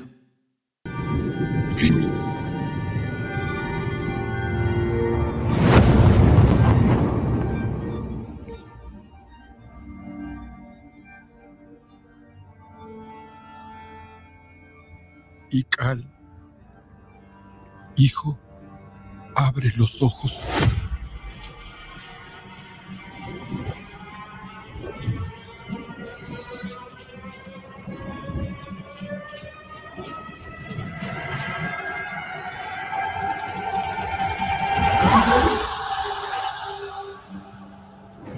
Tu cuerpo se queda con nosotros, pero tu espíritu debe seguir.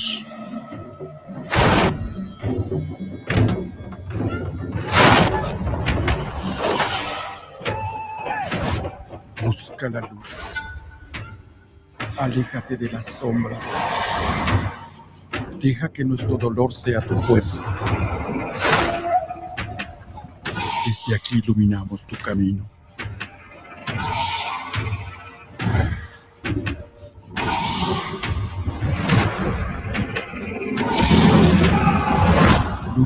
nosotros ante esta pena tan grande.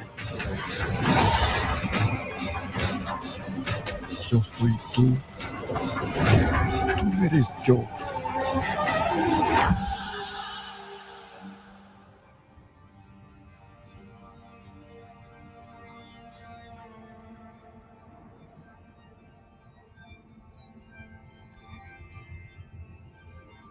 La muerte que hoy nos separa, mañana volverá a unirnos. Eres libre, hijo.